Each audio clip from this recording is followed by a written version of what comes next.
launched this nationwide program in January 2020. Under this campaign, every week, CSIR Laboratories will feature new innovations and technological breakthroughs to general public, school and college.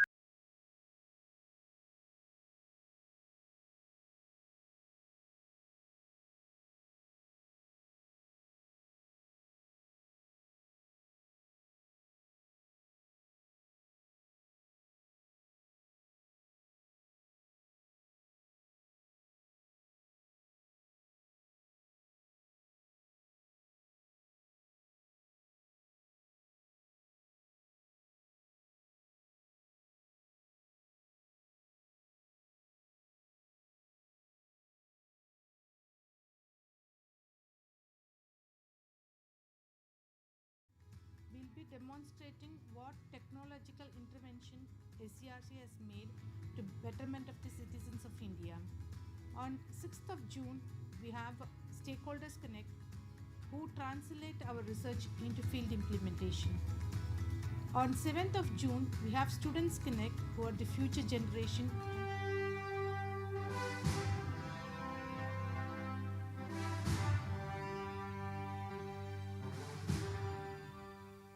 Welcome to CSIR SCRC, the Structural Engineering Research Center, where innovation and excellence converge to shape the future of structural engineering in India. The legacy of CSIR SCRC is defined by its unwavering dedication to research, consultancy, infrastructural development, collaboration, and education in the field of structural engineering. CSIR SCRC has made remarkable contributions that have transformed the landscape of structural engineering in India. Advanced materials and innovations in structural design from 1965 to 1984 include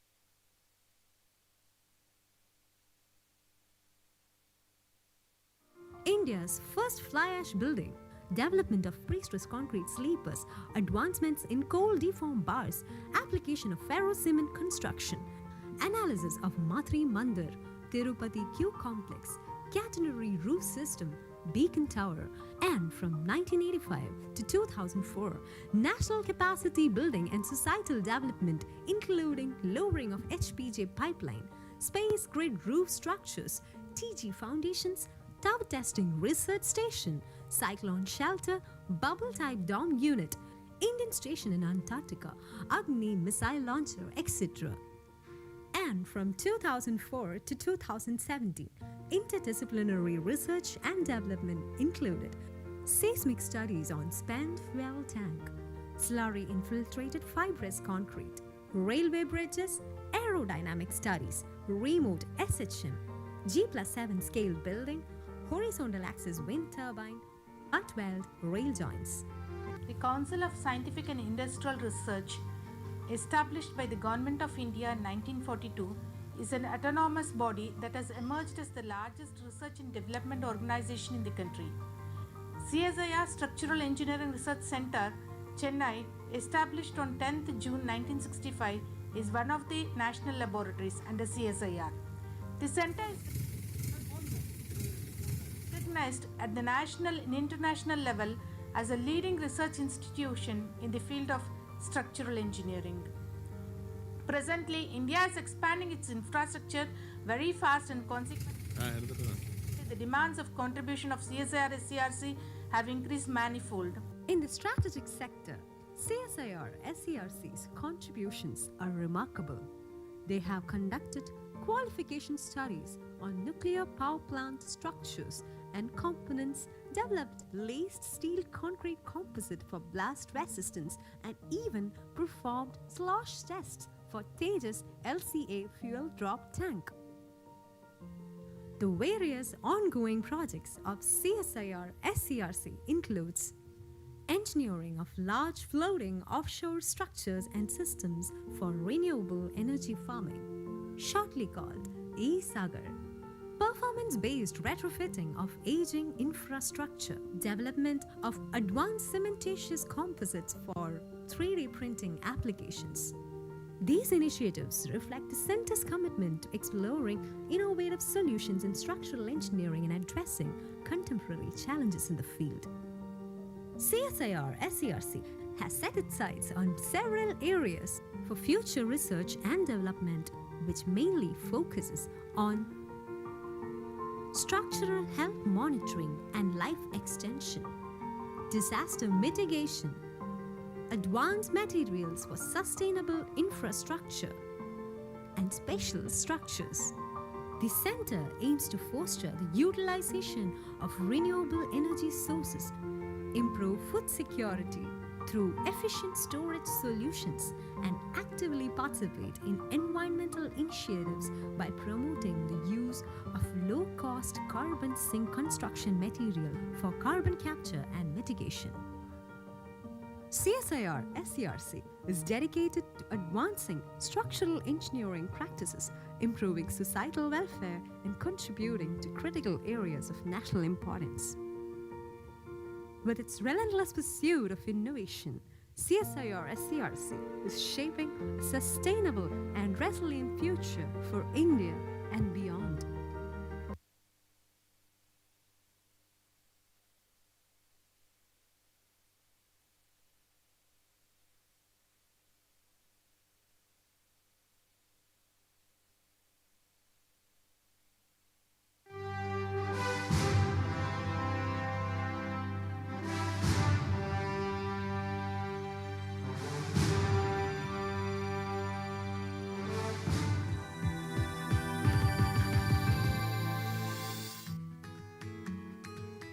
One Week, One Lab is an initiative of Council of Scientific and Industrial Research under the guidance of Honorable Prime Minister and Minister of Science and Technology to showcase the technological breakthroughs and innovations by the laboratory along with the industry partners for the benefit of general public. CSIR, the innovation engine of India, has launched this nationwide program in January 2023. Under this campaign, every week the CSIR laboratory will feature their unique innovations and technological breakthroughs to general public, school and college students, academic and industry representatives. CSIR-SCRC is organizing One Week, One Lab program from 5th to 9th June 2023.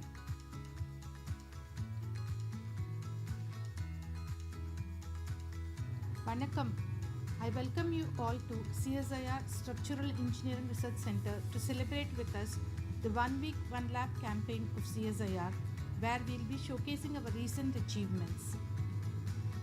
We are very much excited to celebrate the theme-based campaign, where on 5th June we'll be having the Society Connect, where we'll be demonstrating what technological intervention SCRC has made to betterment of the citizens of India.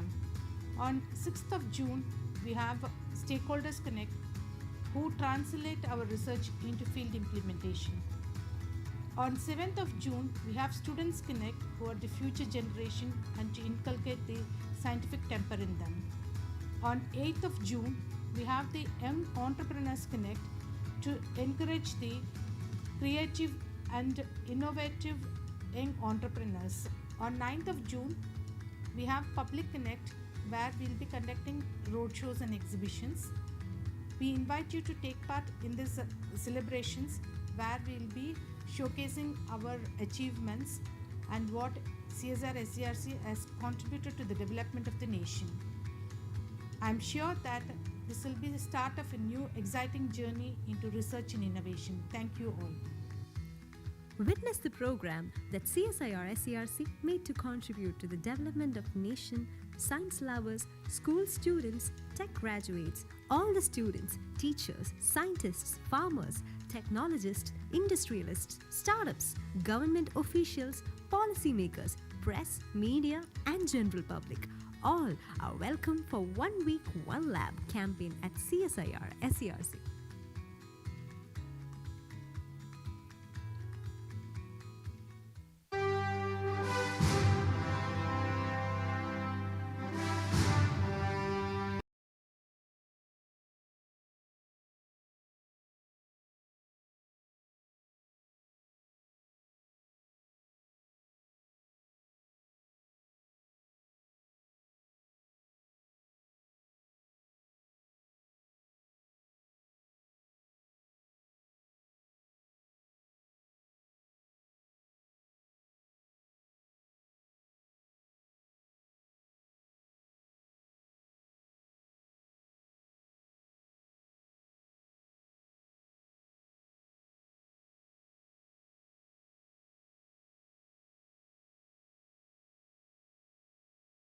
Laboratory will feature their unique innovations and technological breakthroughs to general public, school and college students, academic and industry representatives.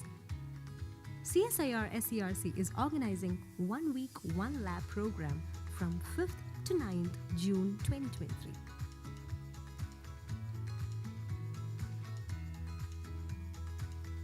Vanakkam. I welcome you all to CSIR Structural Engineering Research Center to celebrate with us the 1 week, 1 lab campaign of CSIR, where we'll be showcasing our recent achievements. We are very much excited to celebrate the theme-based campaign, where on 5th June we'll be having the Society Connect, where we'll be demonstrating what technology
Good morning to one and all.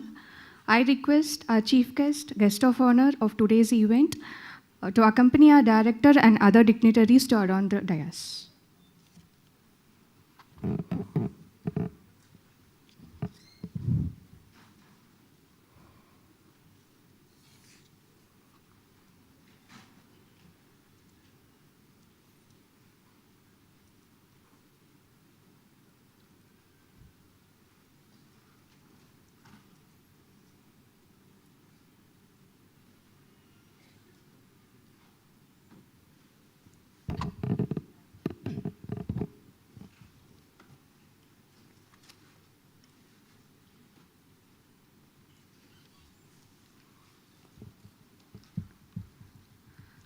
Chief guest of today's function, Shri Desh Ratan Gupta, Principal Chief Engineer, Southern Railway. Guest of honor, Shri USP Yadav, Deputy Director General, Southern Region Bureau of Indian Standards. Dr. N. Anandavalli, Director CSIR SCRC and Coordinating Director CMC. Dr. J. Rajashankar, Chief Scientist CSIR SCRC. Dr. S. Parivalal, Chief Scientist CSIR SCRC. SGN Murthy, Chief Scientist CSIR SCRC. Dr. Amar Prakash, Senior Principal Scientist, invitees from various organizations, scientists and staff from CSIR family. I welcome you for the inauguration of 1 Week, 1 Lab campaign at CSIR Structural Engineering Research Center. We shall begin the function with Tamirthai Varthu. I request all to please rise.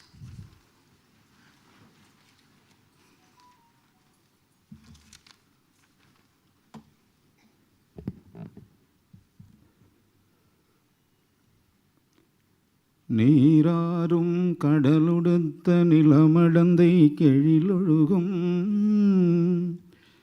சீராறும் வதனமென திகழ்பரத கண்டமதில் தெக்கனமும் அதிர்சிறந்த திராவிடனல் திருநாடும் தக்க சிறு பிறை நுதலும் தரித்தனரும் திலகமுமே அத்திலக வாசனை போல் அனைத்துலகம் இன்பமுற எத்திசையும் புகழ் மணக்க இருந்த பெரும் தமிழனங்கே தமிழனங்கே உன் சீரிழமை திறம்பியந்து செயல் மறந்து வாழ்த்துதுமே வாழ்த்துதுமே வாழ்த்துதுமே.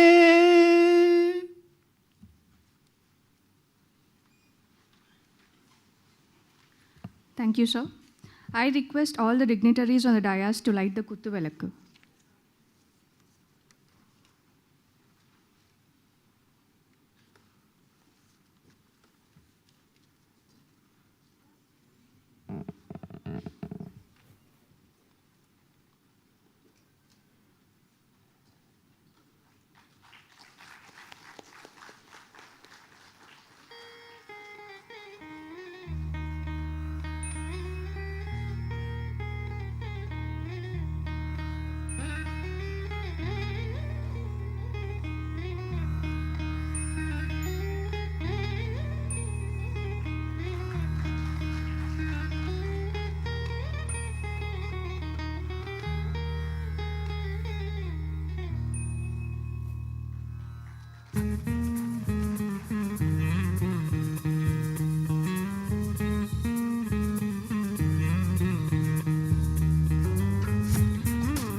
These lines, CSIR Structural Engineering Research Center has organized the 1 Week, 1 Lab campaign from 5th June to 9th June 2023. The first day event of the campaign is Society Connect, is organized to showcase the research contributions made by CSIR SCRC for the benefit of the society. The policymakers, officials of regulatory bodies, and government organizations have joined us today to participate in this event and share their views and requirements that would help us to contribute effectively to the standard of infrastructure in our country. With this note, I request Dr. N. Anandavalli, our director, to deliver the welcome address.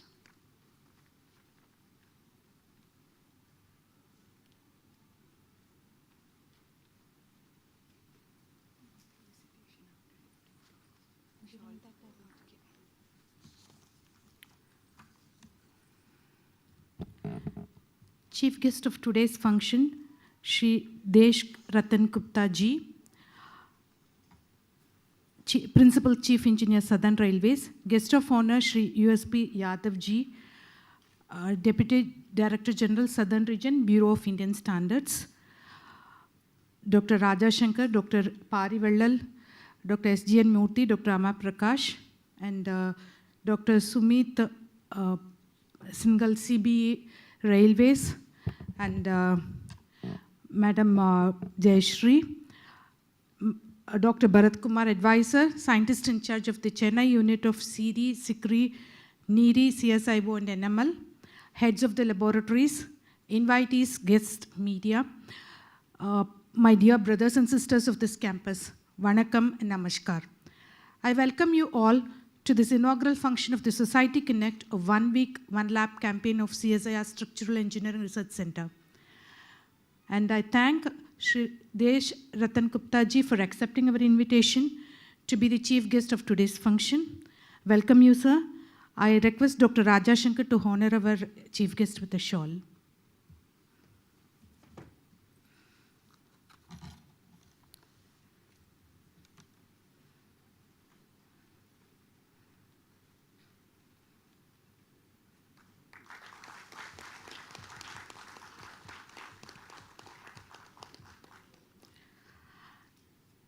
Thank you, Shri USP Yadav ji, for accepting our invitation to be guest of honor of today's function. Welcome you, sir. I request Dr. Parivellal to honor the guest of honor with a shawl.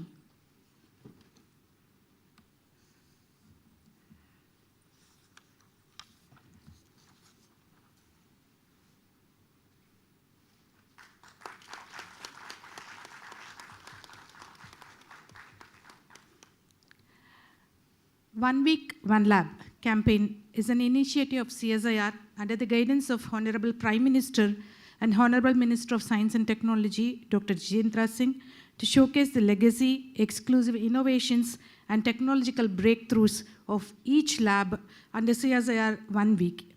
Each of the 37 CSIR laboratories spread across the country is dedicated to one specific area of work, and 1 week, 1 lab campaign will offer an opportunity to each one of the lab to showcase the research work to the public, especially younger generation.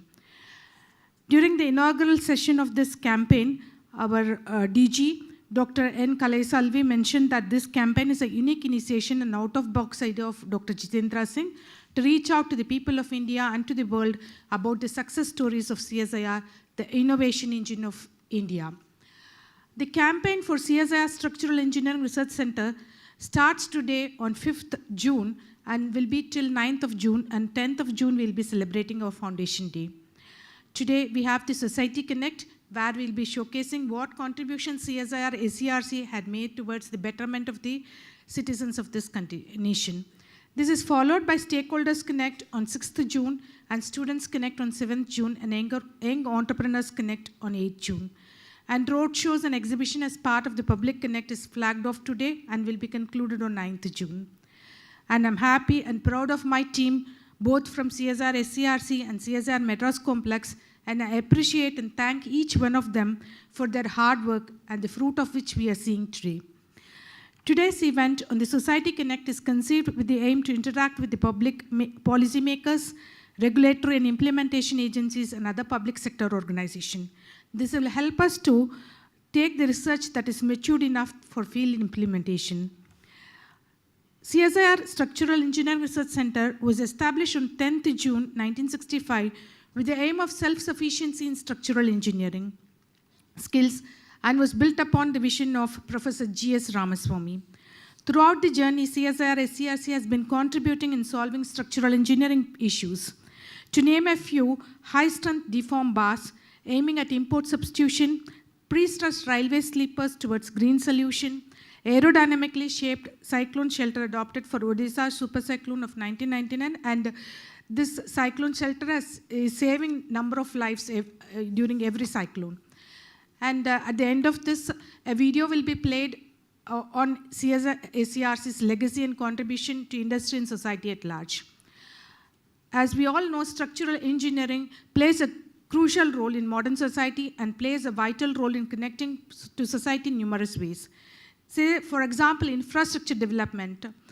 Structural engineers are responsible for designing and constructing various infrastructure products that connect communities. These included bridges, highways, railways, tunnels, airports, and ports. And these structures facilitate transportation and communication, enabling people and goods to move efficiently between different regions, thereby promoting social and economic connectivity. And another area is building design and construction. So we involve ourselves in designing and constructing various types of buildings, which include residential, commercial, educational, and healthcare facilities. And they serve as hubs for social interaction, workplaces, education, and healthcare services. In essence, civil engineering is the way of life. So you cannot split civil from our lives, civil engineering from our lives. And as we do that, safety and resilience is very much important, as the structures have to withstand various forces such as gravity, wind, earthquake, and other environmental loads. And also, urban planning and development is one area where we have to develop efficient and sustainable infrastructure networks, including transportation systems, utility networks, and public places. Renovation and retrofitting is also where structural engineering will be playing a crucial role for renovating and retrofitting existing structures to meet the modern standards and demand, and also to address the structural deficiencies.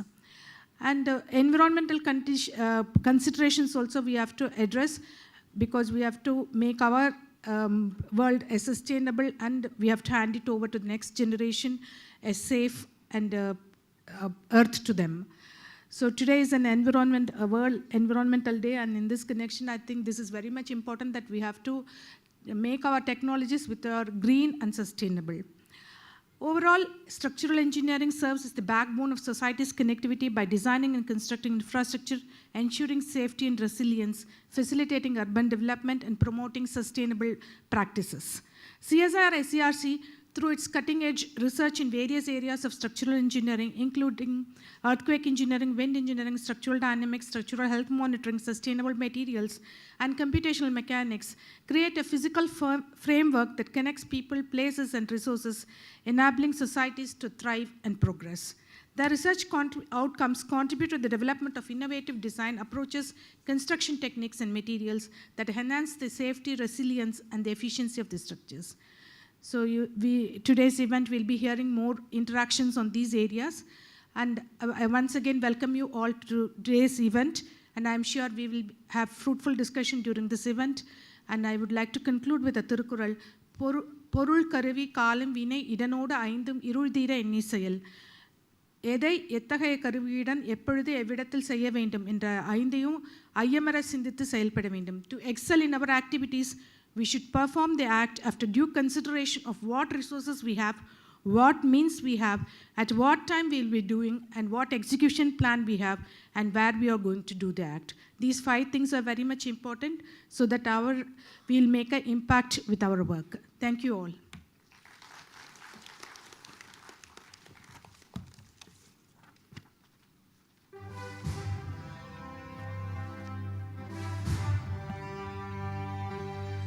Thank you, ma'am. Welcome to CSIR SCRC, the Structural Engineering Research Center, where innovation and excellence converge to shape the future of structural engineering in India. The legacy of CSIR SCRC is defined by its unwavering dedication to research, consultancy, infrastructural development, collaboration, and education in the field of structural engineering. CSIR SCRC has made remarkable contributions that have transformed the landscape of structural engineering in India.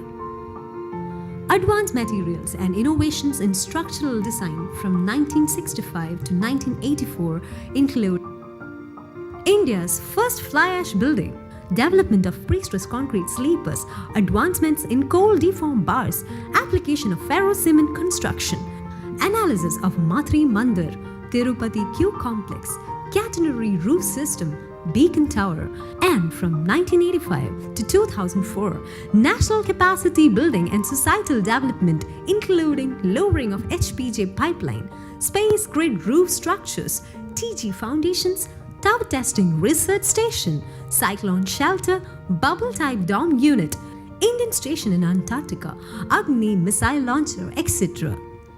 And from 2004 to 2017, interdisciplinary research and development included seismic studies on spent fuel tank, slurry infiltrated fibrous concrete, railway bridges, aerodynamic studies, remote SHM, G+7 scale building, horizontal axis wind turbine, butt weld rail joints.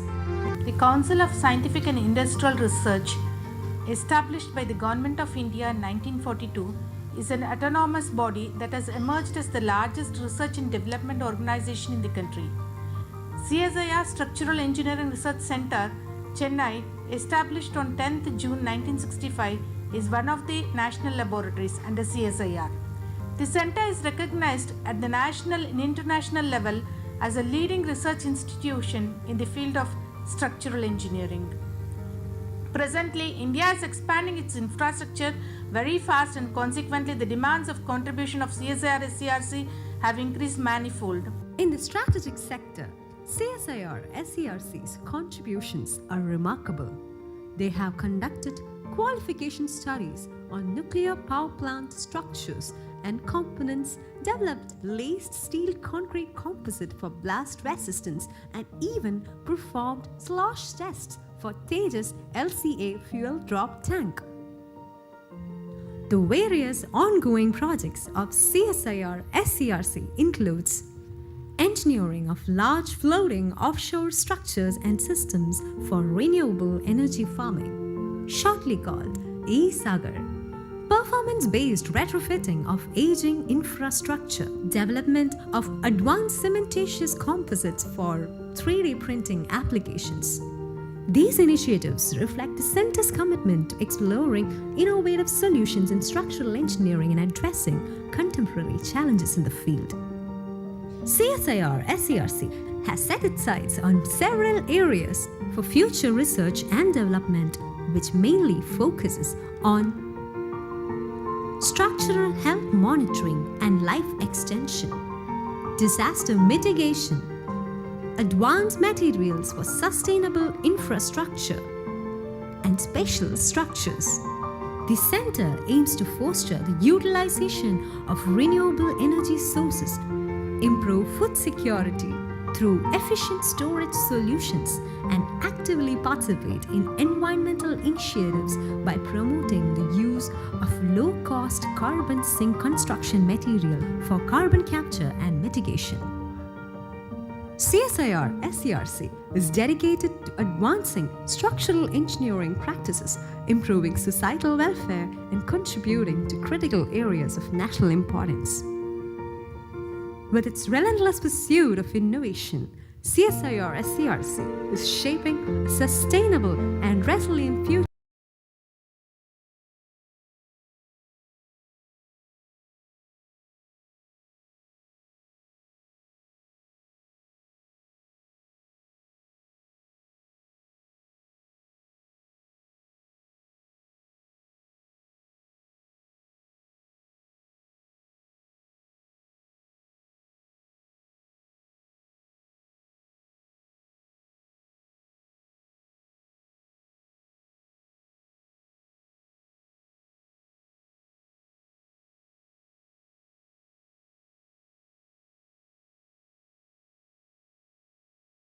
Of course, my job has been simplified by our director's introductory welcome talk and also the video. Even then, I have to show I have to do my job as a chairman of the Society Connect event. See, 2 points what I observed is sustainability and waste utilization or waste reuse. These 2 points, if I pick up, that is the current trend in the society. No? So that is one thing which I want to say. And infrastructure is one of the biggest players to make use of raw materials and producing the waste materials also. And in that context, society, of course, that is one side which we have. The other side, we see society. If we see the literature, the meaning of society, it says society is a group of people that are joined together for a particular purpose. So for any purpose, the purpose can be anything, but we have the purpose of bringing out the sustainability in our environment, in our life, as well as for waste utilization. So we are all civil engineers involved in infrastructure. So we are now gathered here, and as a platform is providing the Society Connect event is providing a platform for all of us to come together. It's a midway. It's not it's only a beginning or the midway. It's not the end of it. We have to work together and come out with a sustainable environment for the future generations, as was told by our director. And in that context, I think I see the 2 purposes for this event, that Society Connect. One is we have come together now. We have to establish the connectivity, and also for one time or for long-term connection also we have to establish. And one more important point for the purpose or the objective of this today's meeting is something like we have to identify as a research laboratories output is coming out on one side. The field engineers are requiring something else on the other side. So how to bridge the gap? That's one of the things which we need to work together. That will not come in one day. We have to work for a long period, identify the gap, and how to fill the gap, that also we must work. And that's going to take a lot of time, and we all here, we have committed ourselves. I'm sure that all the organizations, all the participants, delegates, sure that they'll be sitting together for continuous relation. And of course, I just want to say about the composition of the audience. There are about 20 to 25 different organizations are participating in this today's event, and about nearly 100 delegates, nearly about 80 to 100 delegates will be there. And if I classify the composition of the organization, comes under infrastructure, like PWD, ROI, highways, and Chennai Corporation engineers, and rural development engineers, etc. They're all of infrastructure, or basic infra, rather I can say. And roads, highways, highway infrastructure is one other segment. And the other one, largest employer of our nation, our chief guest also is representing railways. RDSO, RVNL, Research Development Research Organization, RVNL, Chennai Metro is represented. These engineers are here, officials and policymakers of those organizations are here to sit together and make a discussions. And power infra, the Tamil Nadu Electricity Board engineers are here. And again, one most important segment is port and coastal management. One of their participants is here. Now, coming to today's event, about after this inauguration function and break, we'll have about 1.5 to 2 hours of lectures, about 7 or 8 lectures, 6 or 7 lectures will be there by our colleagues. The lectures are designed to give a brief outline of what we have done, what we will be doing, how it's going to meet your requirements in every segment, right from materials or structures or maintenance or railways, health monitoring of structures, one important area, etc., etc. Apart from that, once we give the glimpse of what we have done, what we'll be doing, glimpse, what is a glimpse? It's not going to be the entire thing. Apart from after that, we'll wish to have a panel discussion, wherein panelists from the audience will be selecting, and they will come forward, have a panel discussion for about half an hour to 45 minutes to share their thoughts in a precise manner that will help us to go forward. And post-lunch, we are thinking about having lab visits. All the delegates are requested or invited to be here to visit the laboratories, which we have seen as a video now. Those laboratories, facilities will be invited, will be showing.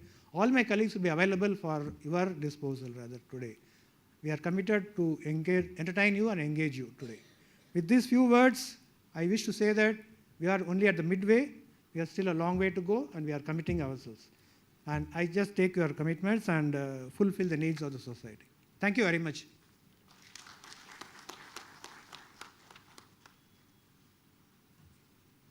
Thank you, sir. I now request Dr. S. Parivalal, Chief Scientist, to introduce the guest of honor of today's event.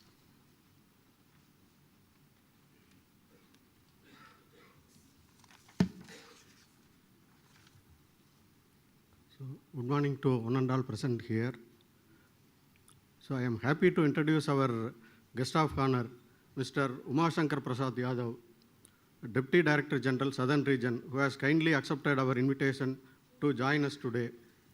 Mr. Yadav obtained his Masters of Science in Organic Chemistry and did his research in proton engineering at IIT Kanpur. He is working in Bureau of Indian Standards, a national body of India since 1989 in its various functions like standardization, conformity assessment, training, policy making, etc. He is a lead auditor in quality management system, environmental management system, food safety management, occupational health and safety, societal accountability, road traffic safety management system, and ABMIS. Also auditor in HACCP and hallmarking of gold and silver. He has 29 years of experience in product inspection and testing in the field of chemicals, cements, steel, food, plastic, etc. And he has 20 years of experience in management systems auditing in the field of chemicals, food product, cement, textile, etc. and carried out more than 200 audits. He has carried out inspection of products under foreign certification scheme of BIS. He is actively involved in member secretary for Standard Formulation Committee responsible for formulation of national standards of India in the field of cosmetics, fragrance and flowering materials, bituminous and tar products. Participated in ISO Technical Committee for International Standardization and prepared draft standards.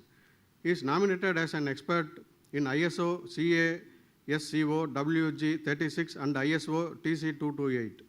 He has contributed extensively in drafting IS 12482 Indian Standard on Drinking Water Supply Management System and provided training to many of the international trainees on standardization, conformity assessment and management systems. He has delivered lectures, presented papers in various seminars and conferences on conformity assessment, standards, quality and management system. He has launched many new certification schemes such as RTMS, ATSMS, ready mix concrete certification, integrated milk certification, etc. As a head of Eastern Regional Laboratory at Kolkata, he has established modern instrumentation laboratory in Kolkata. Presently, he is serving as Deputy Director General, Southern Region. We are honored here to have Mr. USB Verma with us today to share his experience with us. Please, sir.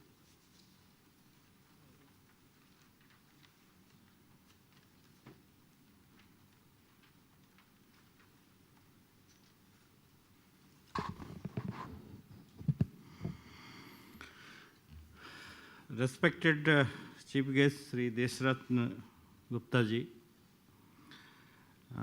Dr. N. Anandavalli, Dr. J. Rajsekhar, Chief Scientist, Dr. S. Parivalal, Sri S.G.N. Murthy, Dr. Amar Prakash, the distinguished guests, ladies and gentlemen, press media, very good morning to all of you. I am privileged to be invited for this August great gathering as guest of honor. I remember as a young scientist when I joined Bureau of Indian Standard, I came this organization in 1989 for in-field training. And I spent a day long visiting the laboratories and activities of this organization, August organization. And indeed today it is giving me immense pleasure that at the fag end of my career, I am here invited as a guest of honor. Thank you, madam, for inviting me.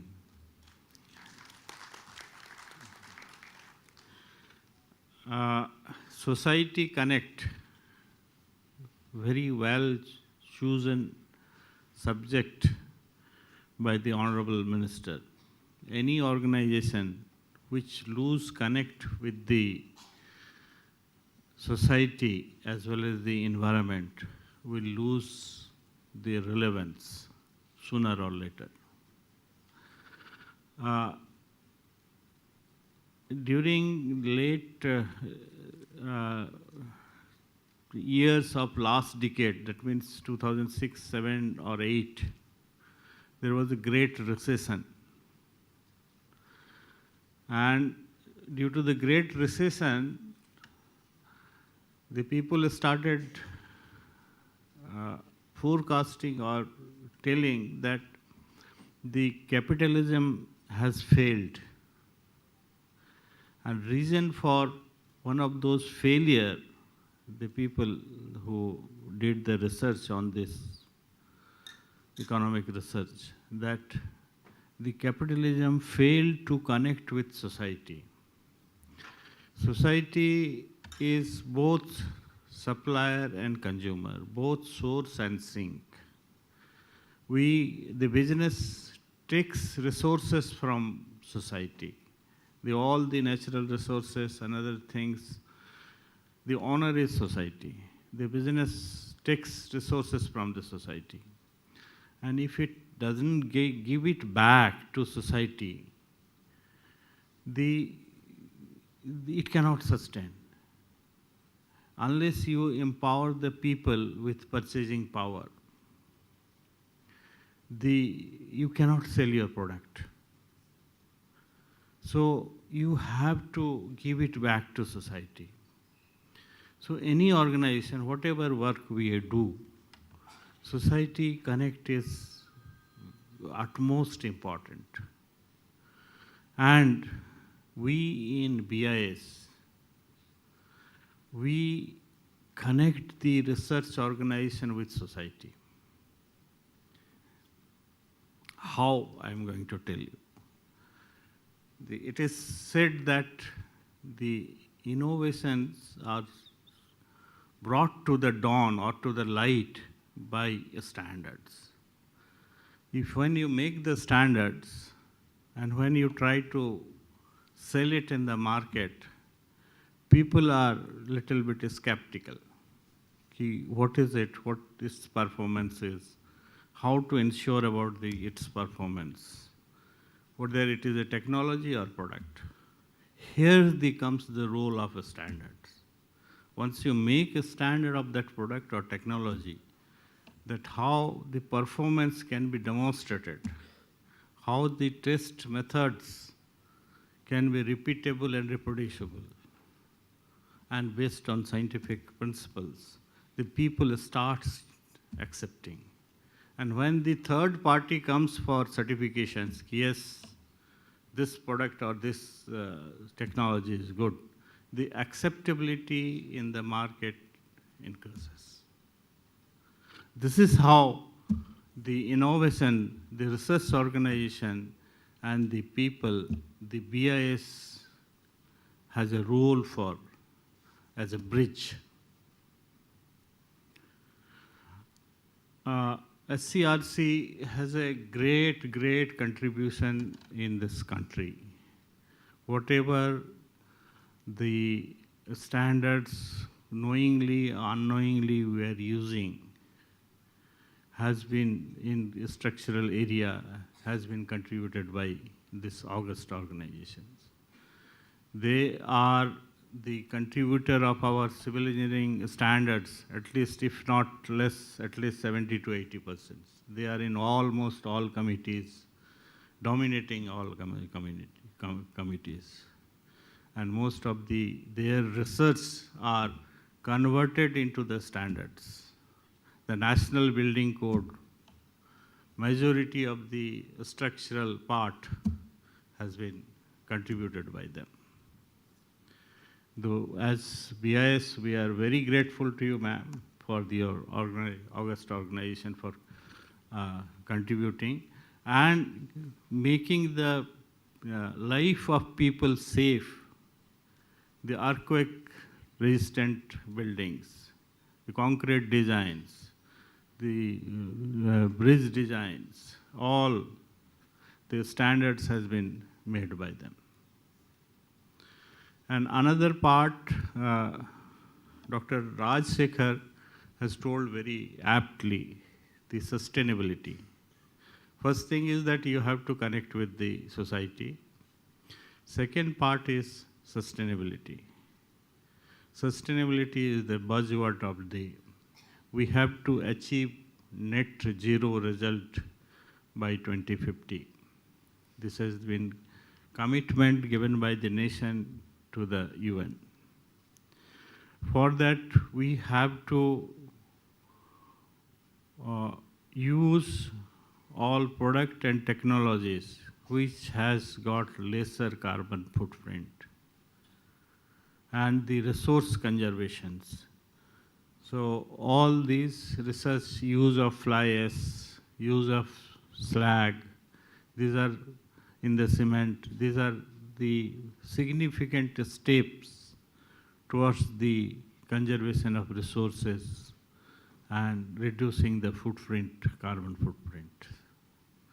I hope that more and more research in the field of structural engineering using sustainability will come in coming days, and those will be incorporated in the standards. There are many august speakers. I will not take much of time. I wish this seminar a great success. Thank you all for listening. Thank you so much.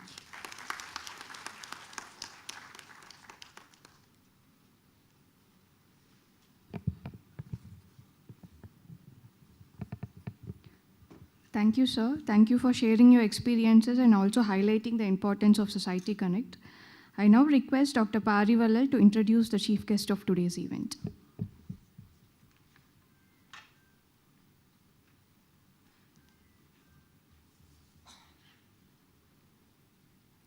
It is my pleasure to introduce our chief guest, Mr. Csir-Serc Gupta, Principal Chief Engineer, Southern Railways, who has graciously accepted our invitation to join us today. He has obtained his undergraduation in B.Tech Civil Engineering and master's degree in Environmental Engineering at IIT Roorkee. Later, he has completed Bachelor of Law from Chaudhry Chauhan Singh University. Presently, he holds the post of Principal Chief Engineer responsible for maintenance of railway tracks, bridges, and all built assets. Yes, and also construction on Southern Railway covering 6 divisions spread over Tamil Nadu, Kerala, Karnataka, and Andhra Pradesh. He has more than 35 years of experience in diverse fields such as railway tracks, bridges, buildings, planning, design, real estate, environmental and housekeeping maintenance. Out of this, 17 years of experience in maintenance and construction of railway tracks, bridges, especially regathering and new construction, road over bridges, road under bridges for subways, railway sections, residential and other service buildings. He has worked in Railway Board, Northern Railway, Western Railway, East Central Railway, Southwestern Railway, and Southern Railway. He has worked as Chief Administrative Officer Construction on Southwestern and East Central Railway and undertook major works like doubling of tracks, new lines, RUBs, station terminals, etc. In Railway Board, he has involved in policy formulation and program implementation on land and building management and also environment and housekeeping management on Indian Railways. He has technical and higher management programs at Washington, D.C., USA, Toronto, Canada, UK, Singapore, Malaysia, and inside India, Hyderabad and the National Academy of Indian Railways, Vadodara. It is indeed an honor to have you with us today to share your insights and experience with us. We are eager to waiting for your lecture, sir.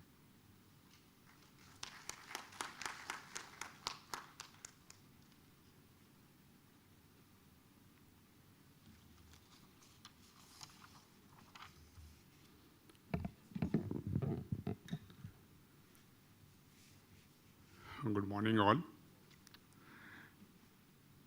Respected Dr. Anandvalli, our guest of honor here, Shri Yadav ji, dignitaries on the dais, and the great audience. I am very, very happy to be part of this, most of it the academic ecosystem here closely, though it's not like IIT, CRC has a industry academic interaction totally.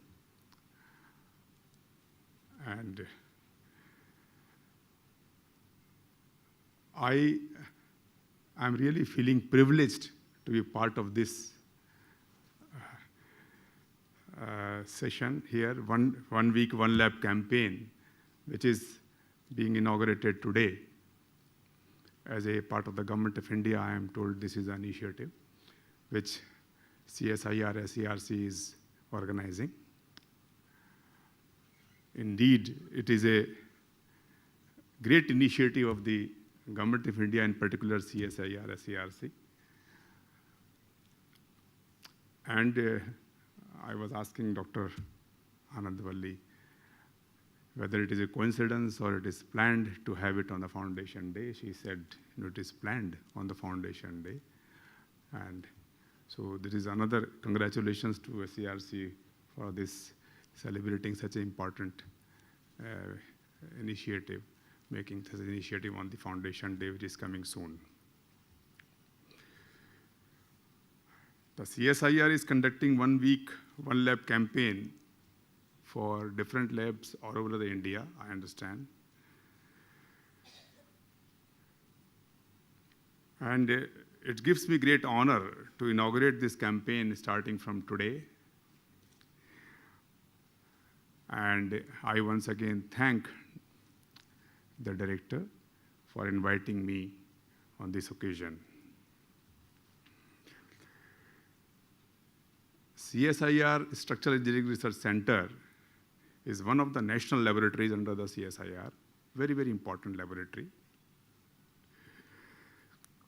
It has excellent facilities. Just now I was seeing the initial intro, excellent facilities and expertise for the analysis, design, and testing of structures and structural components. Services of CSIR are being extensively used wide across central and state governments. Railways have been using it pretty good. And even public sector and private sector undertakings also is using their services. Scientists of CSIR, SERC, serve on many national and international committees as a leading research institution in the field of structural engineering. CSIR, SERC has been certified as ISO 9001, 2008 quality institution. SERC acts as a repository of the latest available knowledge and develops know-how on the design and construction of all types of structures. It undertakes application-oriented research in all aspects of structural engineering, both design and construction, including rehab of structures. It provides design consultancy services, including proof checking to organizations in the public and private sectors for developing a variety of structural designs. CSIR, SERC also organizes specialized courses on structural engineering for the benefit of practicing engineers to familiarize them with the latest development in analysis, design, and construction. Infrastructure facilities such as important buildings, roads and railway bridges need to be functional all the time. However, we have seen many catastrophic failures of structures continue to take place in India and other countries, claiming valuable lives and critical engineering assets. This happens even in those structures which are subject to rigorous time-driven maintenance regimes. through non-destructive evaluation, when an unsuspecting structural flaw becomes critical between two maintenance schedules. So in the last decade and a half, there have been an overwhelming interest and efforts among the engineering communities across the globe to address this issue by real-time detection of damage at their early stage of growth.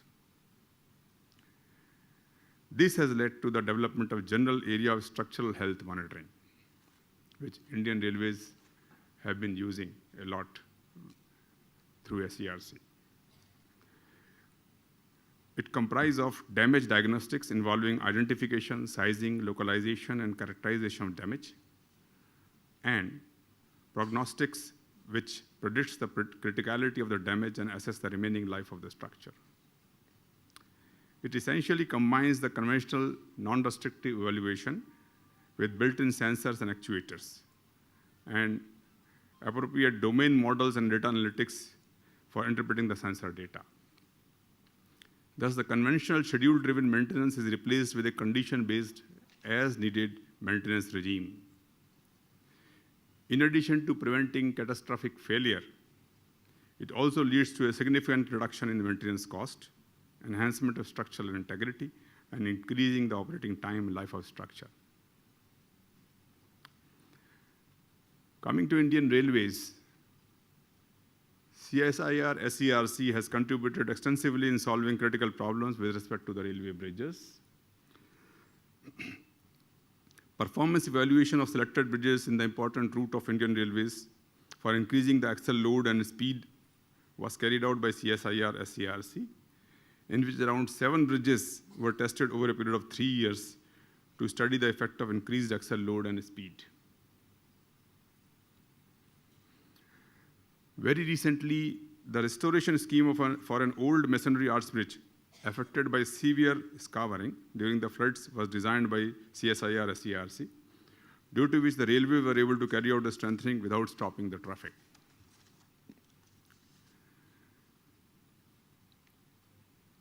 CSIR SERC has been a major part during the gauge conversion work in the historical Pamban railway bridge, and also was involved in the assessment of its performance during the recent period.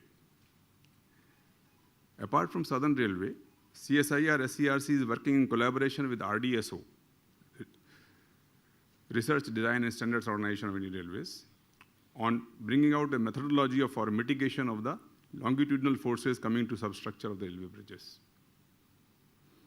A special device and methodology is being developed for dispersing the longitudinal forces coming to the substructure. CSIR SERC is also working with other zonal railways for performance evaluation and condition assessment of railway bridges.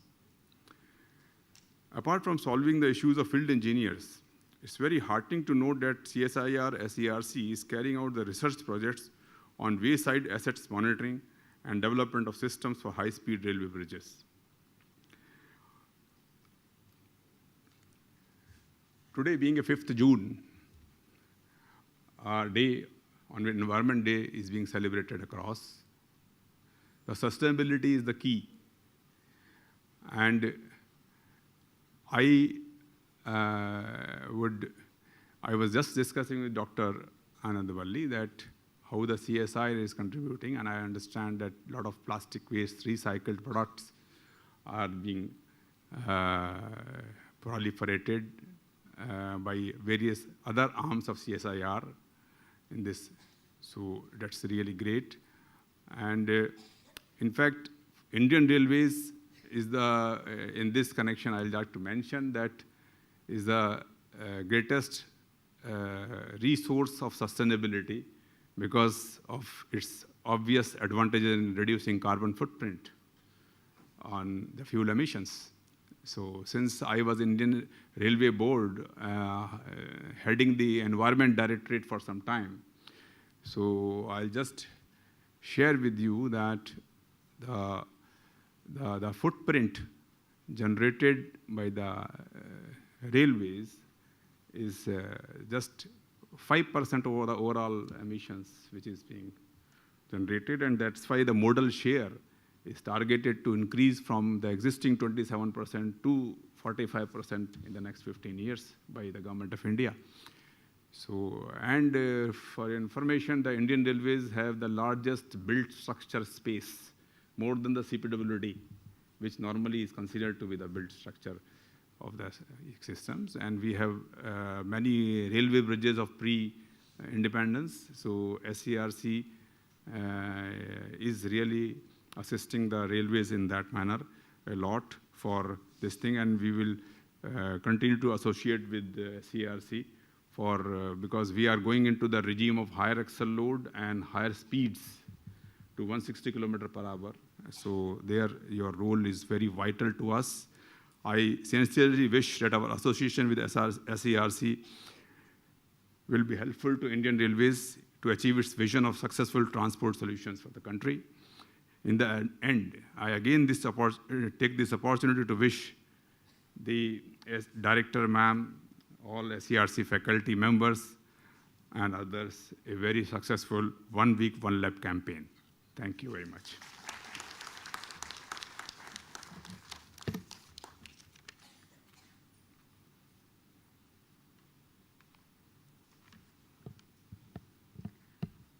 Thank you, sir. Thank you for highlighting the various projects across diverse sectors performed by SCRC and also highlighting the importance of sustainability. I now request Sri SGN Murthy to brief the Public Connect program. Thank you. Good morning to everybody. So as I do this, start the talking, I think we have a video. I think Anant? I think the video will just convey what we are actually planning to do in the next 5 days, from 5th to 9th. So today, as we are celebrating the 1 week, 1 lab inauguration program, we are also kickstarting the 1 week, 1 lab Public Connect, which is the roadshow and exhibition event, which is going to happen from 5th to 9th June. This event is planned to share CSIR SCRC's achievements and contributions among the public. And so basically what we are planning is a lot of activities which will create awareness by way of video shows, exhibitions, and then distribution of booklets, interaction with general public, working models, standees.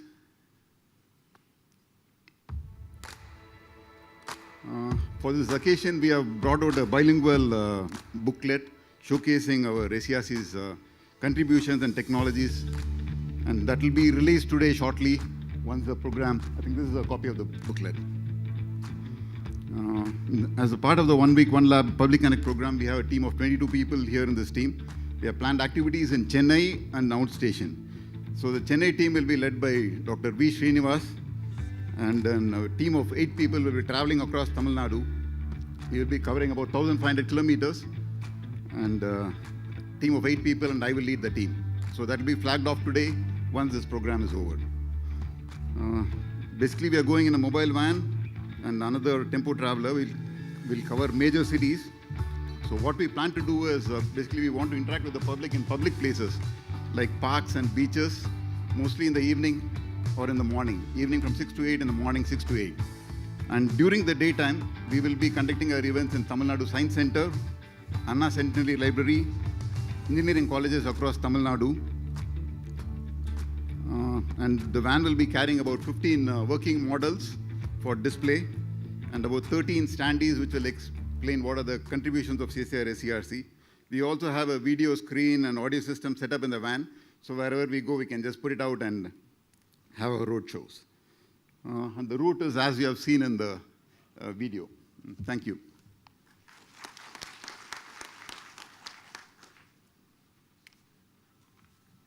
Thank you, sir. I invite our chief guest to release the booklet for Public Connect program.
Thank you all.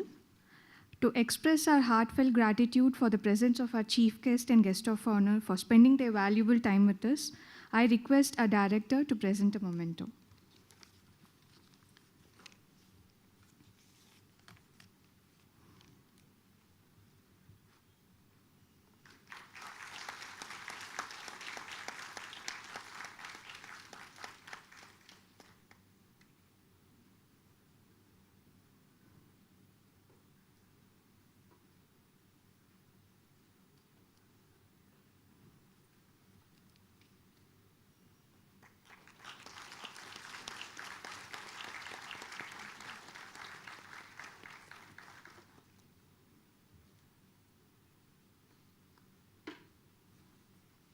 Thank you, ma'am.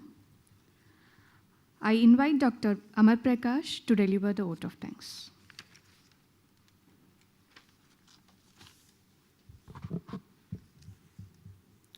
A warm and graceful morning to one and all present here. It's my honor and privilege to propose a vote of thanks and acknowledge the contributions of those who really worked hard to make this event possible. An event of this magnitude cannot be organized single-handedly. It requires a dedicated team of people to accomplish the task, and we are lucky to have one of such team, which is Team Csir-Serc. First and foremost, I take this opportunity to thank our respected chief guest, Shri Deshratan Gupta ji, who spared time from his busy schedule to grace this occasion. Today, we had an opportunity to hear you, sir. Your speech was really inspiring and thought-provoking, and you have given the further motivational task to Csir-Serc to do more and more better way to the society. As you told, as you know that Csir-Serc is already having a strong bond with Indian Railways, and we are already doing a lot of research projects to Indian Railway, and we look forward for strengthen this bond further. Thank you very much to have you, sir, and being with us in this program today. I extend our gratitude to our guest of honor, Shri Umasankar Prasad Yadav ji, for readily accept our invitation and spending time with us and sharing the views. We are truly enriched by your inspiring words, sir. As you told, rightly pointed out, that organizations which lose connect with the society are no more relevant. So we look forward with our research endeavors that we will not lose the connect with the society. So that is the reason this event has been organized, and we look for fruitful outcome of this Society Connect. Next, we are grateful to you all distinguished participants, delegates, invitees who have made it possible today. Without your vibrant presence, this event might not be possible. So you are really very, very important to us, and we thank and we are grateful to your organizations who have nominated to take part in this event. We offer sincere thanks to our director for giving us opportunity to organize the event and providing guidance and support. I extend my sincere gratitude to our advisor management for constant support and encourage making necessary arrangement in laboratories and sparing human resource or manpower for the event activities. We are thankful to the members of media and press for live coverage of the event.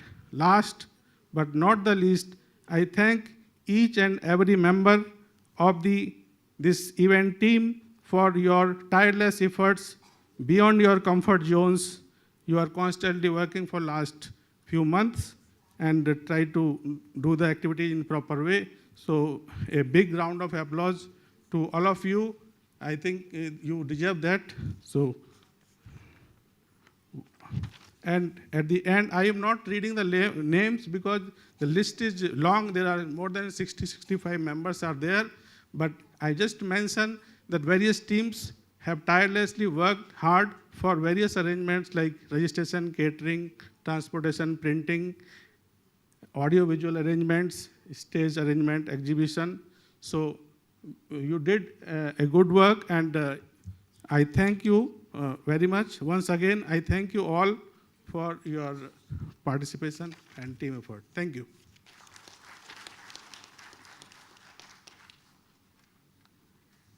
Thank you, sir. This brings us to the end of the inaugural ceremony. I thank all the dignitaries, all the invitees and participants, and staff members of CSIR family to have made this event a grand success. I request all to rise for national anthem.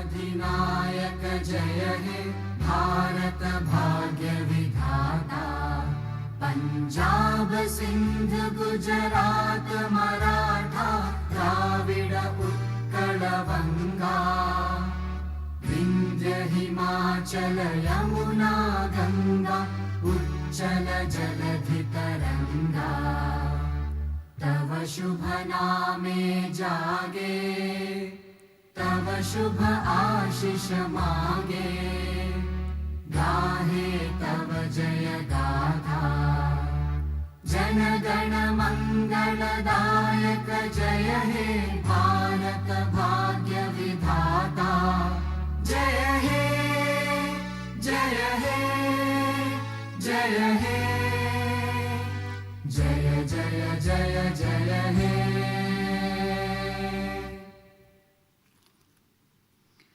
I request all the dignitaries, invitees, and staff members to assemble in front of the auditorium for a group photo, followed by flagging of Public Connect Roadshow and opening of exhibition stalls. I also request all the invitees and participants of today's event to assemble again in the auditorium for the workshop on technological interventions for societal connect. Thank you. After the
single drop tank. The various ongoing projects of CSIR SCRC includes engineering of large floating offshore structures and systems for renewable energy, shortly called e-Sagar. Performance-based retrofitting of aging infrastructure, development of advanced cementitious composites for 3D printing applications. These initiatives reflect the center's commitment to exploring innovative solutions in structural engineering and addressing contemporary challenges in the field. CSIR SCRC has set its sights on several areas for future research and development, which mainly focuses on structural health monitoring and life extension, disaster mitigation, advanced materials for sustainable infrastructure, and special structures. The center aims to foster the utilization of renewable energy sources, improve food security through efficient storage solutions, and actively participate in environmental initiatives by promoting the use of low-cost carbon sink construction material for carbon capture and mitigation. CSIR SCRC is dedicated to advancing structural engineering practices, improving societal welfare, and contributing to critical areas of national importance. With its relentless pursuit of innovation, CSIR SCRC is shaping a sustainable and resilient future for India and beyond.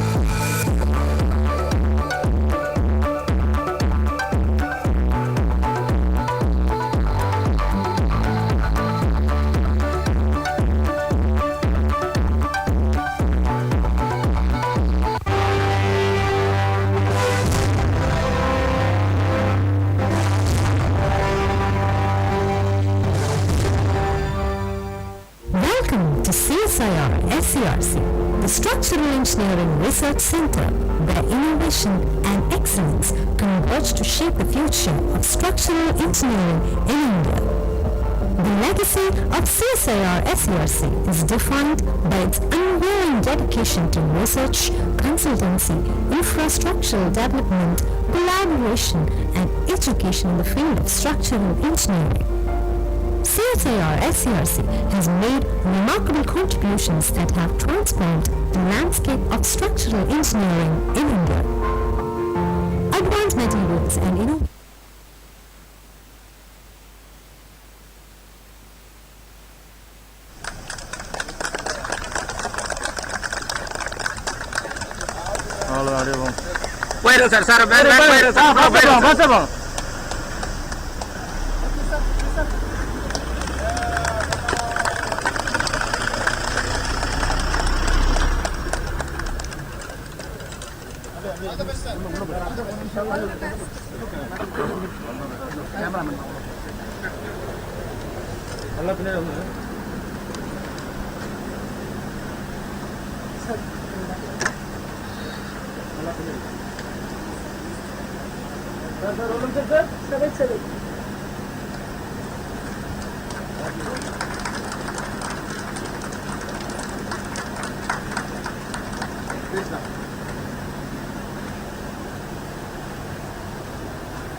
Welcome to CSIR SCRC, the Structural Engineering Research Center, where innovation and excellence converge to shape the future of structural engineering in India. The legacy of CSIR SCRC is defined by its unwavering dedication to research, consultancy, infrastructural development, collaboration, and education in the field of structural engineering. CSIR SCRC has made remarkable contributions that have transformed the landscape of structural engineering in India. Advanced materials and innovations in structural design from 1965 to 1984 include India's first fly ash building, development of pre-stress concrete sleepers, advancements in cold deformed bars, application of ferro-cement construction, analysis of Mathri Mandir,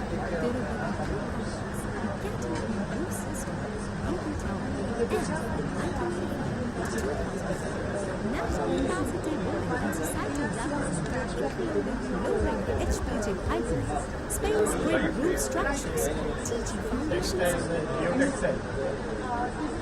Not geotextile, this is industrial textiles. Industrial textile, what is the use of that? Actually, instead of industrial textiles, which have equivalent strength to that, and then because of this is non-corrosive. Replacement of trash. We have developed this in crash test has to be done. Otherwise, they are left. Otherwise, laboratories can be done. What is the material for fencing? What is the material? Same material. Carbon glass carbon. Fencing, it is the cost wise reasonable. It is not given the commercial level, right? Then the bulk level will start with releasing. But right now it is experimental laboratory level. Not yet come into the. It will come from that. This is the fencing system. This is the fencing one which has been developed for highways.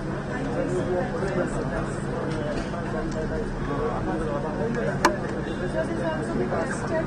I am looking forward to the high speed. It is now mandatory for us. Fencing on cattle fencing on both sides.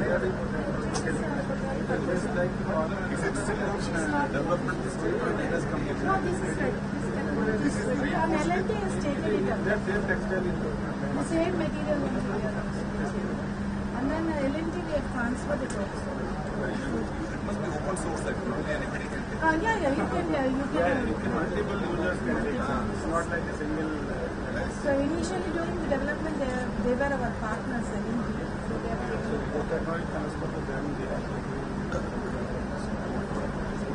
Everything is precast, columns. everything is precast. We have to assemble it is there.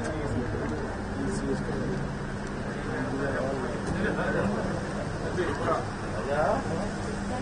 is on the disaster mitigation.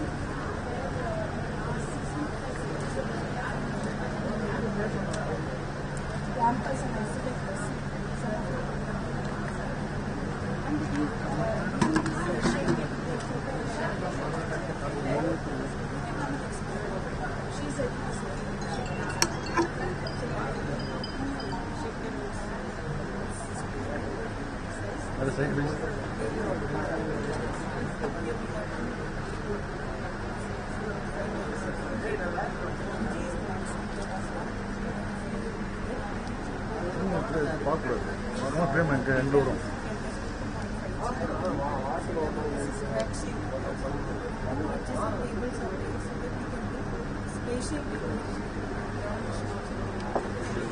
how high these two supports are such a different ground motions. So that can be simulated. This is one such facility. So we have separate tables. So in that,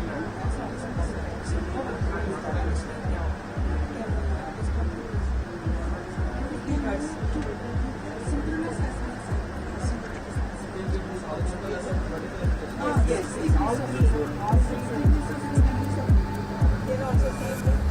have a multi-support implementation. So if you want different acceleration, you can use it as independent, and the same structure has to be given the same acceleration also. So in the ground, after some distance, it will have a different acceleration. So you can simulate that. In some cases, we should have the same acceleration. That Welcome to CSIR SCRC, the Structural Engineering Research Center, where innovation and excellence converge to shape the future of structural engineering in India. The legacy of CSIR SCRC is defined by its unwavering dedication to research, consultancy, infrastructural development, collaboration, and education in the field of structural engineering. CSIR SCRC has made remarkable contributions that have transformed the landscape of structural engineering in India. Advanced methods and innovations in structural design. So under magnetic field, this is also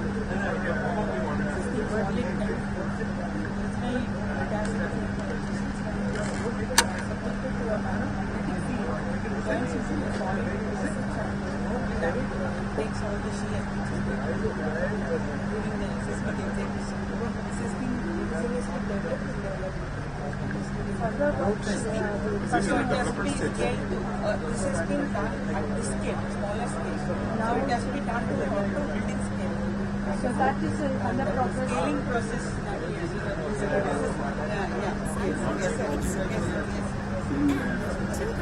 Yes, we can see some. Yes. Smart materials. So under magnetic field, this takes this dissipates the energy. This dissipates the energy. You can see this.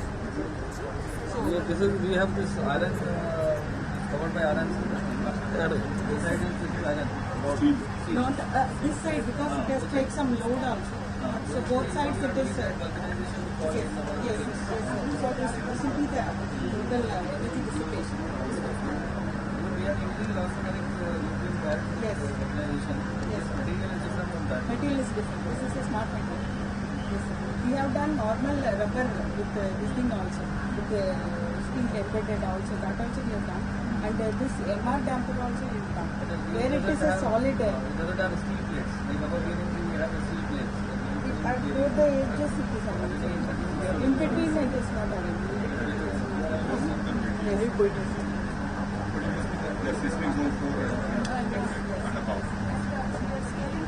Scaling up to the building scale.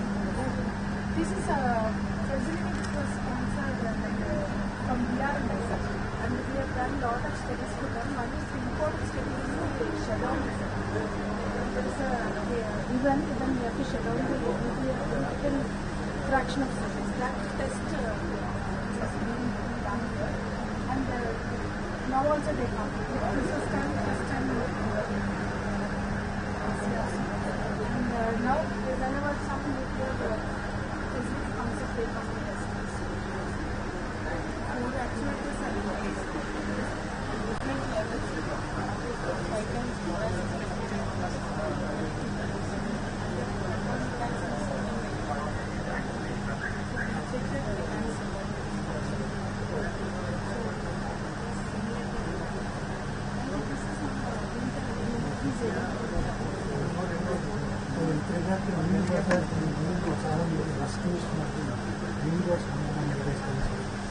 You can see this is a cables that we detect tested inside winter. And these are tall buildings. And these are group of tall buildings and power plant structures. So So the estimation of the works vintage at the beginning stage is the main research. So we carry out this kind of studies, and these are all industry studies. So they come within 2 to 3 months, we carry out studies and provide the necessary information. And it's not only client oriented but also research oriented. We carry out systematic investigations. So here we see a cooling tower and a group of cooling towers. So here we carry out sensitivity study, and from that we come out with the design guidelines. And it will be communicated to prototypes. These are all the models. So we will extrapolate. And the guidelines we will see the guidelines of the after that some of the things still evolving. Coming forward and coming backward, it is coming. Already right now the isolated unit is available. So after carrying out this, these inputs are done to group attacks. Whole code is only isolated. Group attacks are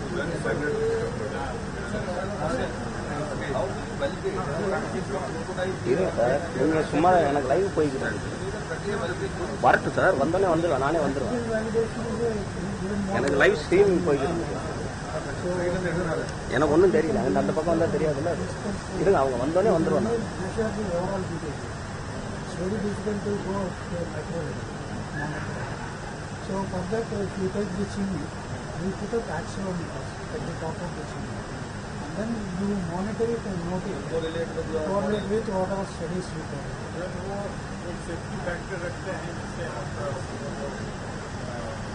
small scratch करते हैं cut करते हैं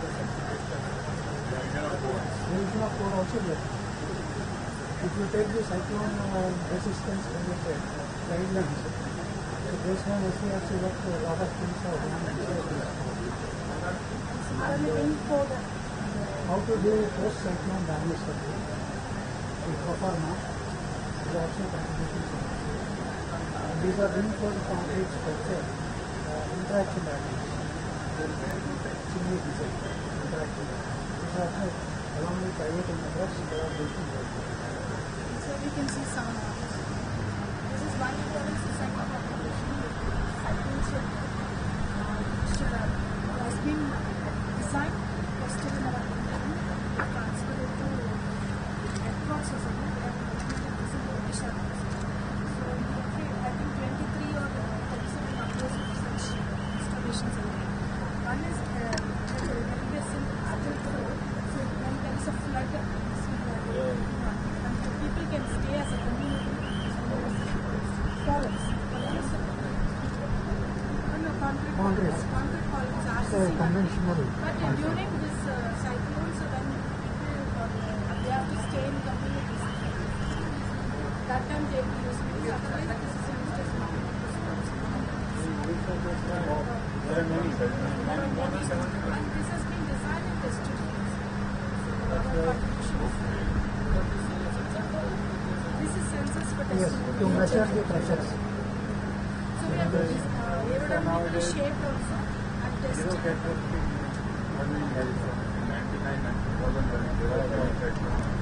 So before that it was given grade. 97 we have given this. We are considering 98. 1999 so the it saved 50,000 people. So every time we get Totally concrete structures. Yes. so many lives has been saved. Number of cities. And then post 1999 cyclone. These are some of the internal models. Cooling tower change, tower buildings.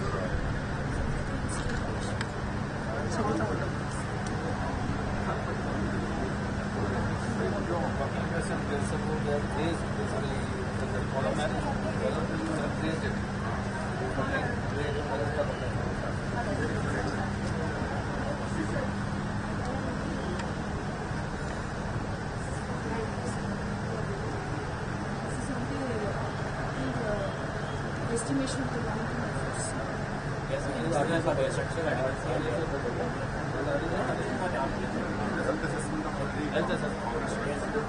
Actually, what they found the composite builders, we found that there are too much heavy deflection. He's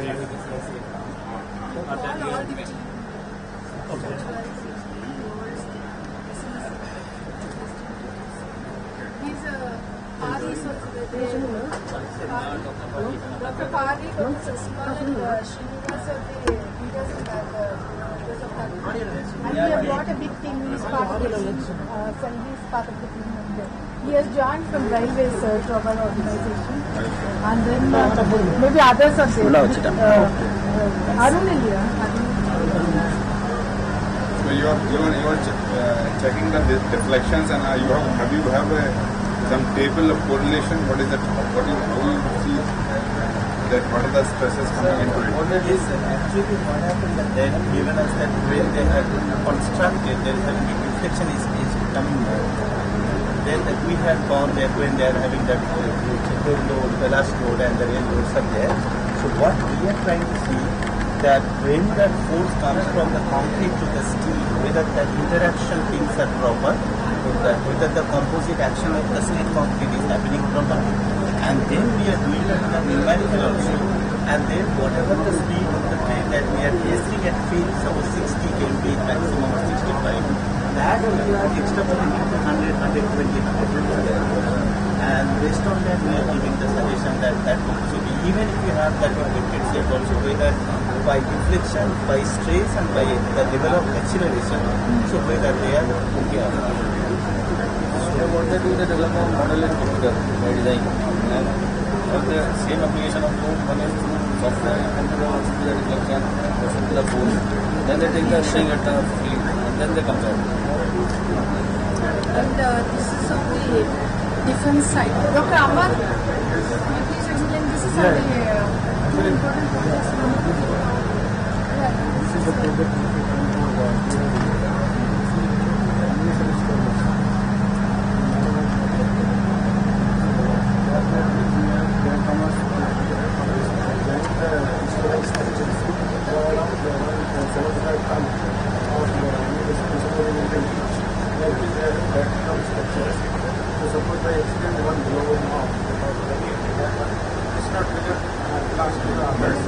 So they want to now remote down to separation distance because approved is then recognized as but they want to reduce it further. So now we have reduced it to 1/3 with the safety, and we have tested actually last year and this is the step by step. So this design now we have adopted. They are the ordnance factors. Yes, this is for the ammunition dumps. I have seen this in ordnance factors also. Why they make detonators? With the detailing, different kind of detailing, based detailing, that we can achieve that. See, normally there is the session that longitudinal transfers will also, but this is basically You can carry like a shoelace.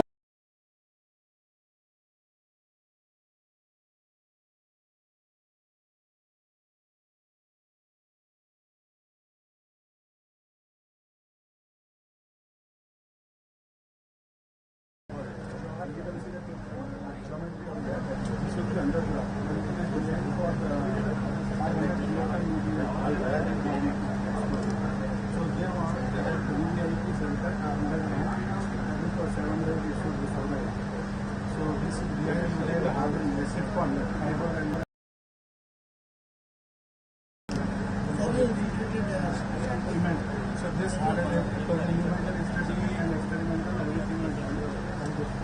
That we will be putting it here, and we will be also demonstrating it in field during the month of July. It is an STU.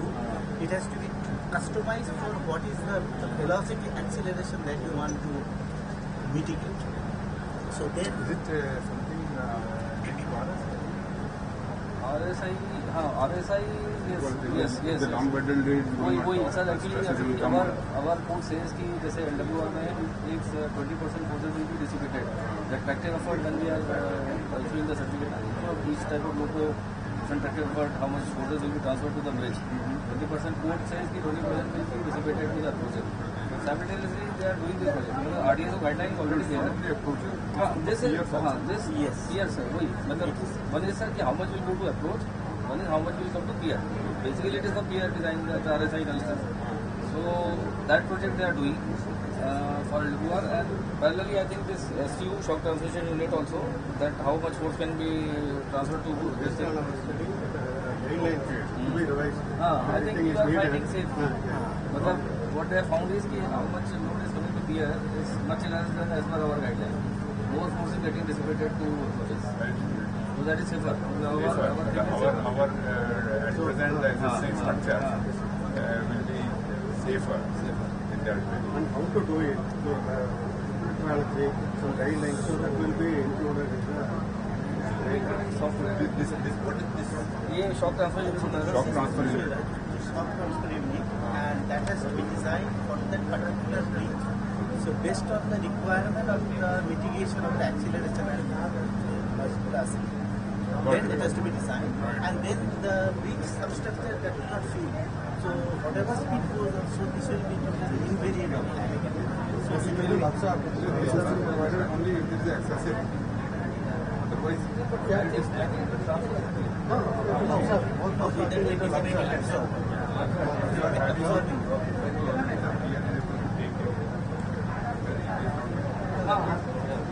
yes, if it is being able to get the thing, then that will be not different. But so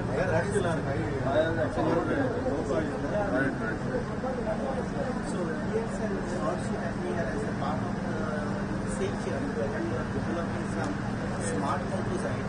So like this concrete bridges and structures that will affix the sensors on top. So what we are planning that if we can make a video inside you can sense, and if we can embed inside the structure, you do not have to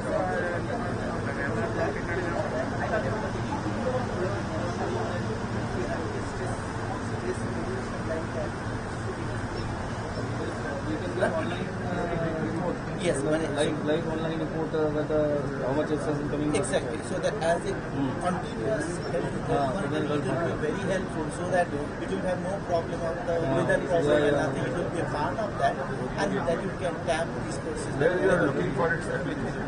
Actually, that we are looking for application that where the structures, like basically the bridges and the chimneys, which are not accessible, or where you have to go down online monitoring. Yes.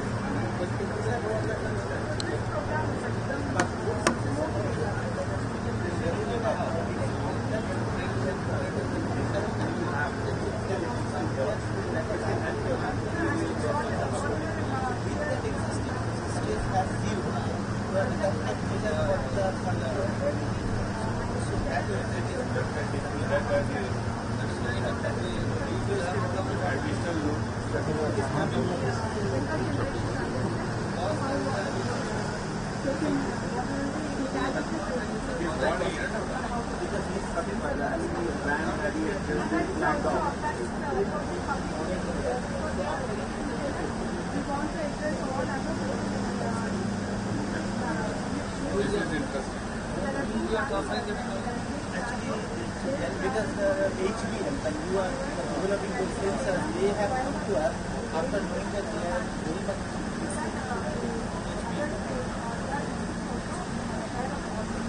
Yes, we are seeing internal investigation. So this is computer simulation. So studies of that. Yes. And then we validate the computers using experience. Future cases we can do. This particular thing is structures, turbines of the powers, floating. So SCRC has initiated creating project. We have completed, and we have now expanded significantly. We are able to do things. All this funding, all this So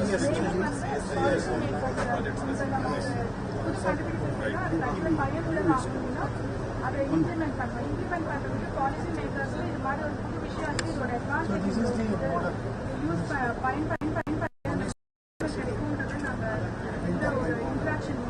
So This is the road side. When it is operated in subsequent, we come to know how much road is coming on this road. So those roads we will validate it, numerically similar pieces, and then use it for the design of this. So that's what we call it.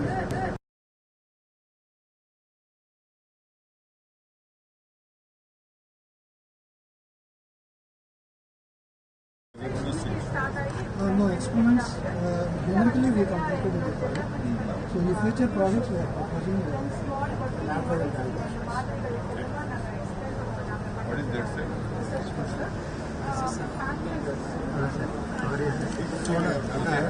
This is composite segment used in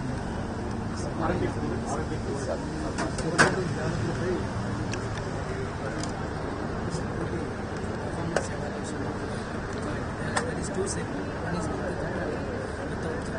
with the new material, hydrostatic performance 1.5. Who is the This R&D tool. DRD. But they are asking you to test it. Yes.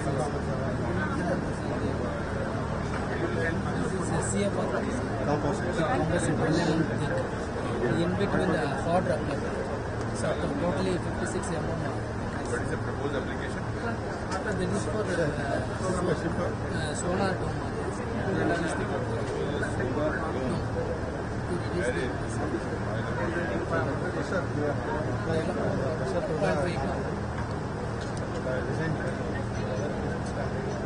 With your experience in diverse field, whatever material comes to you, you should also think of alternative applications of that, and then share the concerned institution. Like Indian Institute is having vast assets. We have also taken up a project on high-speed rail design on team of R&D proposal on that, and in-house we are conducting that. So that it is once it is mature enough, we will also discuss it. We want inputs from you. Stakeholders in the culture, we have at the time some specific it will be helpful for your validation.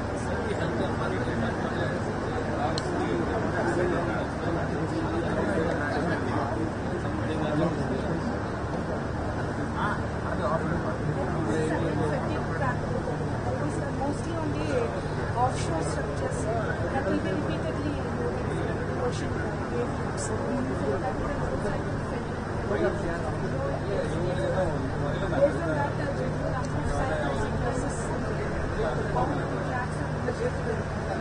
So two different material we are welding, so how the material we are cutting that?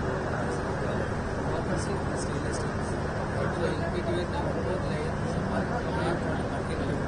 So connect with this and that is a thin buttering layer, and in between there is a that is called buttering material. So to join together, that the effect is going in the study of different regions, heat affected by the center and the base metals. Whether how the crack weight will be during the cycle. Similar. You have the welding material to join the disturber material? No, sir. This is supplied by BRC. This is sponsored. So some of the tester, critic tester companies are.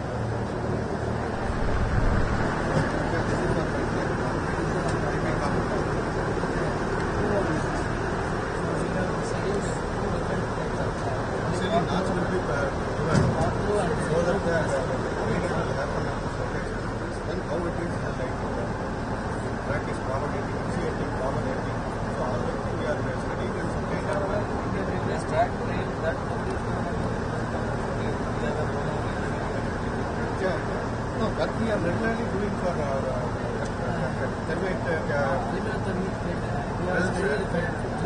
and flashback. Now CMS crossing also. Primary and cycles depending upon application. So that regularly we are doing. Our challenge is to scan the weld, right? But we are using ultrasonic testing they are trying. Okay, they are not able to scan full 360 degree of the weld. Because there are some dark zones remains. About 20 degrees at this angle. The inside something is left out. We are looking for kind of a phased array technology.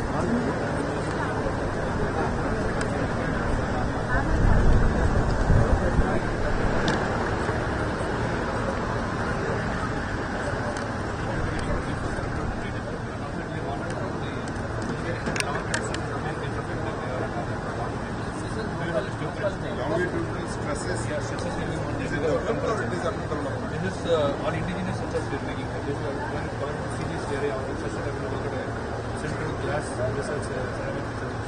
They are having the sensors. So we are doing the implementation on the range where to put these sensors. We are detecting the flat wheels in this. We are scanning the entire wheel so we can get the flat wheels. So how many axles are passing. The noise. You will develop the signature. Train response. The signatures will record and that will validate in the lab and will control the distance of the response. So we are getting the flat wheels, we are getting how many axles at high speed we so how many axles and what they load on each axle. We are developing out of that. We are developing research in Calcutta. Sensor development. Now we are importing the sensors from Germany and US. So our system lab, based on our requirement for this sort of building, they are making our This is interesting. When are you like this are these are buildable. When we are talking about long term, so these are buildable. They will be built to the cannot be damaged. You get the stress at that motion. Where the sensor is placed. That area you get the stress at the rate plus wheel and all that you can get. Other thing is the continuously suppose some drag is developing in the line. Distributed some sensors are there where we can sense the around 1 kilometer, 2 kilometer. Continuously we can sense the loss. We have to plant this one and put some boxes, like a signal box, we have to put some boxes. So all the data are online. Online come to each station, it can be linked. Or your rate is लेकिन ये two are different. One is rate stress measurement. One is fracture reduction. So are we talking of stress measurement? I am not talking about stress measurement, but load measurement. Stress measurement, this is we are proposing at what spacing to be provided this. Maybe near the exit points of the major ports or arms or the stations we can put these things. So that we can जगह पे कितना stress है. That is one thing. Another thing is we can monitor the based on state measurement, the fracture is there, so that also reflects in the local. See, we have long range kilometer. That is distributed sensor. That is every point it is different things we have. We are following discrete. We want to monitor this full is time. the individual location stress measurement. Discrete measurement. Mainly this is not limited to the tracker. Only language is standard for the tracker. Other thing is they are monitoring the parameters of your bogies and values. What is the LTNS of the wheel? What is the load that is passing there?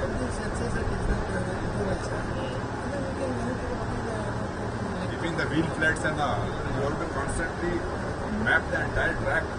Not the entire track, at least some 500 meters of the track. At the station approach, you put the location of some just like SBD we put hot box detector.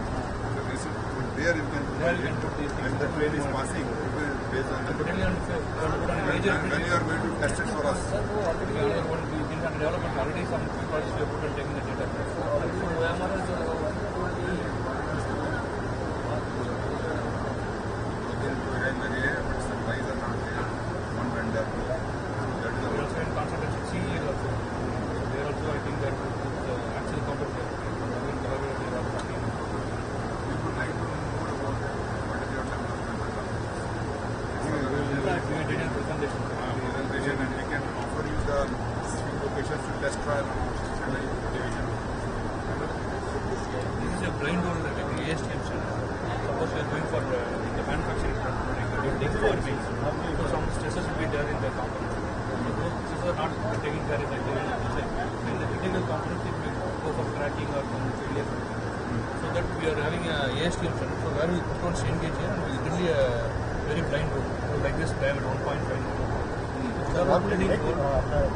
Braking itself because of cold fogging or hot rolling, so some kind of stress will be locked in.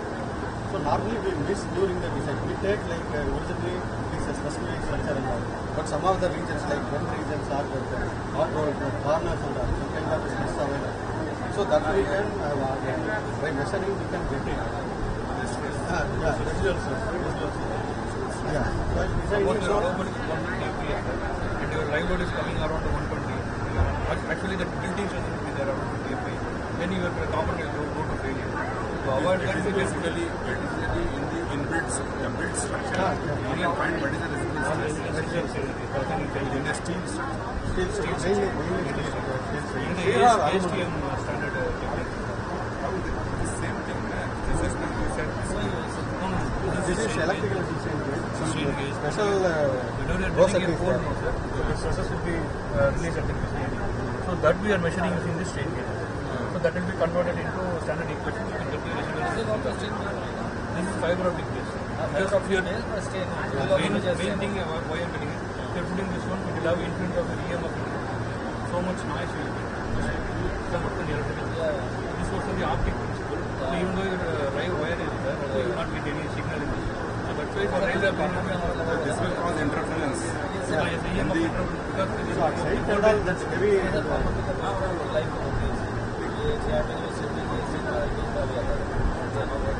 this is made of silicon. This will be made of welded. Spot welding. There is different welding techniques. Like stitching between. Another thing is it comes with silica, so there is no problem of corrosion. If these things will get damaged, they are very costly. That's why we are making indigenous. So imported are very costly. So we are going for indigenous. Compared to conservative services, we are interested in overall price. That also we want to that as a working on we will get into presentation. When you will be ready. Proof of concept.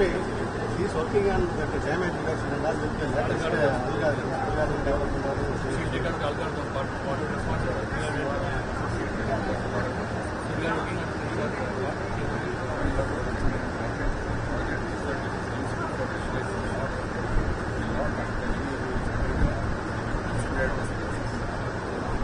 We already have a hot box connector in-house design, which was used to be costing 1 crore. In-house design 6 lakhs. We have already qualified hot box. But the big fans and if anything happened to the axle, it converts into noise. Noise signature that gets we can get from the we go over in-house develop. If it is done, then it is a replacement of wide leg. Basically, your plan. Wide is very costly. OMRS, which is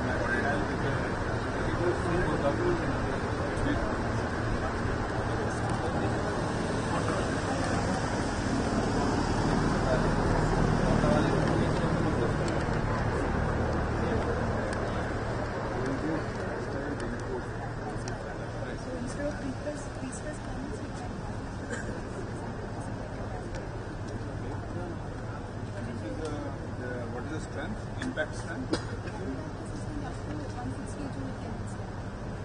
160 is good.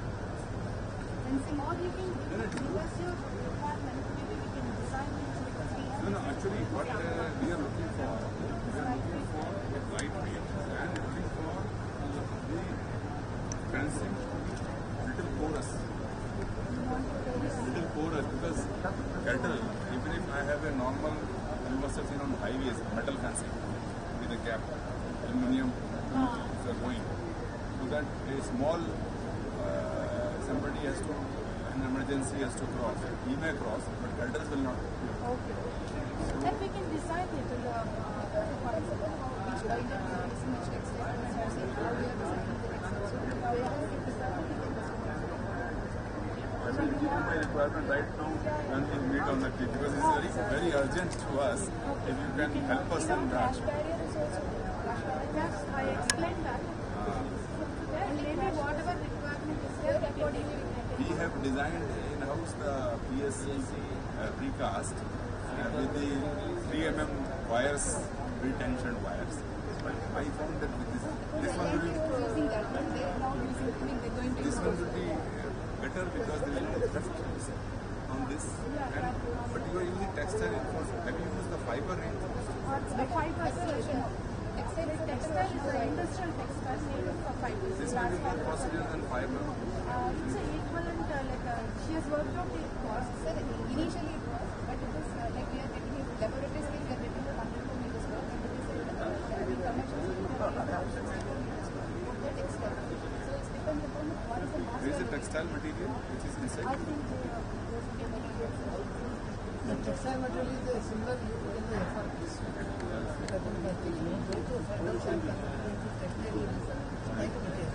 You got the regular textile wire having.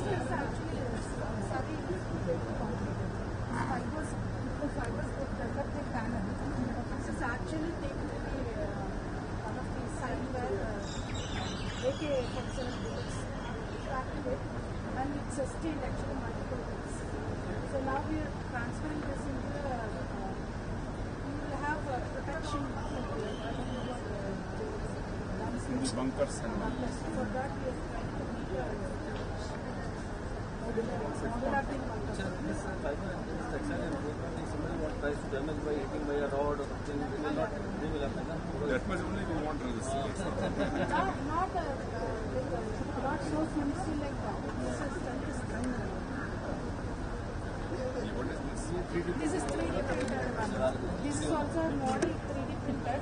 Our aim is the material side.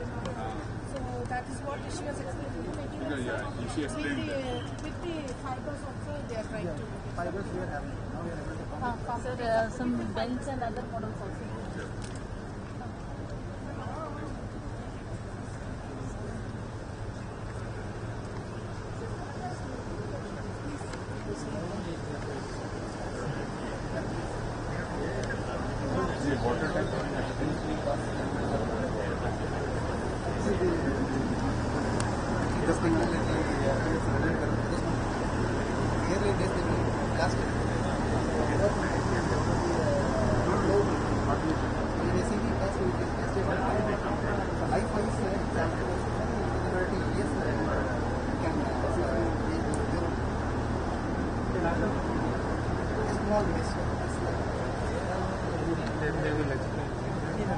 ಇಲ್ಲ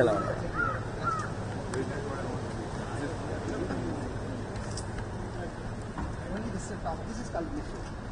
Only this mesh. Normal full ஆகணும் கொடுத்துக்கலாம். Idea செஞ்சாங்க. இருக்கு இன்னும் எவ்வளோதான் Shape optimize. நம்ம இங்கே அடுத்து ஃபுல்லாக அதுக்குள்ளே வெளியே வர போகிறோம். It's not having any capacity is 500 liters per minute. So whatever the rainwater is coming, it will take wherever the place we want to store. Yes, sir. Yes, sir. Yes, sir. So capacity is and the thickness is very small, sir, because it is like it's hollow. It's not a solid. So as a result, the shell shape will carry the load. So no need of any reinforcement. So we optimized the shape. Also this overall capacity. Road crossings below subways we call it. Below the track, railway track. Yes, sir. Railway track. Yes, sir. And there is a during rains it gets filled up. Yes, sir. Water. Yes, sir. We have pump out and all, but this particular concrete cannot be used there. Sir, actually this one is basically developed for the RVNL, sir. Actually for the RVNL only we are taking the idea and we developed and we tested this one also. But still it is not a transfer. Specific requirements we can. Groundwater level rises, then Should be able to. Yeah. It should be able to absorb it. If it is saturated.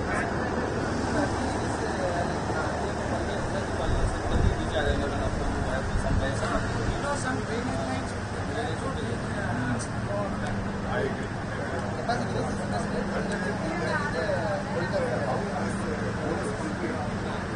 In cost-wise, this place is with the river house. Suburban party. How does it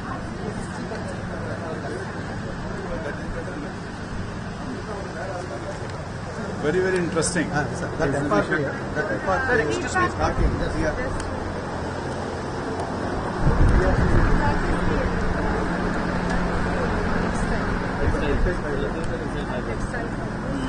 And the other one also, that one is also inside that black one. And these are the geopolymer paper blocks.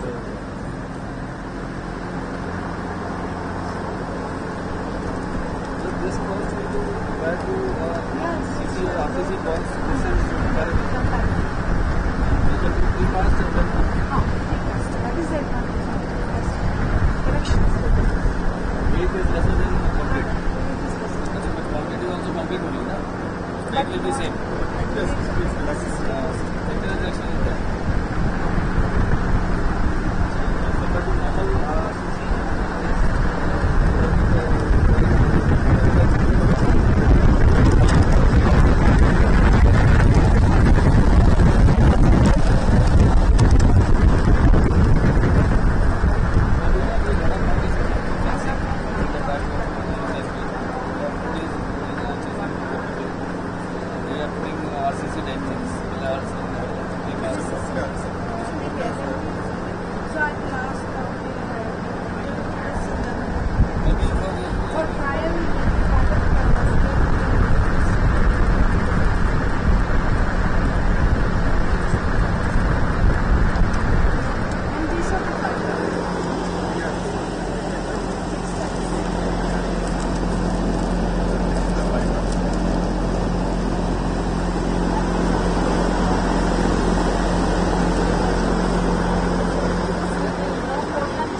one email. Yes, sir.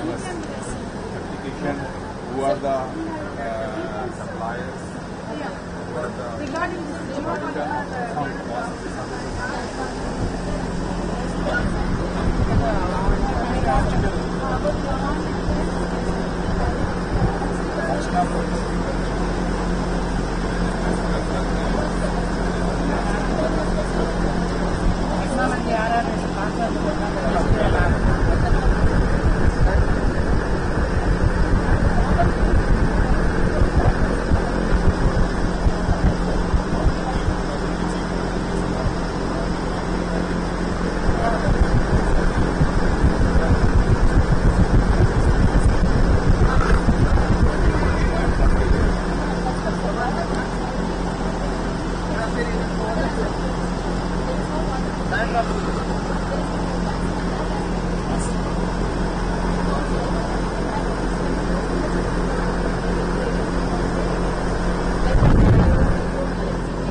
Sir, we can have some refreshment and Bhawan. Please.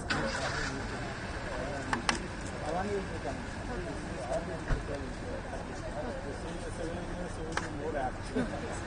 you can have some. Thank you, sir.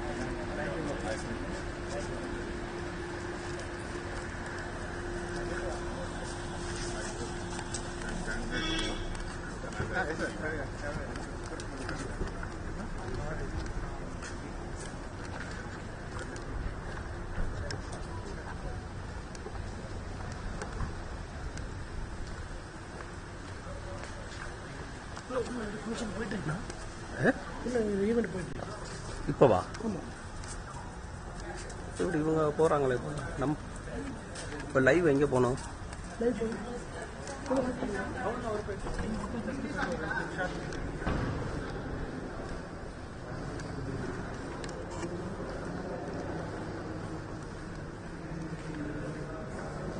So if you talk about textile reinforced concrete, we can see the expression there. Most of the products that has been developed using this. This is a technology to produce different textile fabric reinforcement. Instead of going for reinforcement or steel or like that, we are going for textile as a reinforcement in the concrete. And then we have developed a technology which is already patented for producing different types of elements, and it's been successfully applied for toilets, canal lining, tiles, crash barriers, and even strengthening application for even for concrete as well as for masonry. So these are some of the applications of such a material, like canal lining, even for water line canals or even water ponds and wastewater ponds. This is found to be useful. We are already carried out a lot of tests. And for toilets, the advantage is that it can be assembled in 4 hours in the site. With only 2 people can assemble it in 4 hours, and it is lightweight. No formwork is required. Another application is crash barrier. It is very thin crash barrier with the same strength and impact resistance it can offer, and it can be used in very congested areas or where the roadways are very narrow.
self-interlocking facility has been developed by CRC, and this has helped us in making it into a precast construction. So the issue with the skilled labor in the site can be avoided, and this technology has been used for developing water tanks as well as toilet units, and has been also transferred to number of industries already. And another area CRC has been working on the geopolymer concrete. As all of us know, the use of cement is the one which causes lots of environmental issues, the production and use of cement. So using such a technology like geopolymer concrete, which avoids the use of cement. Not only it avoids the use of cement, it has several other advantages like high early strength. This high early strength makes it very suitable for using even for foundation systems, where we can construct the foundation and start building the superstructure immediately. So for precast construction, this becomes very useful, and it is mass setting, and no water is required for curing. This is one of the other advantages of such a system, and it is highly durable. So the major advantage is that we are avoiding the cement completely, and even water for curing. Okay, so these are some of the field demonstrations. It has been used for pavements as well as for patch repair. Patch repairing of concrete roads and pavements can be done with this, and also for in-sit joint material, it can be used also as in-sit joint material. Another application is that it can be used for making blocks, okay, building blocks as well as the pavement blocks. So this has been actually used in a structure building. You can see a classroom constructed at a school building using such GPC blocks. And this technology also been transferred to about 4 industries.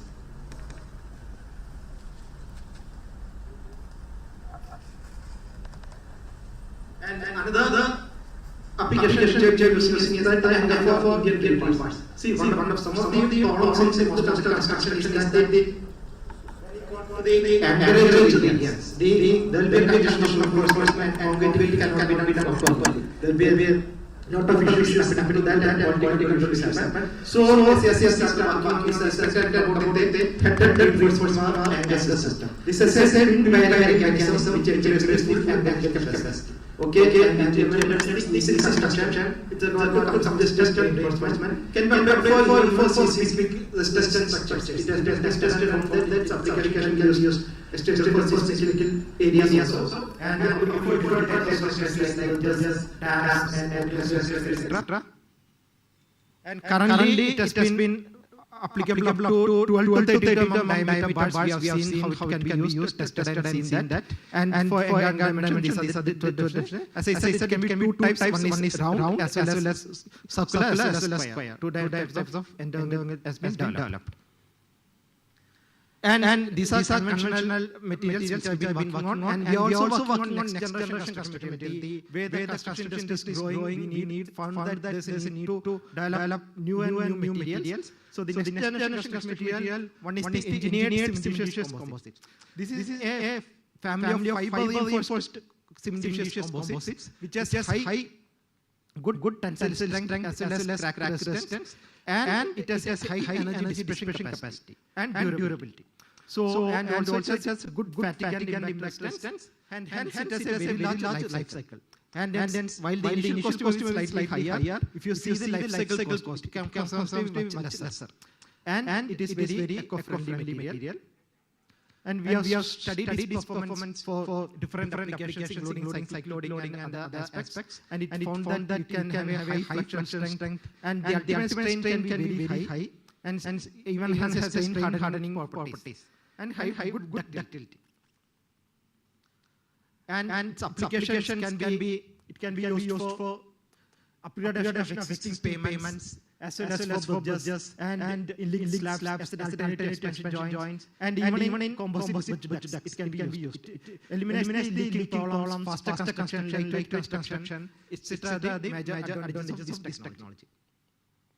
And another area which we have been working is the advanced cementitious composite for 3D printing. As all of us are aware, now 3D printing is being buzzword in almost all the industries like electronics, automobiles, medicals, aerospace, and other industries.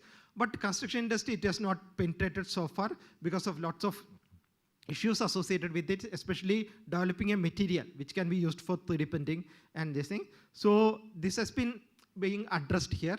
And the advantage of using such a method is that, see, the manual construction, the major problems what we are facing is the shortage of skilled manpower and the depletion of resources and safety issues. But using this 3D printing technology, we can reduce 32% of the construction waste, and 50 to 80% of the labor cost can be reduced, and 50 to 70% production time can be reduced. So such research is going on in our laboratory, and we also seen its feasibility, and we found that it can be used very successfully, and we are also demonstrated in lab level construction for different types of specimens, such a technology. Another one is the high performance concrete, ultra high performance concrete. This is nothing but a concrete which has a minimum strength of 150 MPa and a specified durability, tensile ductility and toughness requirements. And generally we include some fibers to achieve specified requirements. The advantage is that using such a material, we can reduce the section size by a large margin. Okay, we are reducing the section size and hence reducing the usage of cement and other materials. So natural resource depletion is reduced very much using such a material. You can see a comparison. If you see that its size is almost similar to that of a steel, only slightly higher than that of a steel section, but compared to a concrete or precast concrete, reinforced concrete or precast concrete, its sizes have come down drastically, almost 25 to 30% of the steel structures, and it can be used as an ideal precast material. Okay. So these are some of the studies what we have carried out, and we have found that how to conduct a mixed design. What is the specific mix that is required, and what is the curing required, that has been studied, and found that for achieving some specified strength, how to do it, that know-how is now available. And how to predict the mechanical properties. If you develop a mix, how to predict the mechanical properties. Such studies have been done, and we have already developed the capability in this area. And we also extended for 3D printing. 3D printing, we are doing the research as we said earlier. So this ultra high performance concrete also, how to do with 3D printing also has been studied, and we have also developed the mix for ultra high performance concrete using 3D printing. And these are the technologies, some of the technologies which are already developed, and some of the technologies which are in pipeline are, one is the recycled aggregate concrete. As you know, the construction waste, how to handle the construction waste is a bigger issue that is being seen now. And we, SCSI has started a project, we have been working on that, and now we are earnestly started a project in this area, where we want to use this recycled aggregate in construction, how to develop a mixed design procedure. If you want M30, M40 concrete, how to use recycled aggregate and come out with the mix, that studies are going on. And then we have several studies on foam concrete, like prefabricated steel foam composites, energy efficient, precast lightweight geopolymer foam concrete. These studies also being done. And innovative smart cement composites, which can be used for sensing and monitoring of corrosion erosion. This also put in our exhibition center. We can see that how its application there. And innovative embedded reinforced concrete double shear connector, and beam to column connections for cold form steel structures, and high strength steel. See, normally the steel what we are using for steel structures is limited to 40 MPa, but internationally people have started using 690 and 900 MPa steel also people are used. But the problem in our country is we don't have design guidelines. So how to develop design guidelines for use of this high strength steel structure, that is also being studied now. So with this small thing, I'll stop my lecture. So many of these technologies are shown in the exhibition and in the laboratories. I request all of you to go around and this thing, and all the contributors of these technologies are available here, and we can discuss with any of them anytime based on your interest. Thank you.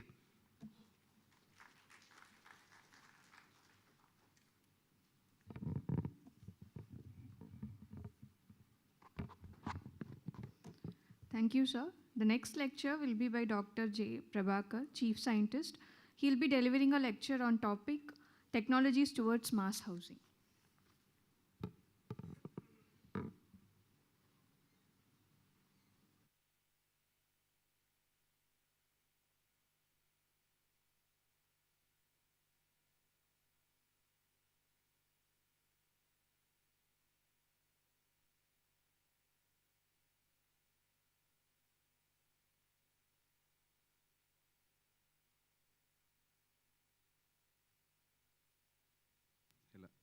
Hello, mic checking.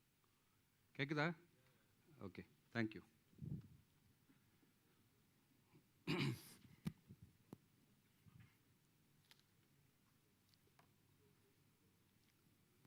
Slide போடுங்க. Yeah, very good afternoon. I'm going to talk about the Only I'm going to touch how that technology is developed. I'm not going into detail about the technical. Just I will give the glimpse what are the loads for which the what are the technology we developed, we have studied. So that it will be interesting to for you to understand. If anything technically you want further details, you are always welcome and we can have a detailed discussion. So since the time is very short, so I'm not going to talk something in detail about technical.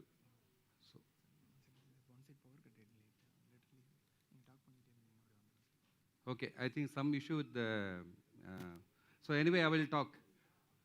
See, this I am going to talk about the precast construction.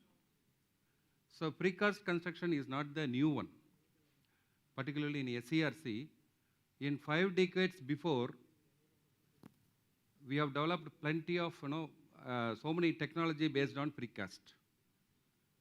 So we also demonstrated about 114 or 120 flats in our Besan Nagar. So that time it is completely with the wall, roof, staircase, everything with the precast. So we had even a very long tower crane. Exclusively for that, we are at that time our seniors they bought and they demonstrated. So why it is not picked up? So we will say that is okay, it has developed long back. Why it is not sustained? Why it is not continued? Because always our Indian mentality, we always calculate the cost. So what is the amount of expenditure going to incur when I go with the precast? So we have that kind of tendency. So in those days, even government or even the society wants to have job because there are plenty of we have manpower. Manpower is no issue. Only the affordability, buying the raw materials, that was the issue.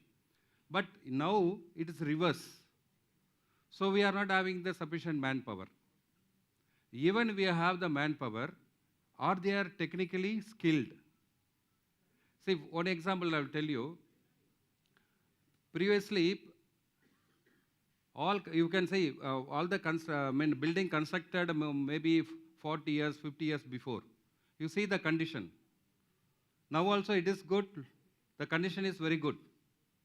But whereas the building constructed recently, maybe 5 years or 10 years after, before, you will find with a lot of dampness and you will find a lot of corrosions.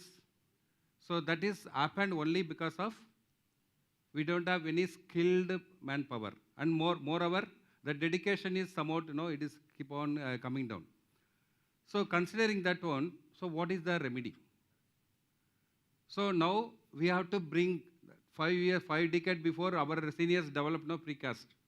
So we have to do some reverse studies. So when you do any things at the industry level, we can have the control with regard to quality. But the things which is happening at the site, people are not that much interested to stand all the time at the site to watch it. And moreover, the person who is deployed or in the field, they are not fully trained also. They will not have the responsibility. Thereby, although we have plenty of chemicals and we have very good concrete strength and we got very good steel. No, previously 230 MPa. Now you can imagine now 600, 700 MPa is there. So there is no problem with regard to the mechanical strength or even the properties of the raw material. How you are going to utilize, that only the matters. So simply if you say, if you are even making dosa also, if you are not having the proper ratio, the timings, when to keep and all the things, you will not achieve very good tasty dosa. The same thing only. You will be having the all materials. If you are not properly utilized, or the care has to be taken even after casting the concrete or etc. So that is the main thing. So even earlier, what happened? Oh, power area. Okay, okay. Okay, sorry, then, so that is the main issue. Now what we are facing now, that we have got a lot of civil engineers. So most of the civil engineers, they want to have a white collar job. They want to sit in the very good cabin with the AC and all the things. So nobody is interested to go in the sunlight and work. But I will tell you, now all the people are rushing to the IT field or something like that. Even after 10 years, there is going to be a lot of demand, particularly for civil engineers. And particularly the repair and rehabilitations. Because as I said, the quality of the construction which is coming up, it is not up to the mark. So naturally, you will find within 5 years after construction, you will find a lot of dampness. So once the dampness starts coming, so we are used, the reinforcements are inside. So naturally, the reinforcements start corroding, because to start with the reinforcement corrosion, so you need to have moisture and oxygen. That already is there. So slowly it start reacting, and over the period you will find cracks and spalling of concrete will take place. So again we need to choose some proper repair materials. If the repair is not done properly, again the same issue. So everything is it is the matter of the compaction. How your concrete you are completely almost for, as far as you have to eliminate the voids presence in the concrete, because that voids only allowing the ingress like chloride, carbon dioxide or other elements to go into that concrete. So once you are arresting the entry of all those things, so we can bring the structure for long. So there are a lot of ways. Even, just I will tell you, the previous construction, if you maybe 40 years or 50 years before, whatever the manpower we are seeing at the site, if you just to give them direction, you do like this, you will keep doing. You will not change the the way of working. So that is where directly or indirectly they were helping to bring the structure in a very quality way. So, but that things are not exit. Or I will, since my slide is taking time, I will switch over to some other some example.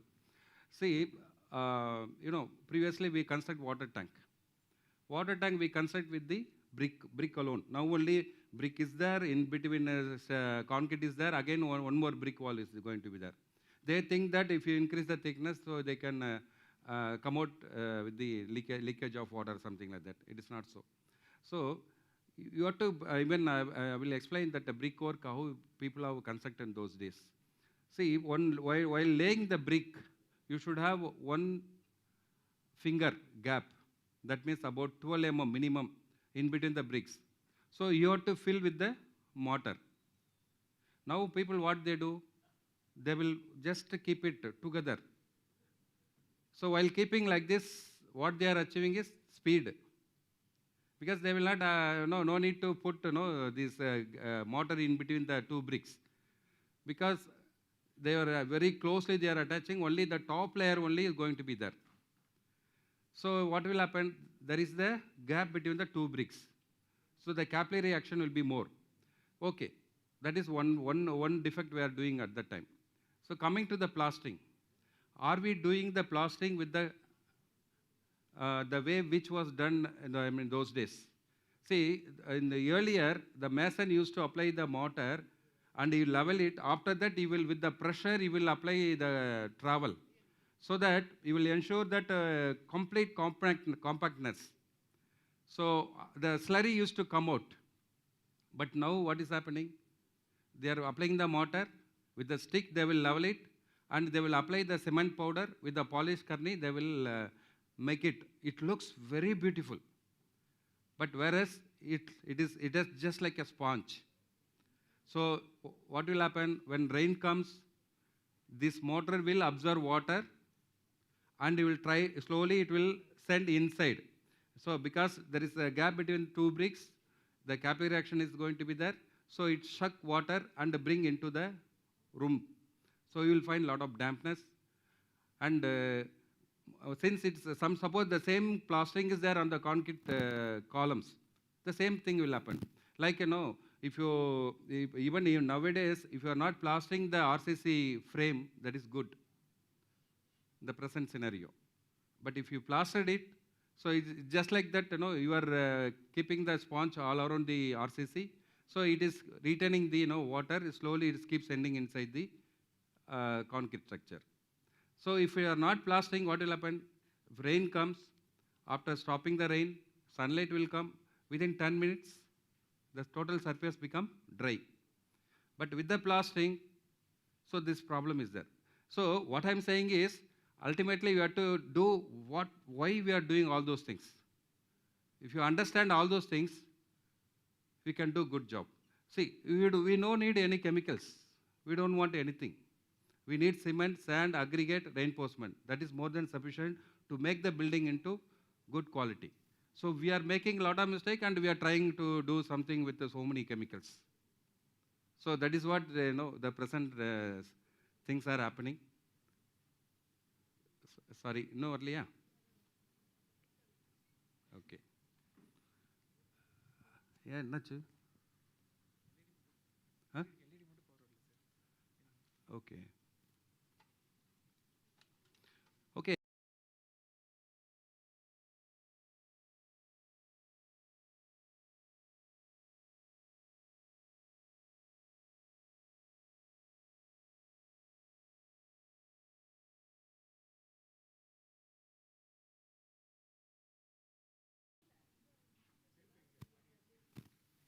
ஓய் இது ஏவா okay இங்கே ஸ்டாண்டில் வைக்க முடியுமா தெரியுமா உங்களுக்கு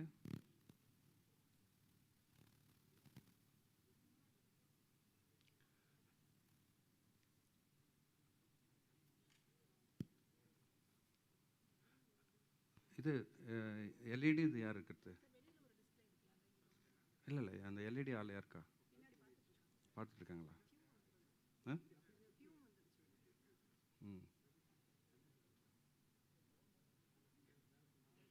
இல்லை இல்லை வெளியே இருக்கிற டிவி கூட சின்னது தானே மாற்றிட்டு இருக்காங்க இட் வில் பி ரெக்டிஃபைடா sorry please be patient for some time so will continue so sir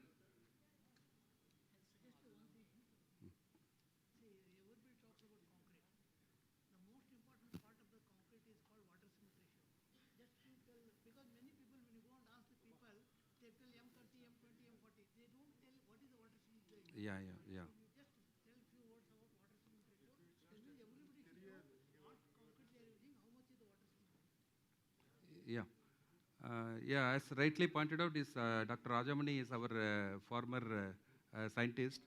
He worked a lot with regard to the water cement ratio. What is the importance of using water cement ratio in concrete? So people should understand the use of water when you, particularly in the field.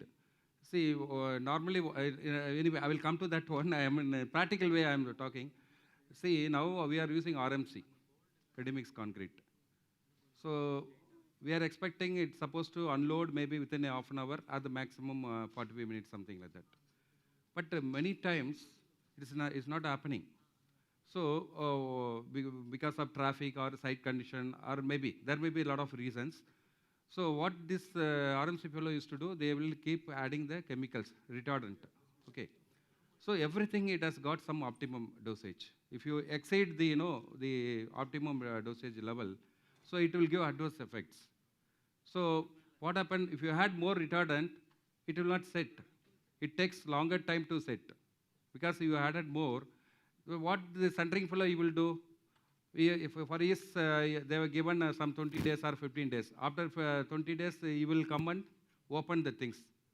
So by the time what happened, the concrete become, it would have not achieved the strength because you added more chemicals.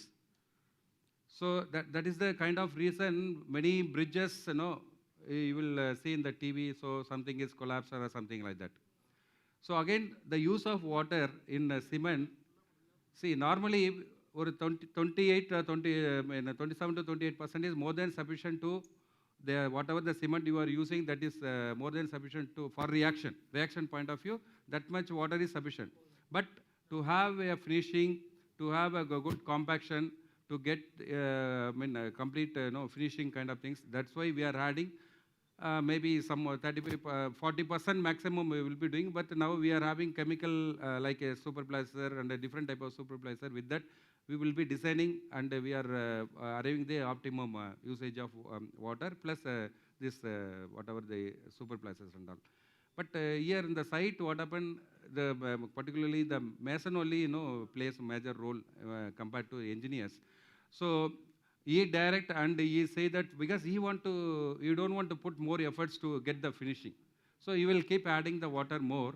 So thereby again, the simple thing for easy way, completely whatever we want to do, get the strength, that is it's not happening.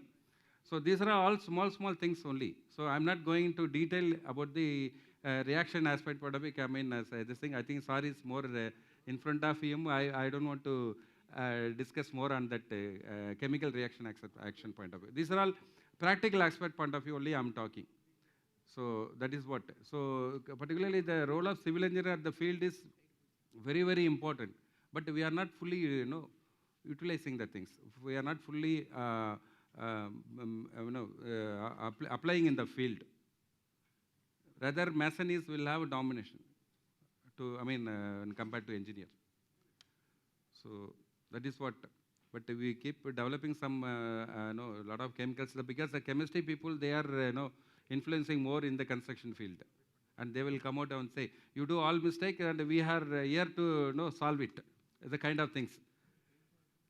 So they will come out with the water prepping, the different coating, all those things. That is not required. Because as long as you do good job, this all materials not required, according to me. So that is my experience says. Because we have our whole construction, my father constructed maybe 50 years before. Nothing is there. It is very, very good condition. We have not used anything.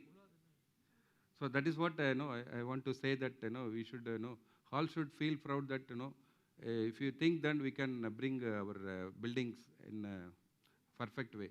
So we can bring long life. See, many times people are talking about already my building is 50 years past. So my life expectancy is already the building is satisfied. So whether we can demolish or something like that. I don't think so. As long as even you are keeping your bike, within 1 year, the bike you can condemn if you are not maintaining the things. So like building also, as long as you are addressing the small issue. If you do quality work, the small issue won't be there. But even if you address the small issue, you can bring this life as long as. I feel that there is no saying that this life is 75. People are talking, no. This is all with experience only. Even it can extend to 200 years also. So that is what. Okay. Still it's going on. Sorry, somehow today our time is extending. So anyway, we will again after lunch we can interact. After lunch, I think is planned for lab visit. Maybe lab visit we can have maybe some we can cut down, and panel discussion after lunch you can have it. Anyway, the organizer they can tell you. Sir, any general question? If anything is there, or you can also share something. You want to say something? No, I want to elaborate that point you have told. Yeah, mic irka? Idella irka adanda mic irka. Ena idana remove panni appo na kodugunu. Is Dr. Rajamani, he was no, I was a scientist here and I started the concrete composite lab. Now it is called advanced material lab. I retired in 2010, but after 10 years I am coming. So many changes in this institution. I am surprised. I am now in Bangalore. Okay, I want actually Prabhakar is a highly practical man. He came from Bhopal, that is now called Ampere, and he had done a lot of practical work. I just wanted to add whatever he has told, the important terminology called water cement ratio. Water cement ratio 0.23 is required for hydration, what he told, 23%. But we can't make 23% any concrete because that is not workable. We add water. And we can add up to 0.4. He mentioned 0.4. 0.4 is good. So adding water is only for workability. So if you add anything more than 0.4, definitely it will produce pores. Definitely it will produce You can pores. bring it back, no? So we should know what is the water solubility you have used in our structure. Grade is not important. M30, M20, M25, M40, that is not important. What is the water solubility you have used? You must know that. That means he mentioned practically, but when you make in RMC anywhere, we must know what is the water solubility they have told, what they are used. That is what I wanted to mention you. Any concrete should be defined by two parameters. Actually, not theoretically, practically. One is what is the concrete strength, grade it is called. Then second is the standard deviation. Without these two, concrete is not defined as per IS 456. Concrete, I'm not talking about water cement, no, I'm talking about what is the definition of concrete, strength, structural concrete, defined by two parameters. Because concrete is always having variable strength. A concrete mix will produce lot of strengths. It cannot produce same strength in cube. So we have to respect the variability of the strength automatically occurring. And that is given by the called standard deviation. And what is the number? Standard deviation is only variation. What is the number? That is population mean or whatever it is. So we should have the grade. Instead of grade, we can have mean also. Because these two parameters distribute make the curve, normal distribution curve. And the curve is the definition of the concrete mix. I'm going a little bit technical now. Normal distribution curve is the definition of the any concrete mix. So we should do, based on that mix, we are trying to do so many structural designs and acceptance criteria. This I wanted to bring to notice.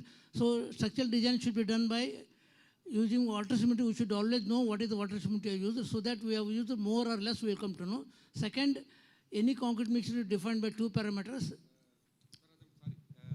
Sorry, we will go ahead. No. Just sorry. Can you able to see this TV? Very small, no? Otherwise, you can come front and you can see it. Very sorry that I know. To have a better way only we arranged, but something happened. So, okay. And slide podunga.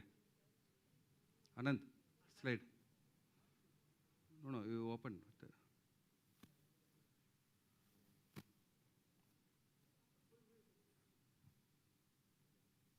Flower.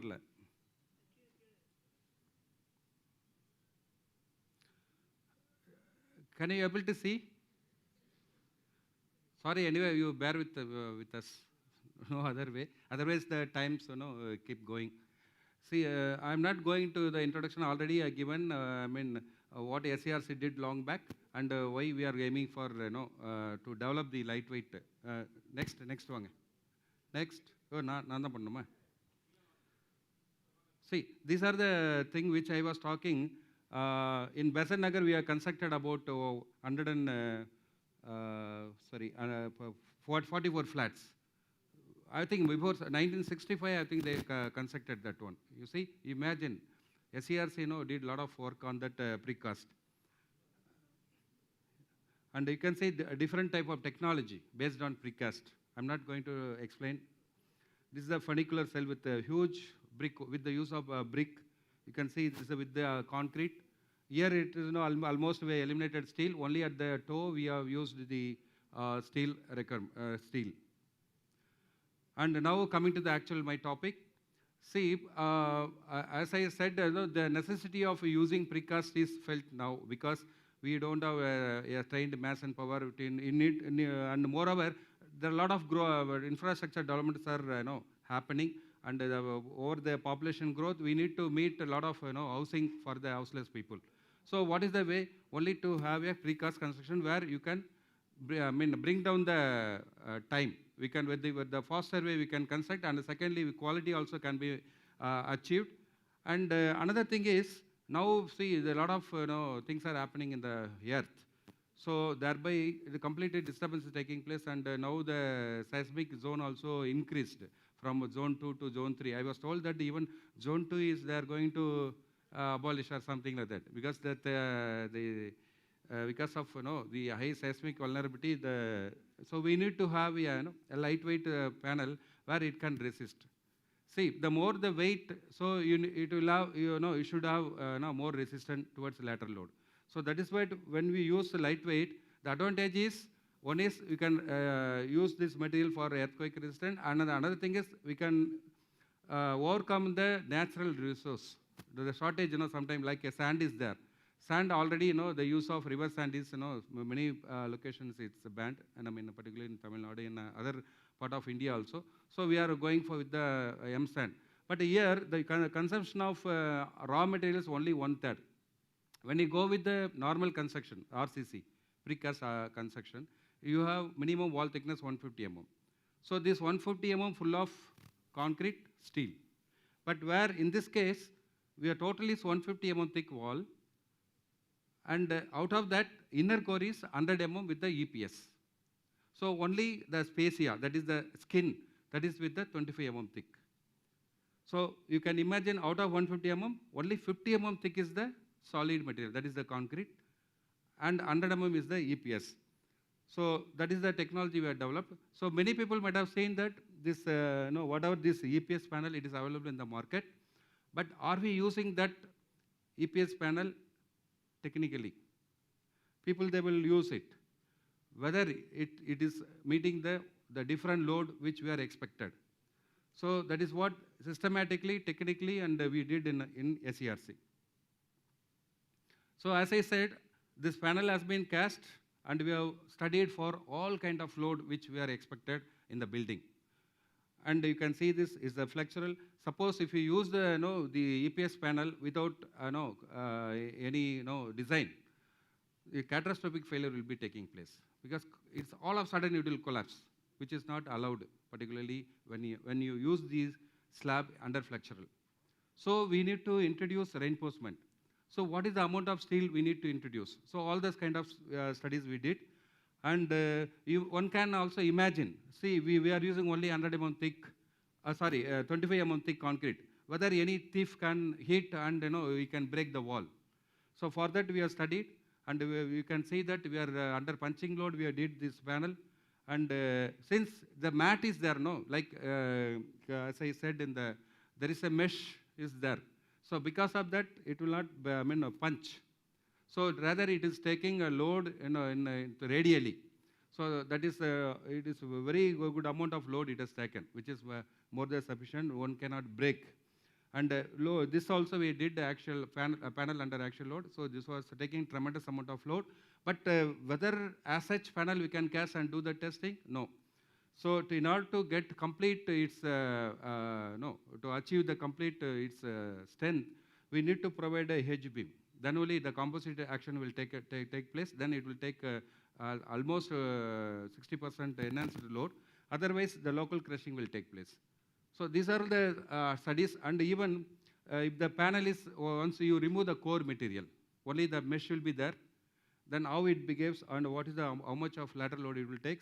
And again, coming to the, particularly in the precast, joint is the most important things. So whether the joints will take the required load or not. If at all the joints, how we can simplify.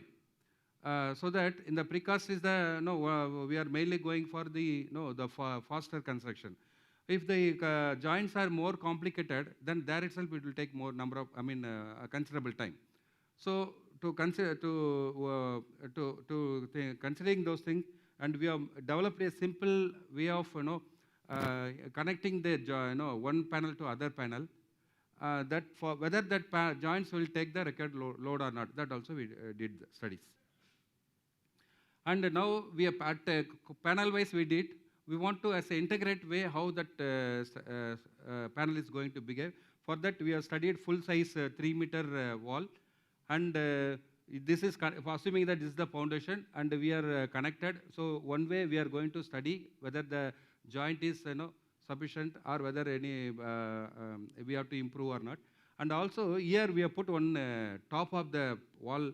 We put one beam. That also precast. That will be useful for. Suppose you are in the construction, precast construction, you are going to have one wall, other one wall, like that, no? So that will also give the one alignment, and moreover, this beam over that, the slab will be sitting like this. So again, this connection, whether it is sufficient or not, so that has been studied in this particular assembly.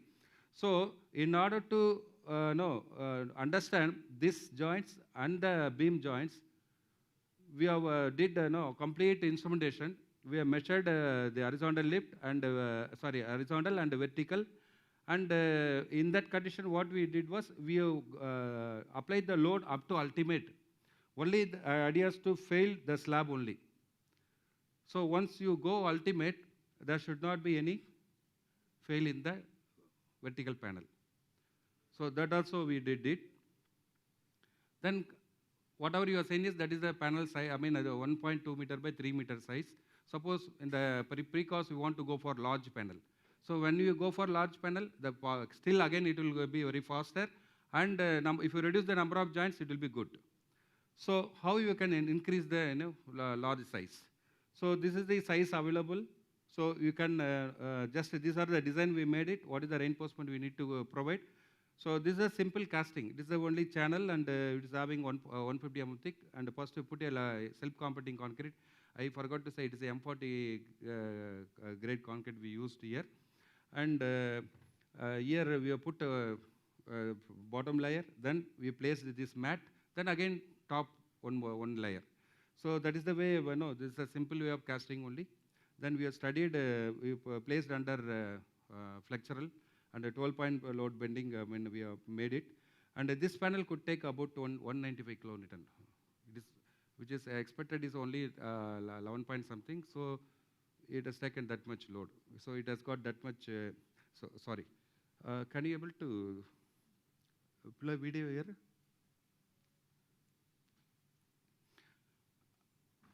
And they do play panna mudiyuma parunga. Precast, the lifting, how you are lifting, that is the most important thing. Because the second day itself, you are lifting the panel. Because you need to study that whether we can lift the panel and what is the minimum strength that concrete should achieve. So that is also most important. You can see that since the second day it will have only 9 MPa, because 40 MPa grade we used and 9 MPa only. So with the 9 MPa, you should not have any failure here. So this is the way, actual way you have to lift it. So that is what just I want to say, particularly in the precast. Handling of specimen is most important. In this case, here both top as well as bottom mesh is there. So because of that, you can lift it other side also. See, normally in the flexural, we have main reinforcement at the bottom. So you need to mark, you give identification. You have to lift only this way. But whereas in this case, if you are stacking in the yard, you can lift it in any direction. So nothing will happen because both the mat is the presence and that is interlinked with the shear connectors. Next. So now we have studied that component wise, and as a some system also we did. So we want to know that as a building system, how it is going to behave. So for that we have chosen a room size of 3 meter by 3 meter. As G+1 we have assembled, and all this this assembly you can see here with a simple with the probe, and we are erecting it. And this we have did with a seismic table we have did, and we want to understand what is that gravity, what gravity that building is able to withstand. And the same building, since we have studied for the place the building under lateral load also. And you can see that under lateral load, this building has taken about 35 ton of loads. So can you play this video? Left side. The building under seismic table. You can see this. You can see this building. So what of the load as per the standard we need to apply at the different floor level, we have applied. And you can see that the building is completely placed on the shake table. And at different G we studied. We went up to 0.36 G. Even went up to 0.5 G also. So we want to know that how much load, the gravity load it can take. So even though that nothing's happened to that building. So that is the kind of if had it been in a solid, then it could have been different behavior. Next.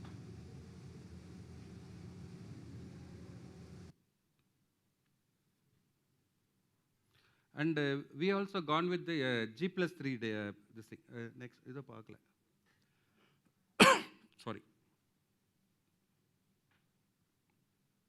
Next.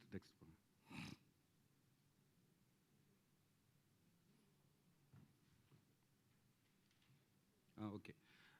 See, whatever we have shown is the G+1. So first time in India, we have gone with the G+3 of EW system, economically weaker section. Actually, we have particularly we have chosen this project to give people of EWS. So for that, we have taken this project, and the room size of hall, kitchen, and bedroom and balcony, that kind of a plan. That was we have studied first time in India. Actually, people did G+3 with the framed structure, not as a building. So we have cast a large panel the similar way, and we also some kind of studies for while transportation, anything breakage is there or not, that kind of studies also we did. And the one advantage is here, you can more number of panel you can carry, because it is the only 2/3 of normal RCC. So in the normal RCC 110 means it will have only 300 kg, something like that. So more number of panel at a time you can transport it.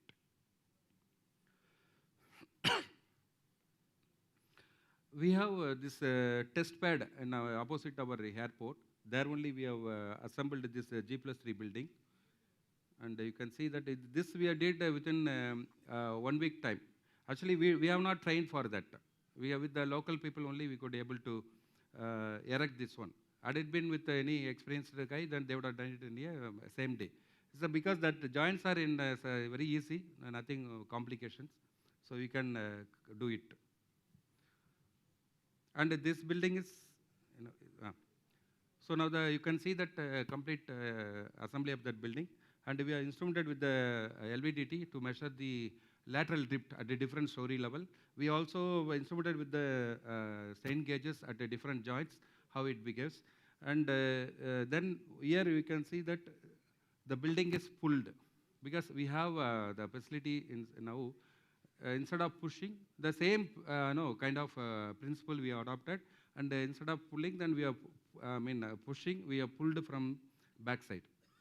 So the applicational load is almost in the similar way only. And you can see that what is the amount of load it is taken at different story level, different and at different load. What is the drift? It's all within these things. So I'm not going to technically full details. Next. And we also demonstrated with this technology there were school buildings, and one Andhra Pradesh Hudud cyclone, they have constructed 500 houses using our technology. And here one scratch building also initially when 10-15 years before we have constructed that buildings. And the technology has been transferred to 3 agencies. And now a little bit I will talk about, see whatever the EPS panel we used, it is available ready-made. So it is costing a little bit high, because it is a monopoly kind of things, and because the usage of that one is very limited. Thereby competition is not there, and they are not coming bring down the cost. So to overcome that one, what we did is we have used the EPS, and we bought separately mesh, and we are given the link between the this mat, bottom mat to top mat. So that connection we have developed, that has been patented also. And in a 1 square meter, how much connection, the link we have to provide, that has been optimized. So, and all the studies they have carried out, and it's almost, it is matching with the panel which is available in the market. So this become very cheap, because ourselves we are doing all the things. Next, okay, we also did some work with the precast, how to connect the beam to beam and the column to column in the easy way. So some studies happened, and whatever the load it is supposed to take, that they will come out with the design. So it was working well. This technology also it's available with us. And another is foldable, portable and lightweight transmit, particularly for the hospital. Suppose any emergency purpose, suddenly you need a shelter. So you can take into a truck, and immediately you can fold.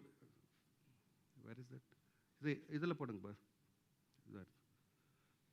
So you can see here, this is the amount of the size, the thickness is only ½ feet. And with the small truck, you can then pull it, and that will bring into the shape. It will have completely, lighting and everything. So everything will be there, all services. So it is an easy way to, immediately, suppose any emergency things is there. So this kind of, folded things very much useful. So this also we have transferred this technology to agencies.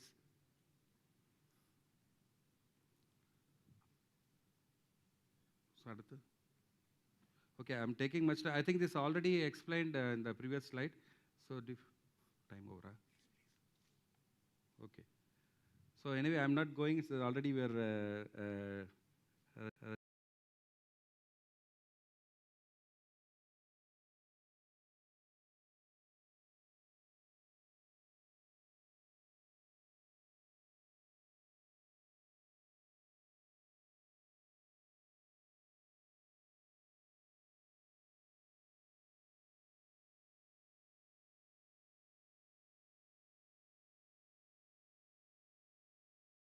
Explained in detail much more in depth.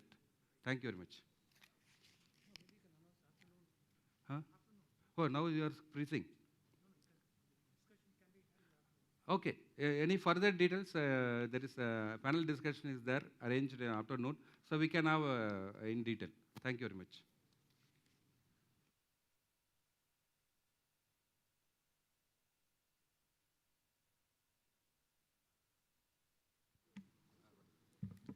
Yeah. Dr. Robin is here. National Center for Coastal. You are Dr. Robin. No? Oh, 1 minute, please. Yeah, so I'm sorry really for a lot of inconvenience to everyone. We planned in a very nice way, but somehow some small issue, which I'm very extremely sorry, and apologies from ACRs. Now we thought of making a slight change in the schedule. We will have the panel discussion now as scheduled as 1 o'clock. It's going to be 1 o'clock. So we'll have panel discussion at 1 o'clock for half an hour, and then we'll break for lunch. After lunch, we'll continue. There are 4 more presentations now. All our colleagues are waiting. I'm very sorry for, I have to express sorry also to them, so that they have to deliver the lecture in the afternoon, post-lunch. Very difficult session, anyway. I'm sure that I also request our delegates to assemble back after lunch for lectures, those 4 lectures.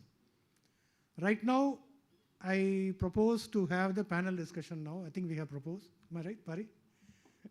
We'll go ahead with the panel discussion, and Dr. Amar and Dr. Kamakshi are the moderators for the panel discussion. We have the members. I think panelists are here. Amar, can you come over and take?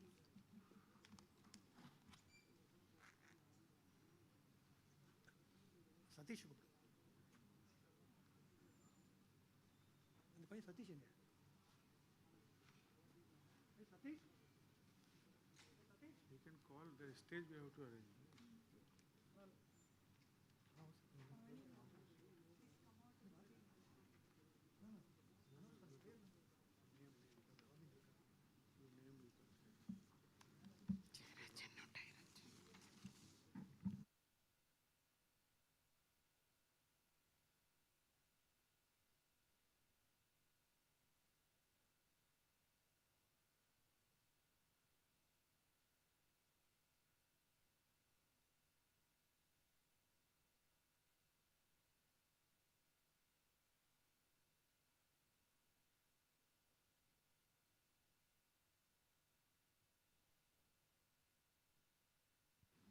Actually, this panel discussion is for everybody, so everyone can participate in this. However, just we call upon few people to come out to the stage to join with us for this panel discussion. Mr. Jayarajan from DNEB.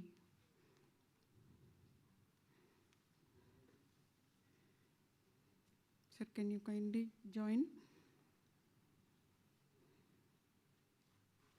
Dr. Robin from NI, National Center for Sustainable Coastal Management. Madam G. Bhavani from BIS Chennai campus.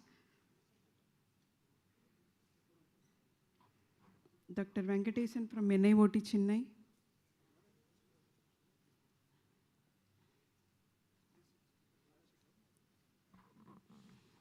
Radhakrishnan, consultant.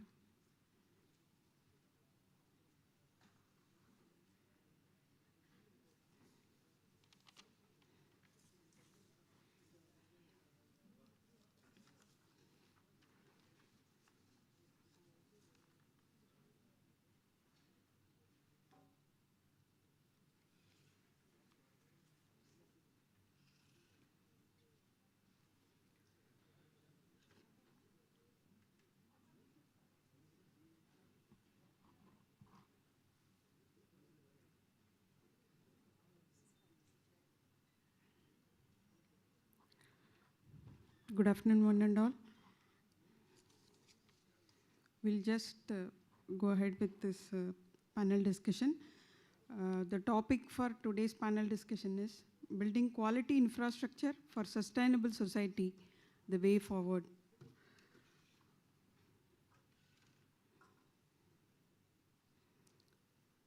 So as the name indicates, the necessity for quality infrastructure is very obvious, and also we have to march towards sustainable society. So building up resilient structure, or so we would like to hear from you, all of you rather. I will just call upon one by one our speakers here to throw some light on these topics. This building quality infrastructure for sustainable society, way forward. Actually, your inputs are going to be useful for SCRC to orient our research also towards this topic. We all want to work in line. So may I call upon Mr. Jayarajan, TNEB, to start up with the discussion, sir.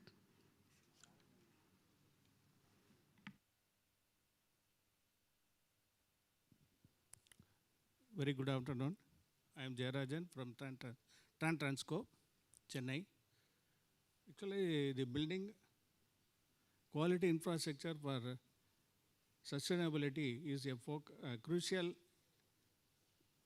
for the long-term well-being of the society and as well as for the environment. So we are on the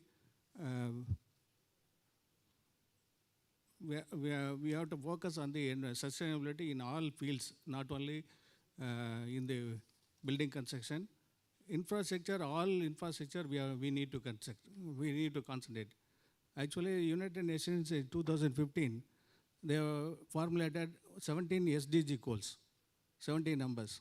That includes no hunger, no poverty, quality education, gender inequality, like that. 17 SDG goals they formed. Since we are conducting that SDG goals, we are trying to achieve the SDG goals before 2030. And we are planning for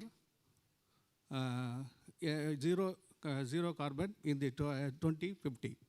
So actually in Tamil Nadu demand, 17,000 megawatts we achieved this month. So last year, the same time, we reached only 13,000 megawatts. So it may reach to up to 20,000 megawatts in the short time. So we need to be prepared. So every time we need to conserve energy as well as to maintain, conserve energy and water. Then only we can able to give a sustainable environment to the society. So we need to concentrate on construction in all every stage. We need to be concentrate on the sustainability. Life cycle strength also we need to concentrate. Renewable energy integration is most important in all communities. We are planning for smart cities that includes integration of renewable energy, windmills and solar panels, and recycling of water. Like that, we need to integrate with the society. Efficient resources, that is, we need to conserve locally available materials. We need to concentrate very less usage because the fossil fuels are very less. Actually, the 120 billion tons of coal reserves are available in this world. So every year we are planning 2 thermal power plants, and German and other countries have stopped the thermal stations. Now in India also we stopped the environmental ministry has stopped the giving the permission for thermal power projects. So we need to concentrate on the in the existing plants also we are installing FGDs to reduce the emission of carbon dioxide and other toxic NO2, CNO2, like that. Public transportation integration we need to consider. We need to integrate the public transportation with the local metro and other 2 buses. We encourage the people to use the public transport.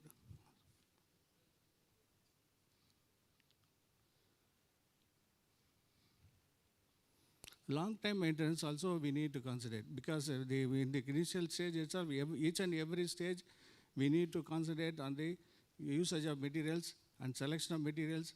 For then only we can able to give a sustainable sector. So this sustainability is will be helpful for the long-term well-being of the community for the future generations also. Thank you.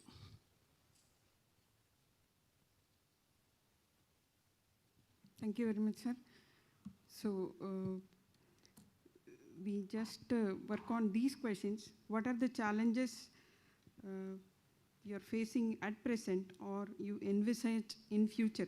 Exactly, that is what sir has spoken now. We want to have a discussion on that only. And also, what is our experience or opinion about new developments in the field of construction building material? And do you feel that research is needed to focus on such material? That's what a few points already sir has covered. In these lines, we want to orient our talk. So one is, what are the challenges we are facing at present and what we envisage in future? And what is your experience or opinion about new developments in the field of construction material? Do you feel that research is needed to focus on such material? And the other one is, how can we work together in synergy to meet the present and future challenges for building quality infrastructure for sustainable society? See, these are the 3 themes on which we are aligning our talk. Now, may I now request Dr. Robin to start his views. Hello. Good afternoon. Actually, I belong to National Center for Sustainable Coastal Management, and mostly we are working on the coastal infrastructure. In terms of coastal infrastructure, we are looking for, because long time we are working in coastal areas, very challenging working in the coastal areas, because you might be knowing the recent calamities, natural calamities and other things. It is very challenging, especially the coastal erosion, because all along the Indian coast, we have a highly eroding coast. We are looking for how to protect the life and livelihood from the coastal erosion point and sea level rise, and most of the cyclonic depression, storm surges, all these things very much affect the infrastructure along the Indian coast. So from the coastal point of view, we are looking for the sustainable building material, especially in the small island, because construction is very difficult in the small island. Like we have Andaman and Lakshadweep, so we are very closely working with this small islands, and we are looking for vernacular material. It should align to the environmental condition of that particular island. So in that regard, maybe SCRC can help in how to develop the very eco-friendly material in the construction. And we are working on other infrastructure like offshore wind energy and floating solar plants in the small island. So this kind of area, we want a structural material or very efficient and sustainable material for the country's development. And another one, we can see the IAMB, Integrated Island Management Plan. Also, we are looking for the infrastructure like jetties, floating barges, all these things require this kind of vernacular and efficient, energy efficient material. So all this way we have to bring into the discussion, and we have to look forward for the new material development in this regard. Yeah. Thank you very much, sir. Now let us move on to Madam Bhavani.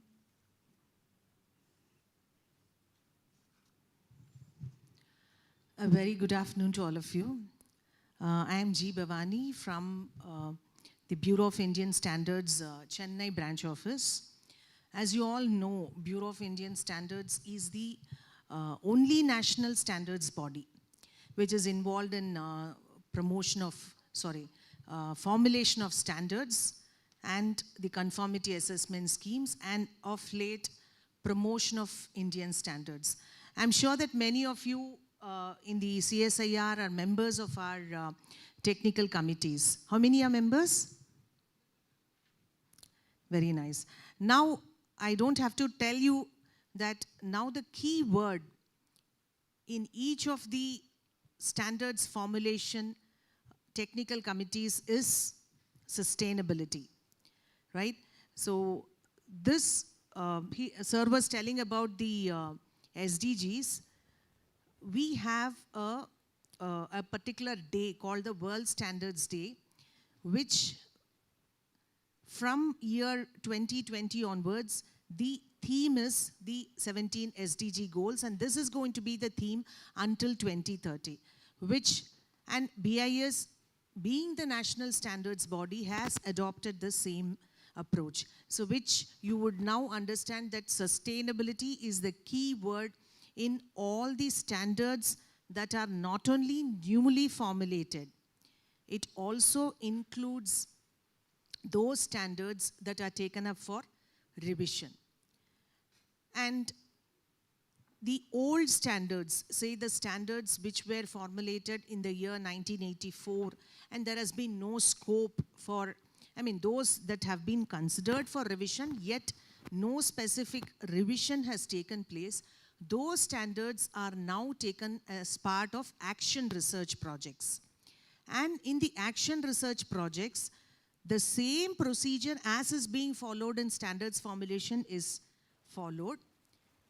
But here the stress is again on the sustainability aspect. So this is one thing. And second thing is, the Bureau of Indian Standards has become, there is a great metamorphosis, like people who have been member of the technical committees, you will certainly appreciate. It's a completely digital organization, completely open organization, and a transparent organization. What I mean by this is open in the sense any person, including a student, any person who has a knowledge or a caliber on a particular subject can contribute to standardization. He need not go to Delhi, take part in the standardization activity. He can sit in the comforts of his office, of his college, and just log into our two important portals. One is our BIS website, and the other is the eBIS portal, where he just needs a login.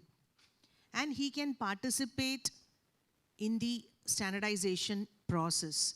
Particularly this sustainability angle, if anybody has any inputs with regard to the sustainability angle, he can give his comments.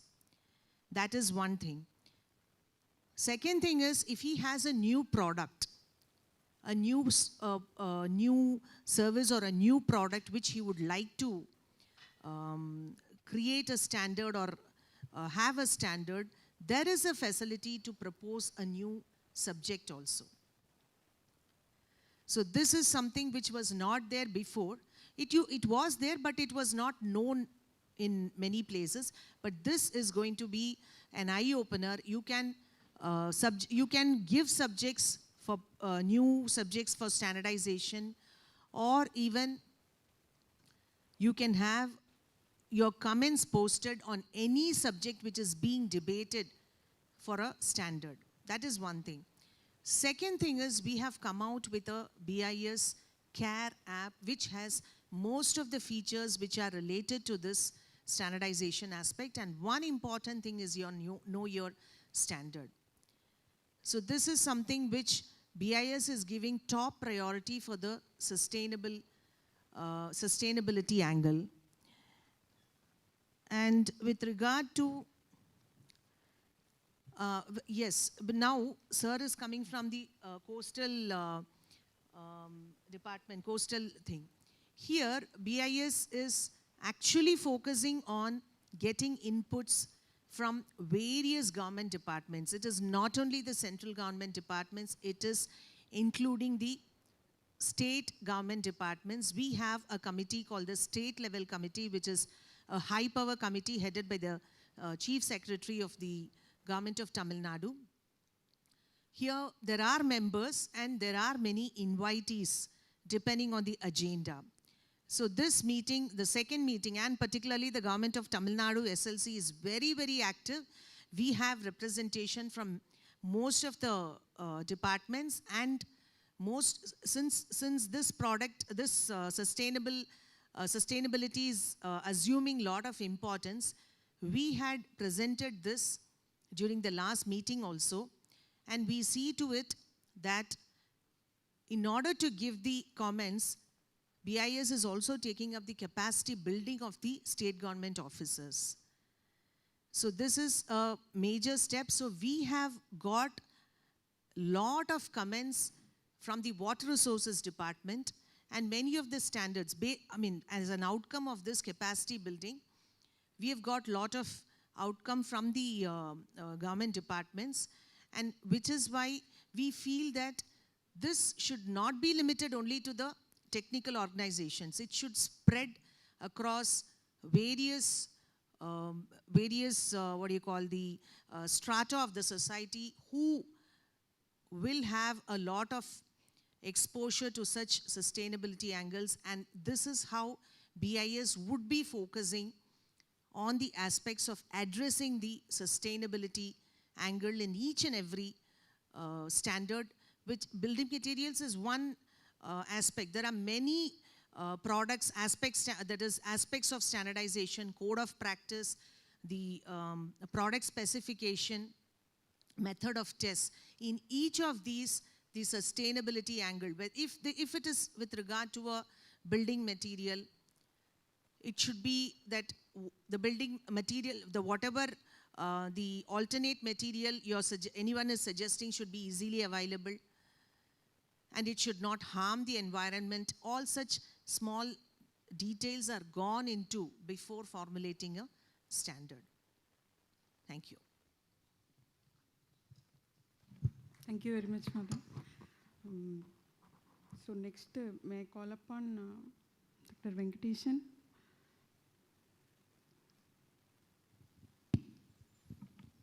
Good afternoon. I represent here the Institute of Engineers, India. The invitation was sent to our president, and he could not come, and he told me to represent. And I work in National Center for Coastal Research, and I also represent in UNESCO Intergovernmental Oceanography Commission. I'm seeing the learned panelists, and Mr. Jayarajan is my colleague in the same Institution of Engineers. He is heading another local center in Chennai, and Ms. Bhavani, I know her, and I had given a talk in BAS. They have been doing wonderful service. And the NCSM, he has spoken very well the need where the CRC can involve in the marine-related, ocean-related activities. You all know that as a structural engineers, the importance of feasibility, and next is economical, and next is talk about the safety, then operational. Finally, you need to know about carbon. That is what today is a need. And the things are changing. The UNEP report by 2020 talks about how the carbon emission need to be evaluated. You talk about the largest sector, which comes from the building sector. Among all the energy sector, the carbon emission is there. Today morning also somebody tweeted from New York with a photograph of high-rise building. By 2030, they have to completely reduce, and net zero should be done. That is the level. You have two parts, and the operational part and embodied part. And we know very well 20% goes to the embodied aspect on the construction site during the initial stage. But operation one, everybody is concentrating now how best we can reduce the energy consumption. Here in the role of, it's not only the architecture, the structural engineers need to play a major role. I am part of some other committee of Technology Innovation Hub in IIT Bombay. We were looking on a project on measuring the data. Means we don't have such data sets, how much data consumption on varied buildings. So such work, being a research institute, can be brought in, and BS is there.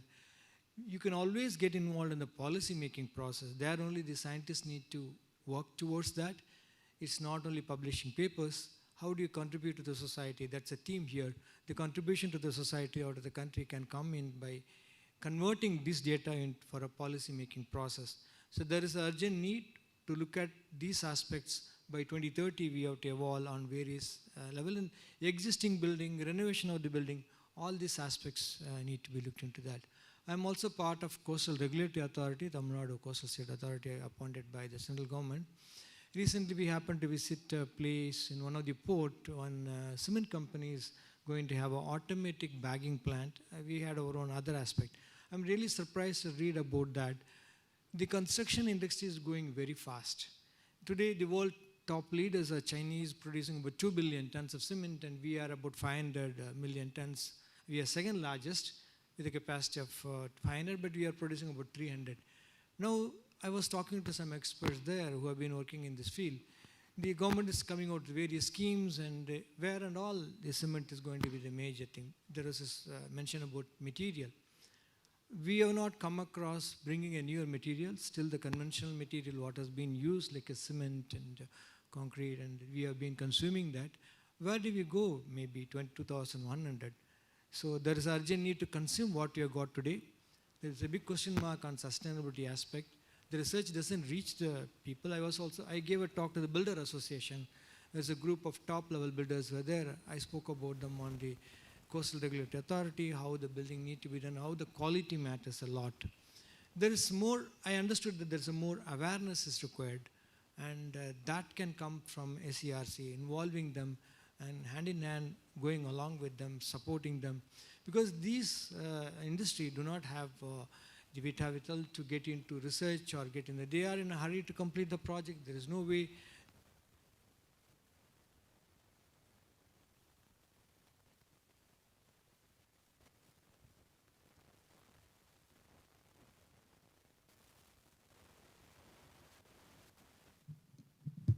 How do we researchers contribute to that, to involving with the Builder Association is one aspect I thought I can mention here.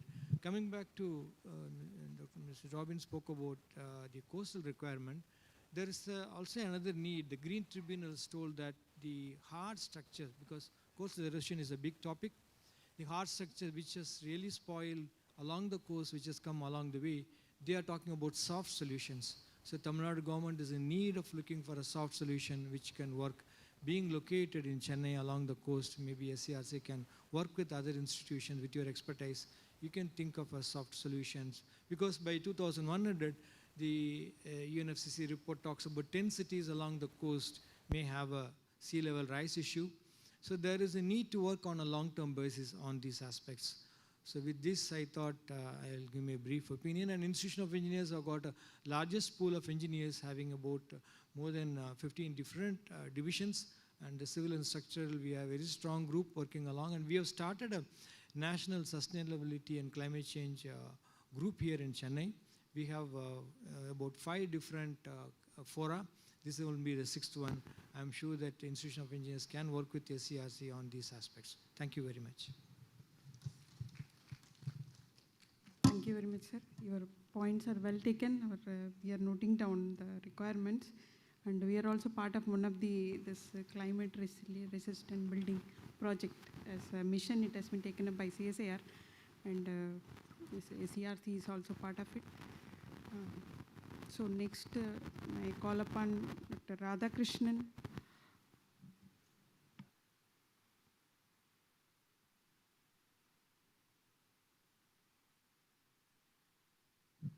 Yeah, it's okay. Yeah. Good afternoon, everyone. And this is Radhakrishnan, retired Chief Engineer from Chennai Metro Water Board. All along I had been involved in maybe many water supply projects involving major structures, larger pipelines, process units, etc. Everywhere we had to have the interaction of the designers, particularly like institutions like Csir-Serc and so on. Coming into the context of this panel discussion, what is needed? Suppose if I make it maybe in the components of maybe water supply, sewerage, environment, or something like that. My first priority is going to be on having the land footprint less. For having my structures, maybe our tanks or whatever it is, my process units, you have your sister concern, NERI, and they will give you more inputs on these things. So there has to be a collaboration on this. Suppose if I have a process design made like this, how it will be complemented with maybe a structural design, with taking into consideration the life cycle cost, economics, environmental benefits, social, etc. This is to be combined. This is, I feel, it is lacking. So it is happening in islands. I am taking about construction aspect, design aspect, on strength basis and other things, maybe to some extent on even maybe on execution, let's say installation aspects. Not to that level when I take the interest on the design aspects, not into the execution aspects or putting in through the project through maybe a trench, a large pipeline. My inputs are very less. I'll have to depend on the experience, personal skill, manpower, and then what is being done. The vision is only like this. So I cannot go this way. So this is my challenge. For example, again, I will throw some lights. Suppose we are designing a, let's say, water treatment plant and sewerage treatment plant. There are standard norms. You'll have to have this much of area, etc. This is going to be the units. Now with the advanced technologies, now the land footprint is coming down. What is going to be the material I can use? How I can make it? Can I make it in different levels? I have seen in Singapore, it is being done in different levels. The same process. There is no need, you can spread it. Why it should be? But there has to be some inputs on experts like you, maybe structural, and then on materials, material selection, environmental friendly materials. It may be, if you take the life cycle cost, it may be cheaper. We don't see that. We take on today's cost, L1, that may not suffice. That may not be sufficient for a sustainable infrastructure. So this is my point. And then environment friendly.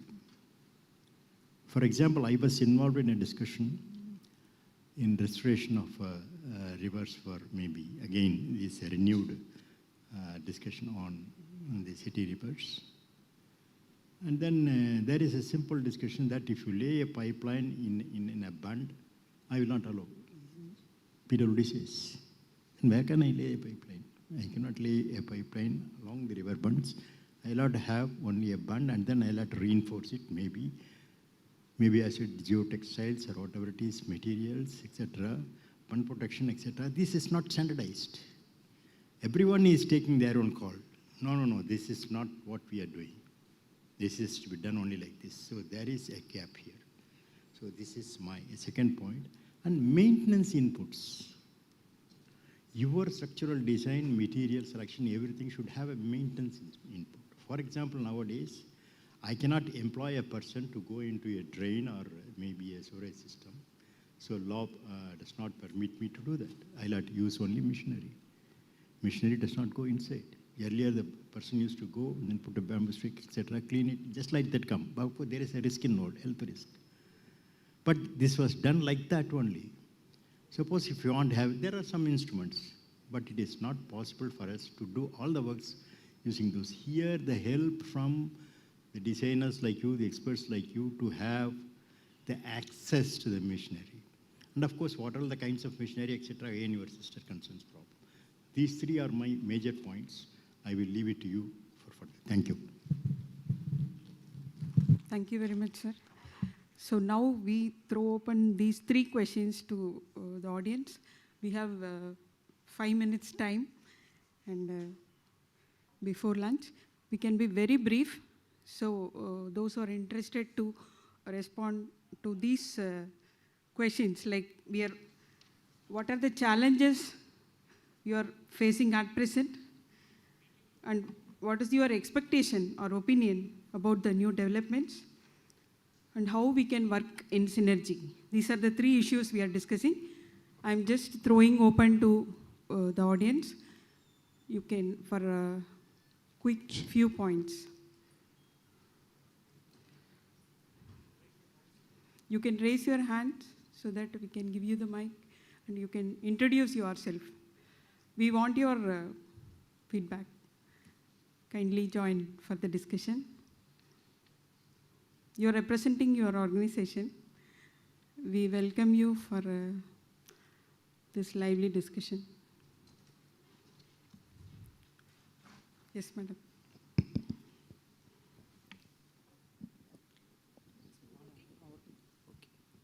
Actually, I am representing railways. I am an assistant bridge engineer at designs and railways. Actually, we are having some problem regarding now all the routes are, the speed is getting increased. So existing bridges has to be checked for increased speed. But many of the bridges, we don't have the completion plan or drawings. What is the reinforcement is under the ground? Like if it's a pile foundation, what is the depth of pile?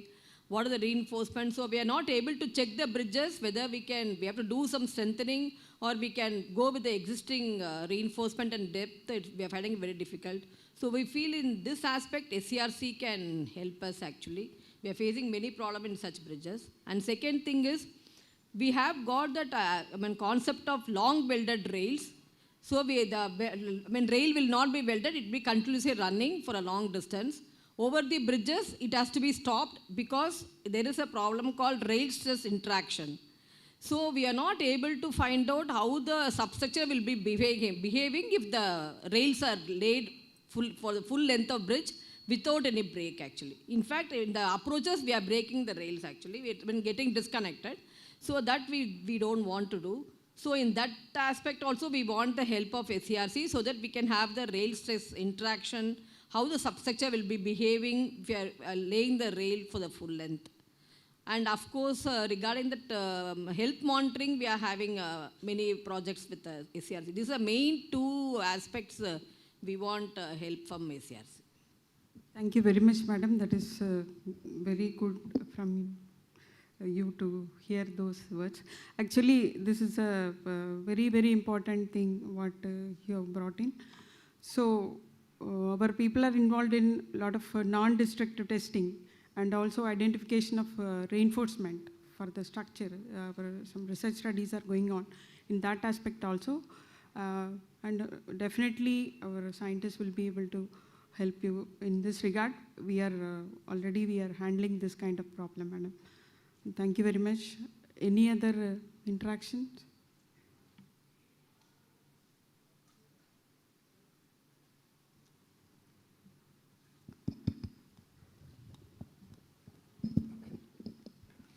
I am engineer Balamurugan, executive engineer from PWD. Actually, my question is, nowadays FE 550 has come into the market and people still using M20. And I don't know whether M20 goes along with the FE 550. So we can make the minimum reinforced concrete should be M25. So this can be answered by any of the scientists. Another question is, the toilet sunkens play a major role in deteriorating a structure. They diminish the durability and they play a vital role in deterioration. So for this also I need some procedures from BIS side, some standard procedures can be evolved and some standard guidelines can be given as a BIS code. And third point is my-own constructions and precast constructions. In such cases, though we engage many latest technology, grouting chemicals and all, I have still doubt that these chemicals behave only for some period of time.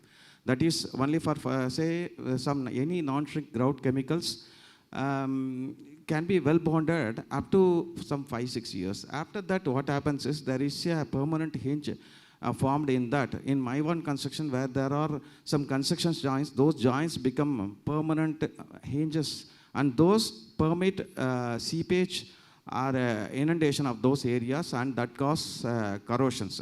For this also, there is no answer anywhere, so people still going for my one constructions and precast construction. I need answer for this question also.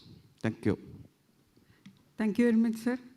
Those questions are really useful for us, and also I just want to highlight upon this concern over 550 ductile and 550 yes also. I think it is coming super ductile and ductile. We also have a lot of concerns with that with respect to seismic resistant applications and other things. Our scientists were recently involved in this checking the quality of this repair material. As you rightly said, a lot of repair materials are available in market, and there were tests done in our laboratory by our colleague scientists, and they brought out the efficacy of different material, how they behave and all that, the durability studies. You can contact Advanced Materials Laboratory, Dr. Bhaskar and their team, they are working on that. You can just have interaction with our scientists, sir. I will also request our scientists to have a discussion with you on this regard. Any other? Good afternoon. Myself, Jain from, I'm representing ISRO Propulsion Complex, a unit of ISRO. Now, my question is, in SCRC, you guys are developing a lot of technology relating to precast, new materials and all those things, like fast track constructions. But these technologies are not coming to the local public, in the sense, if you see, we are from Kanyakumari district. There, if we ask some contractor to establish the technology in our organization, they are reluctant to come. Why don't you, as a government organization, to impose whatever the new technology you are developing to be used first in government organizations like PWD, CPWD, in other government organizations, so that it will be useful to all the publics.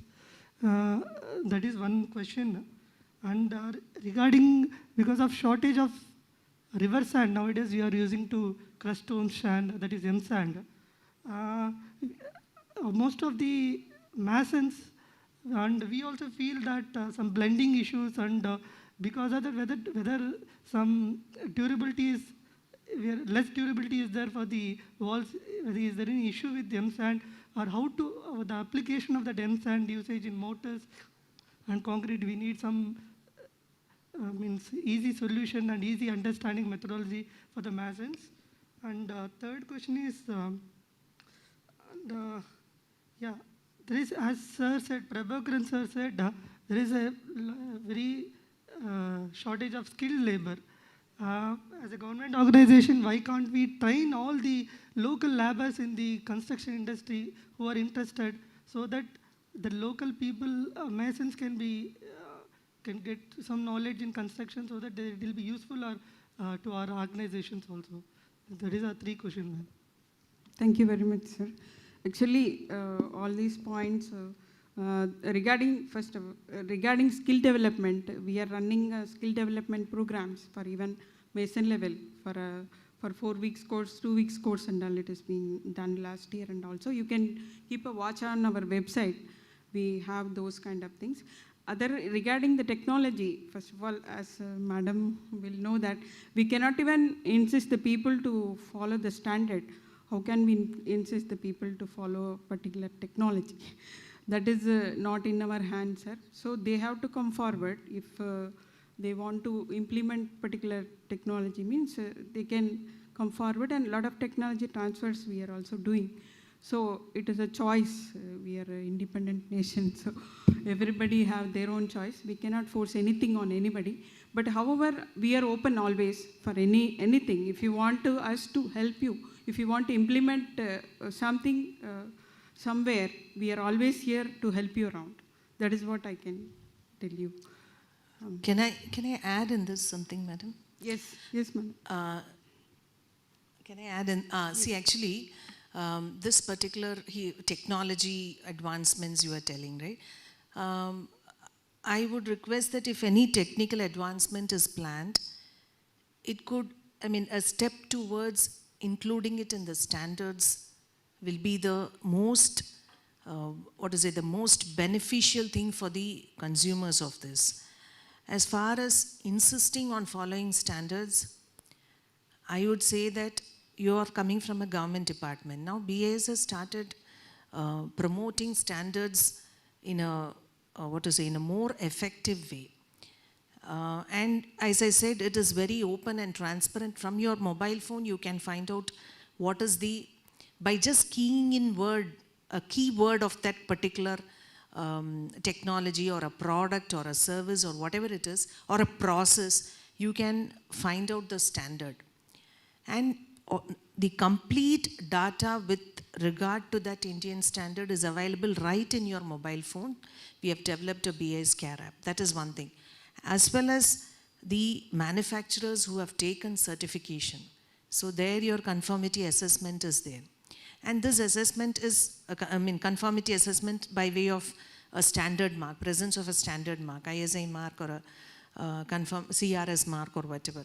So this will help you in two ways. One is you get a quality product, and in case there is a problem, you feel that he has not supplied the required quality as you had expected, you have a provision to make a complaint in the same app, and BIS will come and fight the case. You don't have to go and face legal wrangles and all. And we see to it that the product, when it is supplied with the standard mark, he will give a free replacement for you.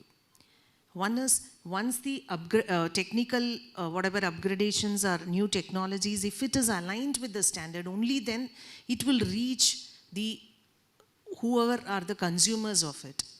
So once through standards you can bring awareness. As you said, something available in Chennai is not available in Kanyakumari. Through standards it can be made available. And of course there are some standards which the Government of India makes it mandatory on conditions, on certain conditions, that it is important with regard to safety, human life, plant life, animal life, and ecology also. So you as a government department, you can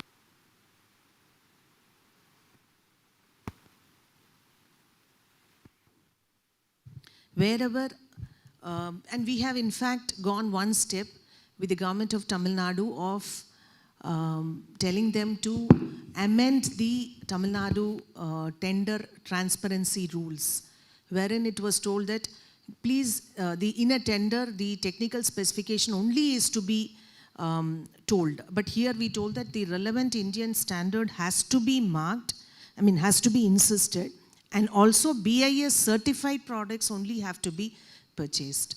So this is one, I would say, a big breakthrough, and that was through the state level committee only. Thank you. Thank you very much, madam. It is all about the awareness and the consciousness for the quality. That's what it matters.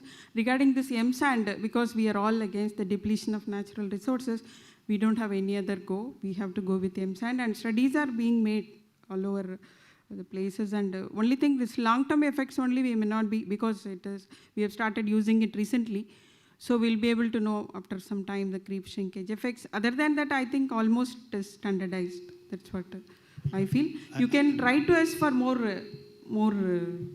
interaction. I have a question in the same subject. You say M-sand is okay, but our highest in so many places here to increase strength, you can add graded aggregates. We are not mandating that. We are also manufacturing the same material from the same stone crushing, etc. Are we making it as mandate? Maybe. So many is required so that we can make it graded. Why this is not being made? Because I am having my own apprehension. Please correct me if I am wrong. If I am using only M sand instead of river sand, which is having higher maybe particle size or whatever it is, better cohesion, and which is not definitely available in M sand. Am I right or wrong? What should I say?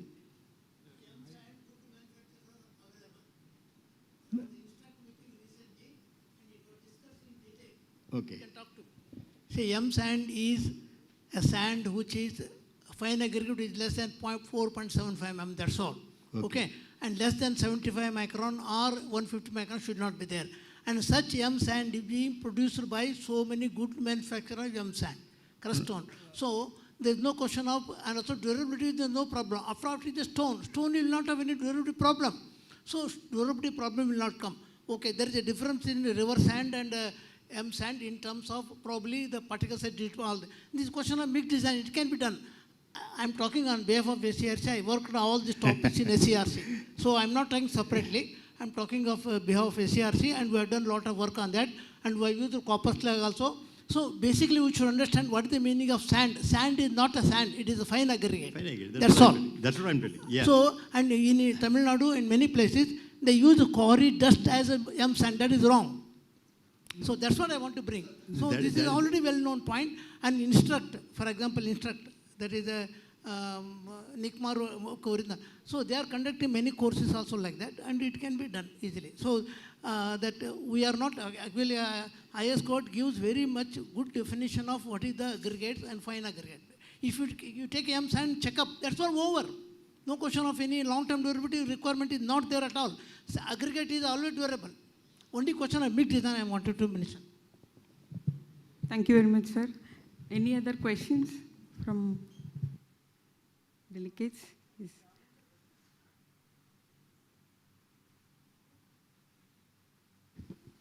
The government of Tamil Nadu has released the MSAN policy also, where they have made it mandatory, BI certification is mandatory.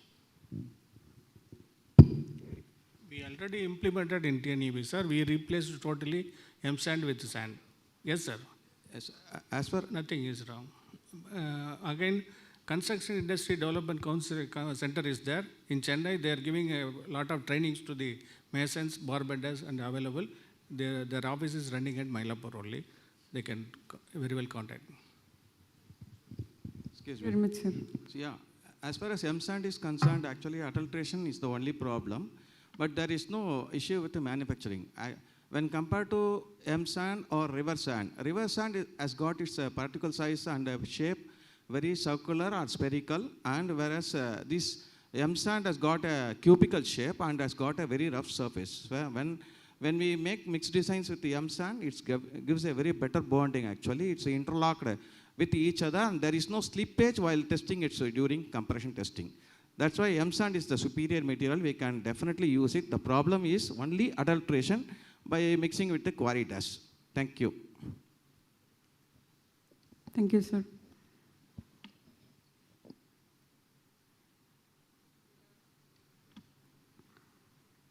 There are no other discussions, then we can move on for lunch, and then we can join back for the next 3 sessions. Just before that, we just want to honor our panelists with the token of our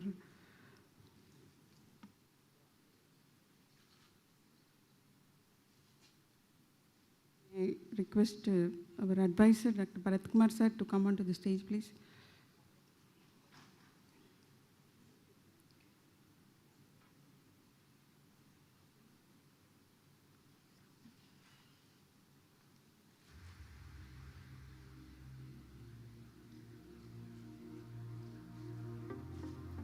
I request our advisor to hand over the mementos to our panelists.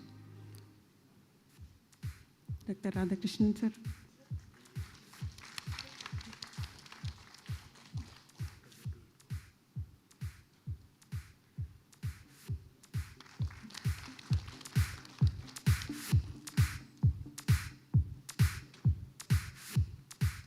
Thank you, madam.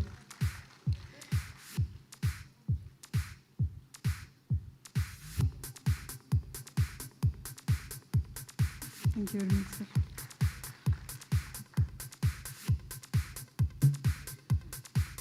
Thank you, sir. May I now request Dr. Amar Prakash to summarize the points, whatever we have discussed, before we move on to the lunch. Yeah, so we have moved now to the end of the panel discussion. And as you have seen that we have the like a flavor from different departments in the panel, and they have given their like what are the issues or what are the challenges for SCRC to do the further research to include in our activities so that we can meet the future challenges. So we have seen that first our Venkatesan sir spoke about how to develop eco-friendly infrastructure. So now our it is moving. Our research focus is on that, and we are doing a lot of now new project have started on eco-friendly materials, not only eco-friendly but recycled material also. So that is the one aspect. Bhavani madam has given like all inputs about BIS implementation, how it is serving the society, and how sustainability is now being implemented in the codes, and that will be the buzzword, and which needs a lot of research which has to be done by us so that we can give our inputs regular basis, not like one time or this. It is like a consistent effort, so that we will look into that. Yeah, so that's why that is our main goal and our mandate. And so with this, like other challenges what came from our regarding Radhakrishnan sir has spoke, that we need land. This is the matter of design actually, how the process is designed and how people look into the newer way of designing the plants, like treatment plants and all. So that issue, I think, can be taken at the design level itself. We can give the solutions once it comes to us. And coming from our audience side, that Madam Jayasri has asked regarding railway issues like health monitoring of the piles and underground things, so that how to make it monitored. So that already our full division is dedicated on that, and they are going to field, they are doing the checking or monitoring and giving the solutions. So I think it will be taken forward. That query we will pass. And then other questions that whatever asked about MSAND utilizations in the construction, our senior colleague Dr. Rajamani has given clear that inputs on that, and told that there is no problem, no issue at all, that we can use MSAND very well. So with this, I will brief, I will not come much detail, and I want to close this. Thank you very much. Thank you all the panelists and all the participants. Now we can join for... yeah, and after lunch, please join back at 2:30. That's why I was... yeah, some more lectures are remaining because we have preponed our activities due to our panel members are leaving at early. So we thought we will finish first panel discussion, then we will go. So please join back. Thank you.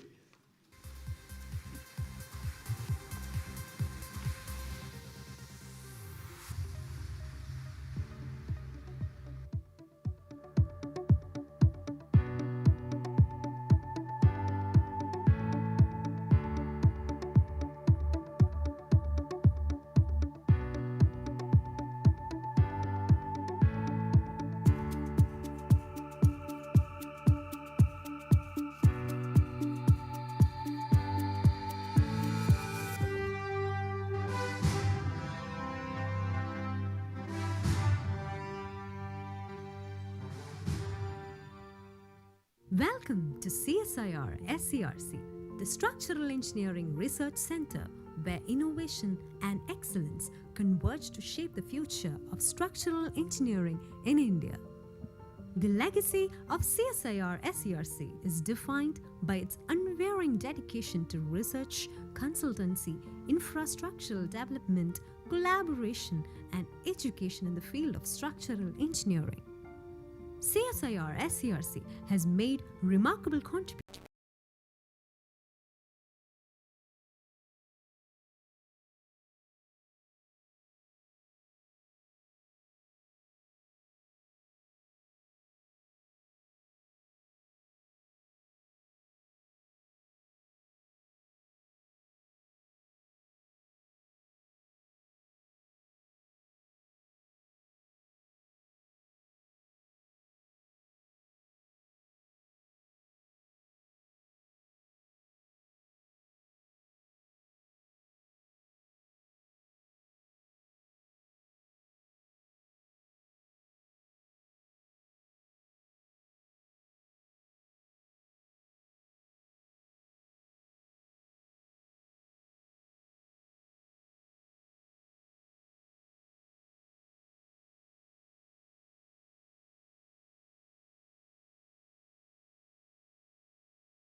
parallel on, he'll be delivering on topic structural health assessment of infrastructure.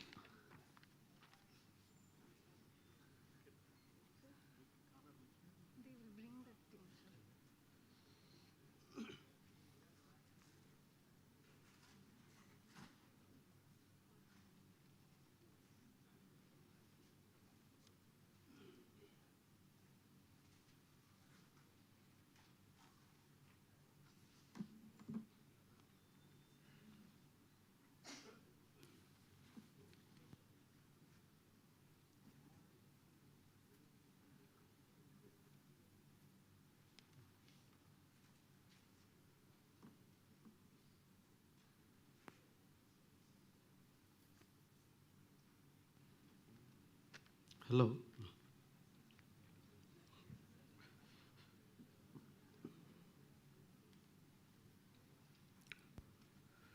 So good afternoon to everyone present here. I think this is after the post-lunch session. I am talking about the structural health assessment of infrastructure. Mainly in our CSIR, SCRC, one of the major thrust area is like structural health monitoring and life extension. So under this head, we are doing like R&D for structural health monitoring using different sensors, and different sensing techniques are there, different damage assessment techniques. So many techniques were developed. So using that technique, how we were solved the problem, industrial problem or to the society. So how we were solved the societal problem and all. So that way I am presenting this lecture. So there are different aspects. So one is like a capacity enhancement of bridges for increased axial load. Like we all know that Indian Railways has increased the axial load, heavier axial load, because of the iron ore route, mainly for iron ore routes. So the required loading is CC plus 8+2 loading. But the already available bridges in that iron ore route that are all more than 50 years old. So we want to check, our railway want to check the adequacy of that structure, because of these bridges are subjected to higher tractive and braking loads. So with that aim, this project has started, and we have done some 7 bridges, different types of bridges we were tested. Mainly we are evaluating the effect of longitudinal force on bridges due to movement of this freight wagons with increased load levels. So different sensors have been placed at different levels, rail level, superstructure level and substructure level. And during the passage of this specific train formation, which consists of the higher axial loading with some 59 to 60 wagons with this CC plus 8+2 loading. So with that thing, we have collected this sensor data, and the performance evaluation of this railway bridge for the increased axial load was done. So using this evaluation or this project, the benefits is like movement of higher freight for Indian Railways, and finally the safety and serviceability of the old bridges which were originally not designed for this kind of loading. So that was ensured. The next is one of the important project for Pamban Railway Bridge. It is a design of Pamban Railway Bridge for broad gauge traffic. Originally this bridge was designed for meter gauge traffic, and it was commissioned during 1914. The designer was Csir-Serc, so it is named after that designer, that Csir-Serc span. That is a double leaf bascule section. It is a movable type of superstructure that is opened for navigational of traffic. Actually, it is a counterbalanced, and opening or closing operation is achieved by pivoting about horizontal axis. Actually, there are 16 people is needed to open the bridge or closing the bridge. And the design or the configuration is very complex configuration, because while moving and all, the bridge will be rollover on the track girder. So we can't directly get the response using our normal softwares and all. So initially for that, the load test of Pamban Bridge was conducted. So with the critical sections, it was instrumented. Then the actual loading of meter gauge train loading was applied, and the critical locations, the response were obtained from the load test, and that was compared with the numerical analysis. And based on this experimental value, this numerical model was perfected. Then that was used to design the broad gauge traffic. So that way, we have done this design, and finally, with a few modifications and strengthened of some of the members, it was opened for broad gauge traffic, and the bridge was upgraded to carry broad gauge train, and it was completed from 2007 onwards. This bridge was in operation for broad gauge traffic. Next is, I think after during 1919 or so, because this area, Pamban or that Rameswaram island, that is a corrosive environment. One of the world's second largest corrosive environment is that Rameswaram region. So because of that, corrosion is a major environmental problem, and some of the members, critical members, I think corroded. Then based on some strengthening measures have been conducted, and some of the members were strengthened. After that, we have conducted a load test to assess the structural integrity of these bridges. Again, like most of the critical members were instrumented with strain gauges and all, and again load test was carried out with the loco passenger wagons, different like speed level, all the things were conducted. So based on that, the adequacy of these strengthened members were evaluated, and based on that, again the traffic was opened for traffic. And now, because of the new bridge, parallel bridge they are constructing, now this has been, I think, stopped. Maybe after some time, the new bridge will be opened. And like recently, we are on ongoing project is there, that is for evaluation and management of longitudinal force and substructure of railway bridges. As I told, nowadays the bridge loading has been increased, heavier axle loads are there, and even the latest high-speed train and all, nowadays it is going to come. So for that, because of this higher axle loads, the longitudinal force developed and like dispersed to the substructure are very huge, or they want to review the already available design methods. So for that, this project was now we are carrying out. So innovative techniques for evaluating this effect of longitudinal force on the bridge during the movement of freight wagons with increased load level. So for that, some specific instrumentation we were done, and based on that, we are now evaluating what are all the longitudinal force developed at rail level, at girder level, and what is the force transmitted to the substructure. So based on that, we are going to develop guidelines for design provisions for estimating this longitudinal force on bridges. And again, after if some bridges, the design longitudinal force is so much, it will not take that already available bridges, then how to mitigate or management of this longitudinal force. So for that also some kind of a device we are planning, so that mitigation measures for longitudinal force. So that is also a part of this particular project. So already this some 10 bridges we were chosen for this study, and the cooperation given by our Southern Railway, that is very enormous, and we have to thank this point of time all that railway, particularly Southern Railway, their support for this successful completion of this project. And again, 2 more studies there, that is for this mitigation device that we are going to install in two of the bridges, and finally we are going to give the mitigation measures. So again, this will be ensured that old bridges which are all available, that will be in due course catering that high-speed train and other things. So because of this higher axle loads, so this project will be very much useful. And one of the major area of our testing is like proof testing of precious concrete containment vessel. Apart from this regular bridges and all, this containment vessels for nuclear power plants, one of the major thing is like proof testing, or we have to demonstrate the structural behavior of this containment structure. Any first commissioning is this civil engineering structures. Then only that mechanical components and all that thing will be happening. So for that, to demonstrate this precess concrete containment containment vessel, this is a Rajasthan atomic power plant. So where we were involved in proof testing.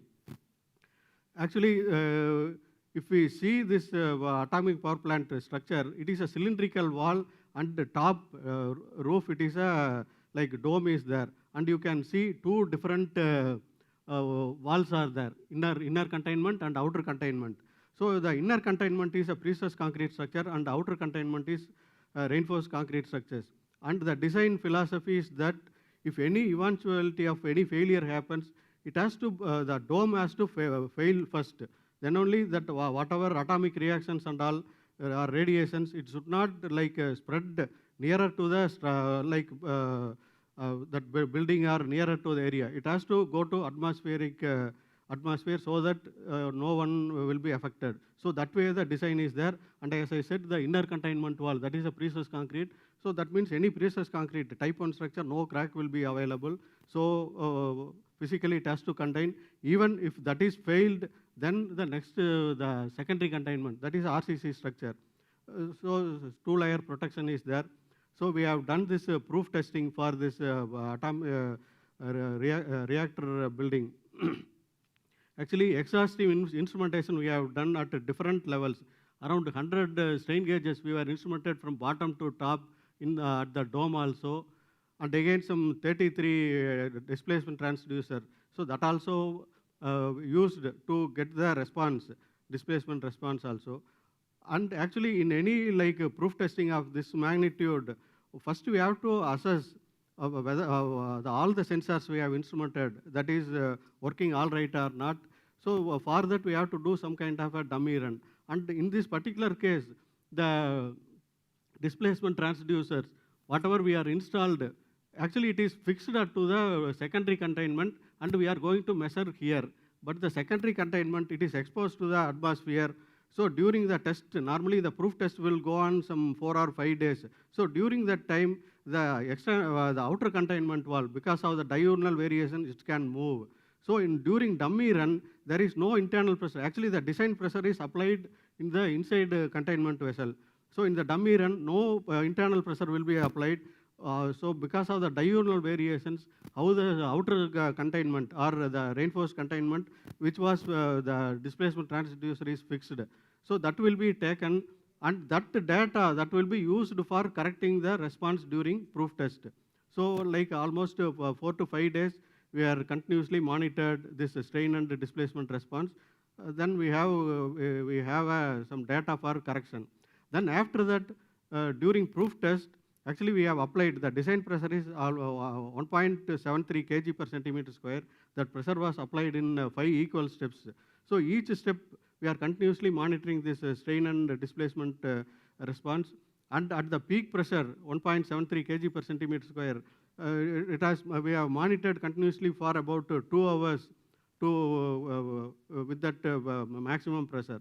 And again, the pressure was come to the depression happened, and we brought back to like no pressure conditions. So after that also we are monitored this particular containment vessel. Any precess concrete, that recovery also should be like almost 90%. So that is the codal requirement, and that also we have checked.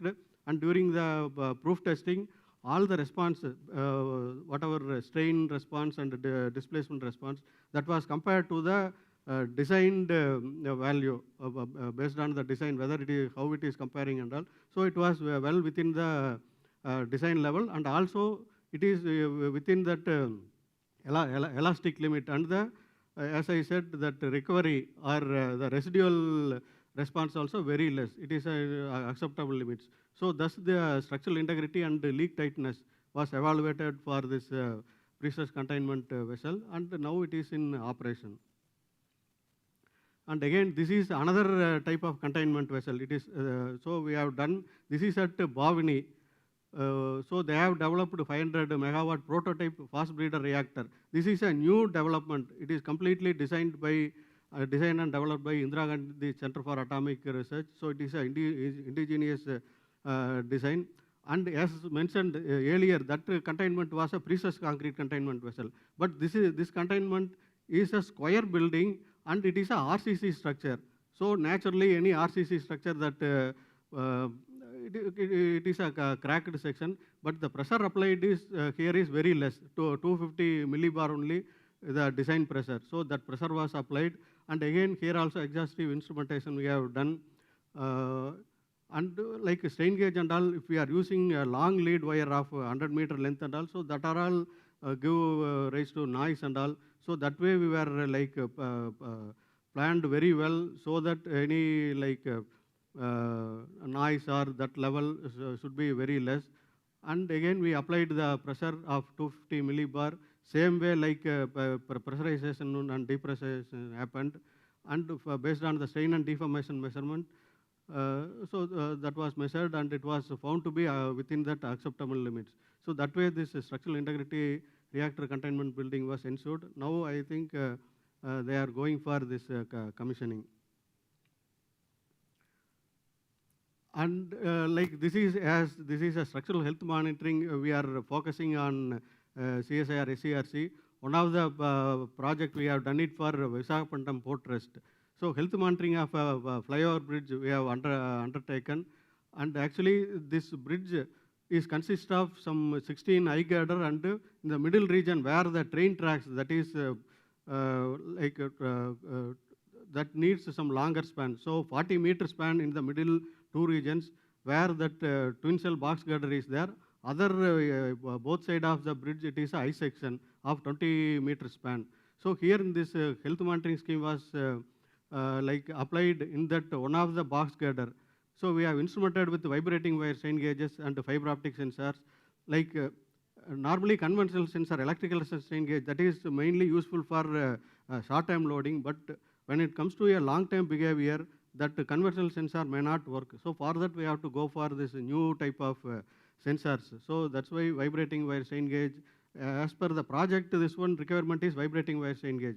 But this was done during 2003 and all. So at the time we are doing R&D on fiber optic sensors also. So this get an opportunity to put this whatever we are laboratory level we are developing, so that we can study it at field level also.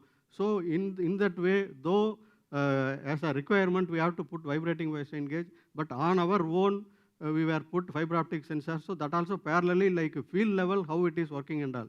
So that way we checked. So mid-span and 1/4 span were instrumented. Each section some 10 vibrating wire strain gauge. Parallelly some at quarter span some 3 fiber optic sensor, and at mid-span some 2 fiber optic sensor, and again some 10 vibrating wire sensor. So that was instrumented. And in this particular case, even that actually we have done it for the monitoring, we have done it 5 years. 2003 to 2007 we were done the monitoring, but at the time periodically we gone to site and we have taken measurement. But the sensors once we placed, that will be, even now we can use this bridge for monitoring or to get the state of the stress based on the already instrumented this sensors. So normally for any pre-stress concrete structures, we know the pre-stress loss may happen because of this like short-term pre-stress loss are there or long-term losses are there. And during that initial period or initial 1 hour or 1 year only, that most of the losses due to shrinkage, creep and other effects will happen. Then later the change in pre-stress loss may be less. And normally these are all standard loss that will be considered during the design. So that also we were checked. So during that initial first year, frequently we gone there. Every 3 months we gone to a bridge site and we taken the measurement. Since the already sensors are available, only we have to take the data acquisition system only to the site, and we taken the measurement, and based on the measurement we could like plot the strain response. Based on the strain response, what is the like stress developed or pre-stress loss happened. So even after 5 years, the pre-stress loss measured through these sensors, it is around 13% only. but for design purpose, they have used 25% of the loss. So it is well within the limits.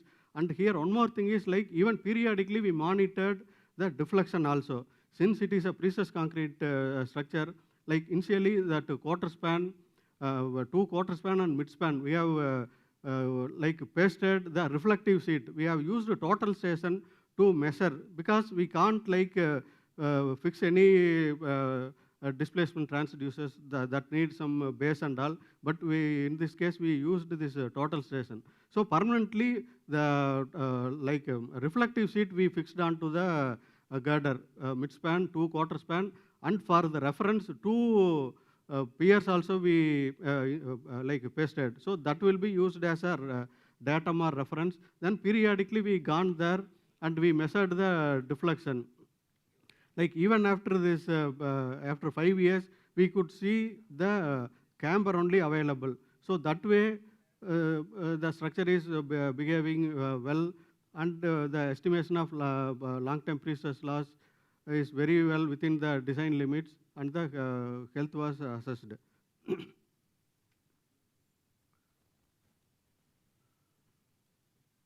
I think another is assessment of residual precess in precess concrete structures. As I said, in any precess concrete structures, the loss of precess, so that is one of the major issues that will be finally lead to this distress. And in order to assess the safety and serviceability and to take decision about the possible repair measures to rehabilitate the distressed concrete structure, it is necessary to reliably estimate what is the precess available, or reliably estimate the existing level of stress. So assessment of residual precess is essential for repair and rehabilitation. At CSIR SCRC, we have developed one technique called concrete core trepanning technique. So that is a powerful non-destructive technique. Even during the structure is in service, we can use this technique to find out what is the precess available at that time. Maybe during the design time, it may be design precess may be applied over the period. Why, how the loss has happened, and what is the present condition or present precess level, so that we can apply the additional precess using some external precessing and or some other means. So that way this technique is very much useful. So we have successfully applied this technique for many bridges. Actually, the right one is I think Chopan Road Bridge. It is eye girder, precess eye girder bridge. There are 4 eye girders are there. I think Frusnate Precessing Corporation. So they have undertaken this rehabilitation of the bridge. They are our major client. They have given so many projects to evaluate this precess concrete structures. Even we are going to do our Pamban Road Bridge. So that also precess concrete. Already the project proposal we have sent it for them. We are I think immediate future we are going to do this measurement in Pamban Bridge.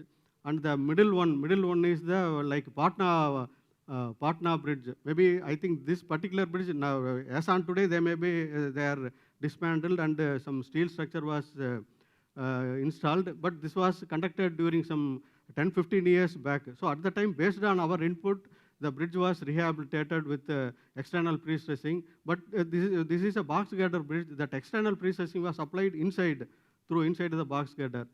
And the left-hand side, that is a Bharuch in Gujarat, Bharuch bridge. It is a continuous bridge, precess concrete bridge. I think 3 span is continuous. So again, this also given by Frusnate Precess Corporation. So they have undertook this rehabilitation measures. Even for them, we have done so many. In Orissa also, Baitarani River. Okay. So that also we have done. So that way, this technique was applied, and I think based on our input, they have done some rehabilitation measures and all. And this is investigations on railway bridge girder. Actually, this particular type of this trough type bridges, I think during the construction, you can see the right-hand side here. Even this is a precess concrete structure. Even without any load, it is looking like it is a sagged condition. But what happened is, at the time of construction, because of the settlement of probe, the original profile itself is a sagged profile. So even after pre-stress, it seems to be like not pre-stressed or unpre-stressed or adequately pre-stressed. So the inspector of railway safety, they are not given the clearance, so they want to check whether the pre-stress is available or not. So that way, RVNL, the sponsor of this project is RVNL, so they came to us. And here in this particular case, actually already it is pre-stressed, sulfate is acting.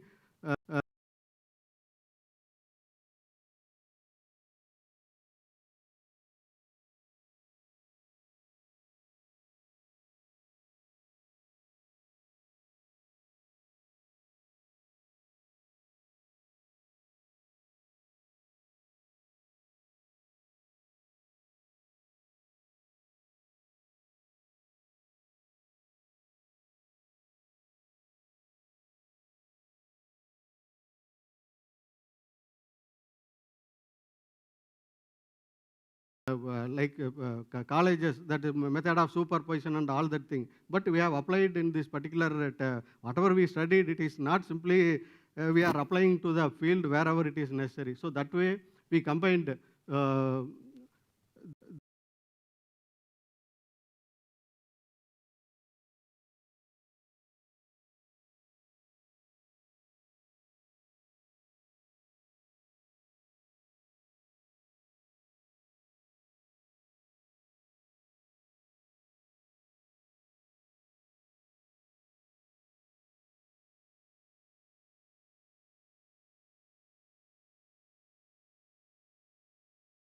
in that particular case, the what is I think casting girder, the same casting girder they were continuously using for so many spans. So initially the casting girder, they will give an initial camber. Maybe once the concrete is poured, it will come to a like a straight line or horizontal position. But because it is one by one it is used, maybe later the original profile itself is came down. So similar kind of thing exercise we have done.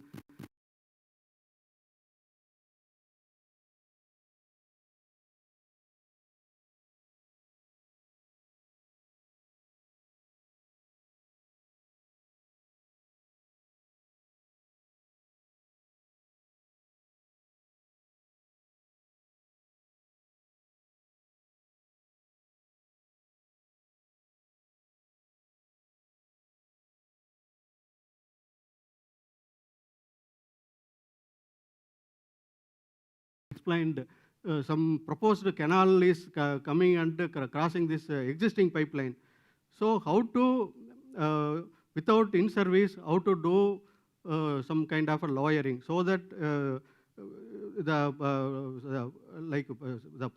gas supply to the industry, if even one day if they stop or even few hours if they stop, the loss will be huge. So in-service, within in-service, how to, I think, lawyer the pipe so that it will be continuously in operation. So that way we have contributed for GAIL so many projects. So based on that, some lawyering of pipelines we have done. And even recently in Delhi, during lawyering also we have instrumented and taken measurement.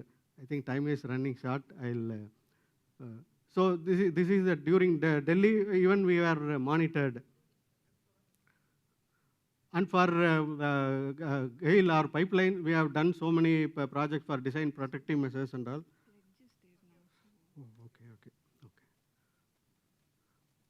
Okay, that way we are catering to like critical infrastructure. So that's what I want to bring it. So these are all like a spectrum of our activity. Some of the institute stress evaluation, performance of steel girder, all that thing. Then even we are for Arjun battle tank, monitoring of that missile supporting structure, and even residual stress measurement for metallic structure. So these are all the spectrum of our activity. And this is a new project, new R&D area, because this is required by railways and other people. So this we are focusing on. So with that thing, I conclude my presentation. So thank you for your patient hearing. Thank you.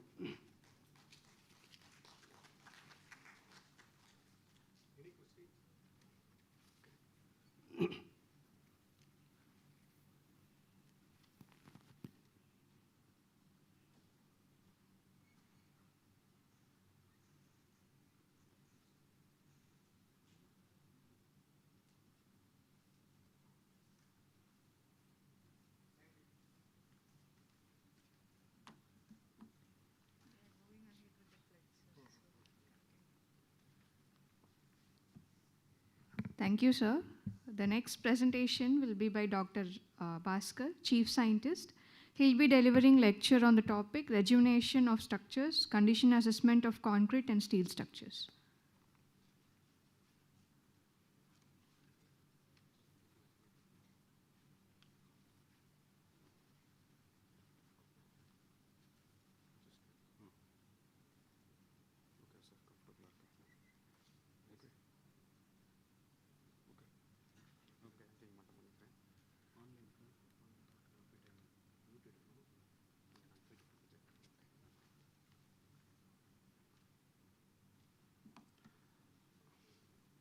Thank you.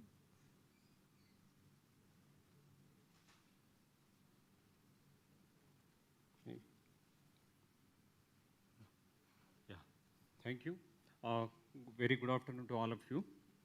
So, since we are already running late, so I will not take more than 15 minutes.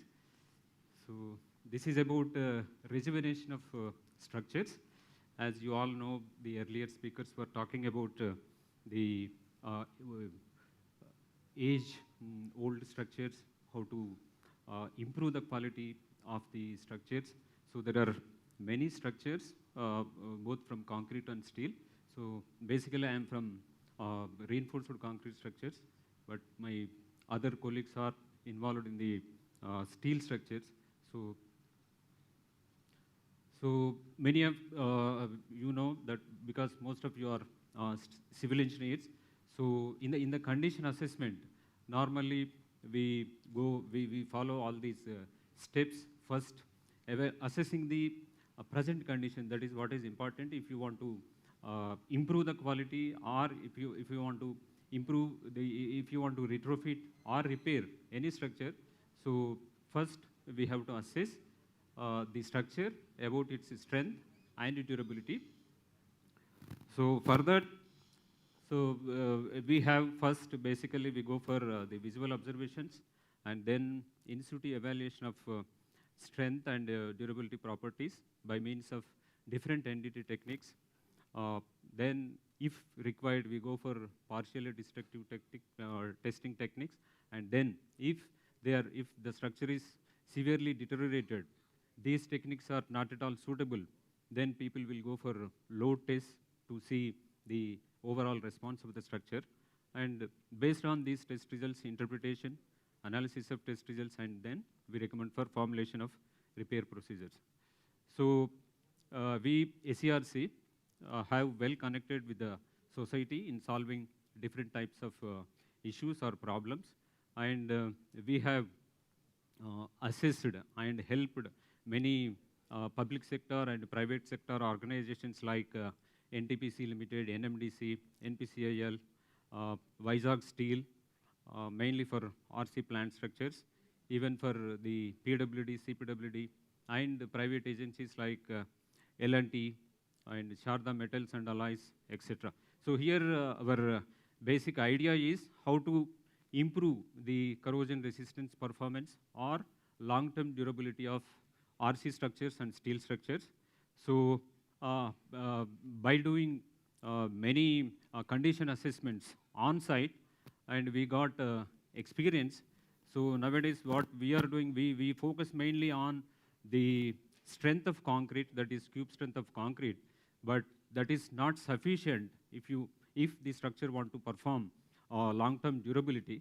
So in addition to strength, some durability parameters we have to bring in to have a long-term or longer service life of structures.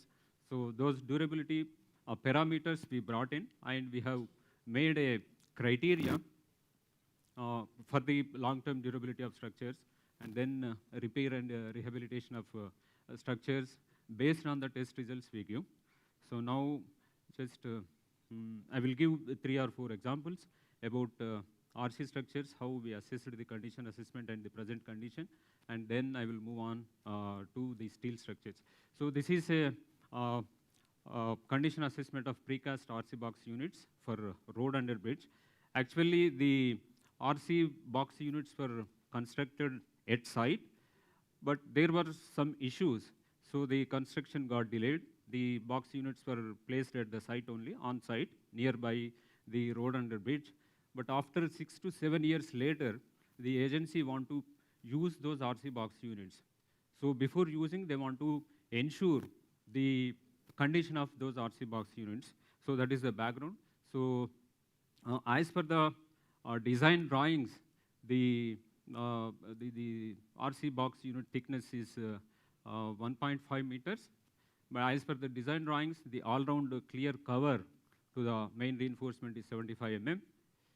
So because these structures were placed very close to the coastal environment, aggressive coastal environment, so many of the speakers were talking about the corrosion of reinforcement, steel corrosion mainly. So here, adequate cover to the reinforcement is very, very important if we want to enhance the service life of structures. So we have observed, we closely observed the on-site testings like visual observations, UPV testing, rebound hammer, and core strength evaluation. So many places we found a lot of honeycombs, rebar exposure. Then since the surrounding environment is moist and marine, so corrosion initiation started, though the box unit was not placed in service actually. So because of the exposure to the environments. So, and we did a very detailed survey about the cover thickness. So that is what is important from the service life point of view. So if corrosion of rebar not to happen means we have to provide adequate cover to the reinforcement. So as per the design drawings, the cover thickness is 75 mm, but many places it has not maintained that thickness. But normally what our design requirement is, once we ensure the strength of concrete, that is grade of concrete, we feel that, okay, the structure will perform perfectly. But on site, that will not happen because many of the structures deteriorating mainly from the environmental exposure conditions. So where if the reinforcement is to be protected, so we should have to provide adequate cover thickness to the reinforcement as per the design requirements. So this is what it has learned from this case study. This is another one where the supporting structure, so it is a furnace supporting structure, so it got exposed to high temperatures. So here also we gave confidence to the agency because they were afraid of to reach to the site after it got exposed to the fire. We, SCRC, went there and did on-site condition assessment studies. So this is where the bottom slab portion got punctured and a lot of very high temperature metal has come out, and nearby columns got exposed to high temperature, and then the nearby portions got damaged. So we did detailed condition assessment right from the remaining strength, that is the existing strength available in the concrete, and also the yield strength of rebars. And luckily, we found that the strength that is available in the structure, that is the strength of concrete and the reinforcement, is sufficient to transfer the loads that are coming on. So, so based on the studies, so we gave the repair and strengthening procedures to improve the quality of the concrete for enhancing the service life of the structure. And this is another one, IDCT, induced draft cooling towers, where this was constructed some time back, but soon after commissioning, within 2 or 3 years, so they found a lot of seepage, dampness, and they were worrying about the long-term service life. So there again, we went there and did detailed studies right from visual observations and detailed systematic studies. And you can see these are all some quality control. If we don't maintain quality control during construction, we have to pay for it during its long-term durability. So you can see here, actually, from the design structural drawings, the cover thickness to be 45 mm, but many places the cover thickness very, very less, sometimes no, or 1 to 3 mm only cover thickness was maintained. So we cannot expect the structure will perform under aggressive environment if we make the structure like this. And we did a detailed study. These are some of the tests that we were doing at the site. And we used some, this one, IRT, infrared thermography, to identify the locations of seepage and dampness. But from this test, we identified that many places, not only the wall panels and joints, so many places we observed seepage and dampness because of the poor quality of concrete construction. And this is what I want to emphasize. So if you see the literature, deterioration of RC structures, mostly 60 to 70% from the corrosion point of view. So we all civil engineers have to understand this one. So it is not only the strength of concrete that matters. So the durability of concrete, what we are expecting. So on-site quality construction is important. So that is where this criteria. So what we are at present following are the prescriptive specifications. Say, for example, water cement ratio, minimum cement content, grade of concrete. So these things only we are focusing. So once we achieve the grade of concrete on the laboratory cast cube specimens, and we are thinking that the concrete is fine and the structure will perform. But it is not doing so. So this is one of the main reasons for the deterioration of RC structures. Inadequate acceptance criteria. So the acceptance criteria, what we have to bring in addition to cube strength, is some of the durability parameters we have to bring in. And that we should ensure on the as-built structure, not in the laboratory. So that we are emphasizing based on this 25 to 30 years of CSIR's experience. So why? Because durability means it is interrelated to the penetration of deteriorating agents from the outside environment. So where cover thickness plays an important role, not the core concrete. So that is where we have to bring in, that is what is the transport properties of concrete. So not only the thickness of concrete, but the quality of the cover thickness is very, very important. So SERC proposed this durability performance criteria. So essentially here, in addition to the strength of concrete, we have to bring in at least 1 or 2 durability parameters to make the as-built structure will perform durable during its service life. So in addition to strength of concrete, so at least 1 durability parameter, we are proposing the rapid chloride migration test instead of RCPT. Most of the people will follow that one. And also the cover thickness, adequate cover thickness. So these 2 things at least, if we bring into our specifications, I think we can extend the life of the structures without having much durability problems. So this is what we are bringing. If the structure is already constructed, so in addition to the strength, at least 1 or 2 parameters, whether that is, we recommend this RCMT and also the cover thickness, you can see that one.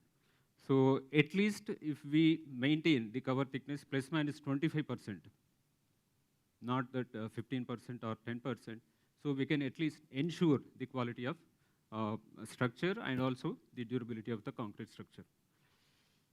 And during these days, we got an opportunity to study about the damaged Tapovan Vishnugad hydropower project recently NTPC constructed. Because of the flash floods, it got damaged.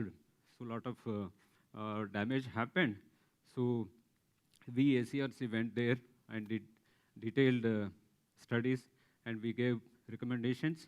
Now they are restoring back the structure, and it is very difficult terrain.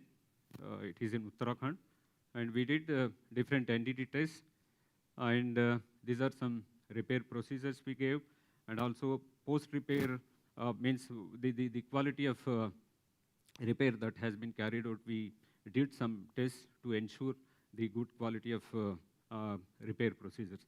And this is another one for NPCIL, condition assessment of RC walls and core belts of FM vault. So here, because of the high temperature exposure, the concrete got minor cracking. So they want to know the integrity of the structure. So we did detailed condition assessment, right from crack mapping and other things. And then we gave solutions to improve the quality and integrity of concrete structure. So these are some studies, post-repair things. And now I'm just moving to the steel structures because of lack of time. I'm just browsing through. So these are the things SCRC is involved and is connecting with the society. So this is about the modular steel bridge for GRSE Kolkata. So here also we did different types of NDT techniques adopted. This is another one, rope car system at Palani Temple. I think you people may be knowing some years back, there was some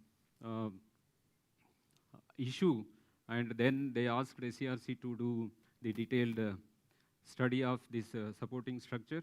And this is for Chennai Airport. We gave some solutions. And this is again NTPC units, all steel structures. We did detailed studies and gave solutions. This is for NLC.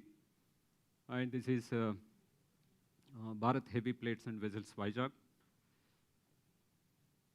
So I am just running through because of shortage of time. And this is again Vizag Steel Plant, structural integrity assessment. And I think earlier speakers were talking about this one, G+7. And this is again NMDC, National Mineral Development Corporation, Donimalai. We did studies and design checks we carried out. We gave a solution for the dumper slab, which was damaged.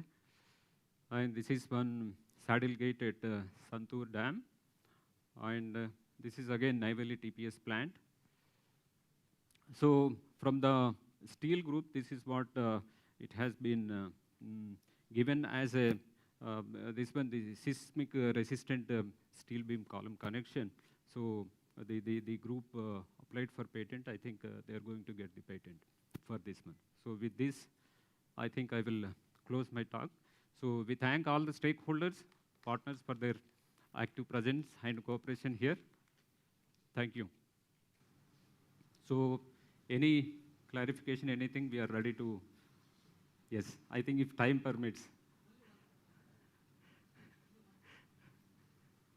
Yes.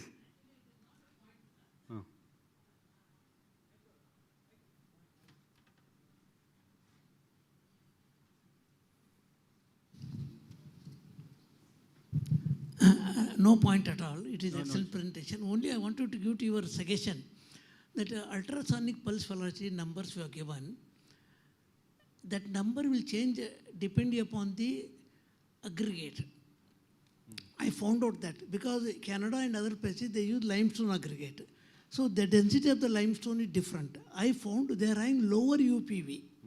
So probably one small remark at the bottom in the IS code will be helpful. Because that's what I wanted to mention. Okay, sure. Okay, thank you. Here we did a relative comparison only. No, I'm not telling anything. Yes, that UP value understood.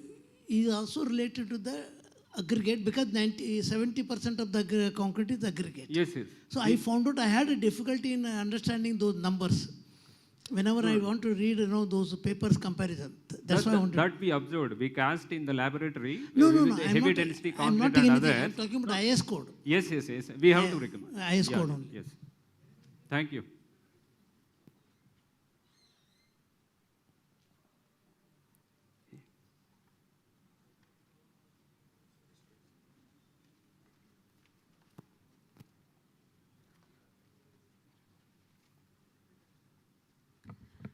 Thank you, sir. The next lecture will be on topic Technologies, Design Guidelines for Engineering of Structures Towards Disaster Mitigation. The talk will be delivered by Dr. P. Harikrishna, Chief Scientist. Hello.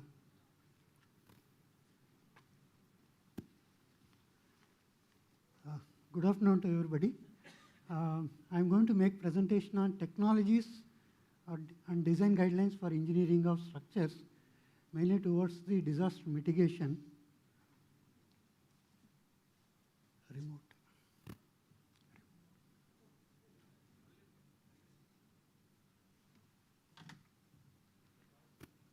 Yeah, if you look at the disasters, with the ever increase in the population, there is an ever increase in the demand for the infrastructure, and parallelly the hazard intensities and frequencies are also increasing. The only issue is that the vulnerability of the structures are still maintained. Actually, they need to be, vulnerability has to be reduced. Then only risk can be reduced. So the focus is on reducing the vulnerability so that we also reduce the risk. So currently you can see after the industry revolution, there is ever increase in the number of disasters, and the number of people affected is also increasing. And if you see, look at the economic losses per year, annual losses to the tune of $200 billion all over the world. So it's a huge losses, and they need to be mitigated. So if you look at the disaster mitigation is a very broad term, and it includes a lot of aspects, but we are focusing on infrastructure. And Sendai framework, it says that to substantially reduce the disaster damage to critical infrastructure. So that is given importance. And Global Future Council of Infrastructure also given sustainable and disaster resilient infrastructure. And if you look at the Sustainable Development Goals, build a resilient infrastructure. And if you look at the Technology Vision 2035, our entire infrastructure would have to be made disaster proof. So everybody it's an identified problem. It is not that unknown problem or anything. It is well identified problem, but still the vulnerability levels are not getting reduced. So if you take India, India is prone to various hazards, but now we give focus to seismic and wind zone. So total India is vulnerable to both wind and seismic related issues. Only thing is that intensities are varying in nature. And if you look at SCRC contribution to the technologies and design guidelines for engineering of structures, especially towards earthquake hazard, if I look at it, these are various kinds of damages. I don't go in depth, but what is generally said is that earthquakes don't kill, but the buildings kill the people. So here, earthquake design philosophy is that we have to avoid the collapse of the buildings. That is the given primary importance. So for that, a lot of research is needed to look into how do we avoid these damage by dissipating the energy given from earth to the building without the building getting damaged. So SCRC has got a state-of-the-art facility, that is shake tables, 2 numbers, 4 meter by 4 meter, 2 meter by 2 meter, and they can be synchronized to handle huge test specimens. And it also has got pseudo-dynamic test facility. And what this laboratory has contributed is that it has developed a lot of technologies, devices, and retrofit methodologies and design methodologies, and also service to industry. It is not that only R&D, parallelly do service to industry, both at lab level and also field level. So these are, I'm going to touch upon various things developed by SCRC. So this particular slide gives technology or device developed by this facility. By carrying out studies on various kinds of damping devices, their primary objective is to dissipate the energy given from the earth to the building, so that the building functionality, it is not getting damaged and functionality is restored to normalcy. So you can see a lot of passive devices. Most of them are passive devices. They are called elastoplastic device, viscoelastic device, shape memory alloy. They are like a smart actually compared to passive. Lead extrusion device, magnetorheological elastometer, and base isolation device. So of course every object has got their own strengths and also limitations, but they are like it can be designed in such a way that to address the specific problems. And the last one is magnetorheological device. And a particular recent one development is done is the technology device with respect to steel moment resisting frames, that is a huge element. It will expected to fail during earthquake, and the building is in normal condition. It will spring back to normalcy, and also you can replace these fuse elements in no time. So it takes hardly 30 minutes to replace one fuse element. So the fuse elements can be given at beam column joints, and they take the total energy dissipated from the earth to the building, and they get damaged, and the beam column joint is still intact in elastic domain. And this is applied preferably in the new steel buildings, and it also can be done retrofitting of existing buildings with a little intervention. And the next one is that it's a prefab construction technology developed by Csir-Serc, in which the tests were carried out right from components like shear wall and one-way slab, two-way slab, wall slab connection and wall-wall joint, and the net is the total building solution. It's a prefab construction technology, reduction in cost, thermal comfort, construction time is reduced, and is most suitable for national mass housing schemes. The another one is that it's a common problem. Even if you take any urban city, the open ground story buildings are there, and if these buildings located in high seismic zones, they are vulnerable to seismic damage actually. Most of these buildings are already constructed, and research happened later point of time. So this design and retrofit methodology developed by Csir-Serc, it has got benefits like existing buildings can be retrofitted by adopting shear wall, steel braces with passive energy devices which were developed at the laboratory level, and ready reckoner charts are already prepared. You go to the building and look at the layout of the building, and then you can identify the locations where these shear walls can be retrofitted. And a software is also developed for preliminary seismic vulnerability assessment. So usually it is done on site inspection. If you have the drawings of the building, everything details, you can feed to this software, user-friendly software, and you can assess the reliability of the existing buildings. So the application is that design of new OGS buildings. That means you can define the open story region column sizes you can design, and if the building is already existing, you can define the retrofitting methodologies using this design and retrofit methodologies. Csir-Serc has also contributed to design guidelines, which is by developing the seismic hazard map. Currently, IS 1893 code has got similar seismic zone map, but it is not explicitly telling about the return period, which will address the risk level. So this particular hazard zone map developed Csir-Serc, IITM, Madras, and NDMA project, and the guidelines are in public domain, which can be used site-specific return period basis acceleration spectrum. So that is the contribution. And if you look at the service to construction industry, L&T has approached A-Star Laboratory to carry out investigations on these precast large concrete panels.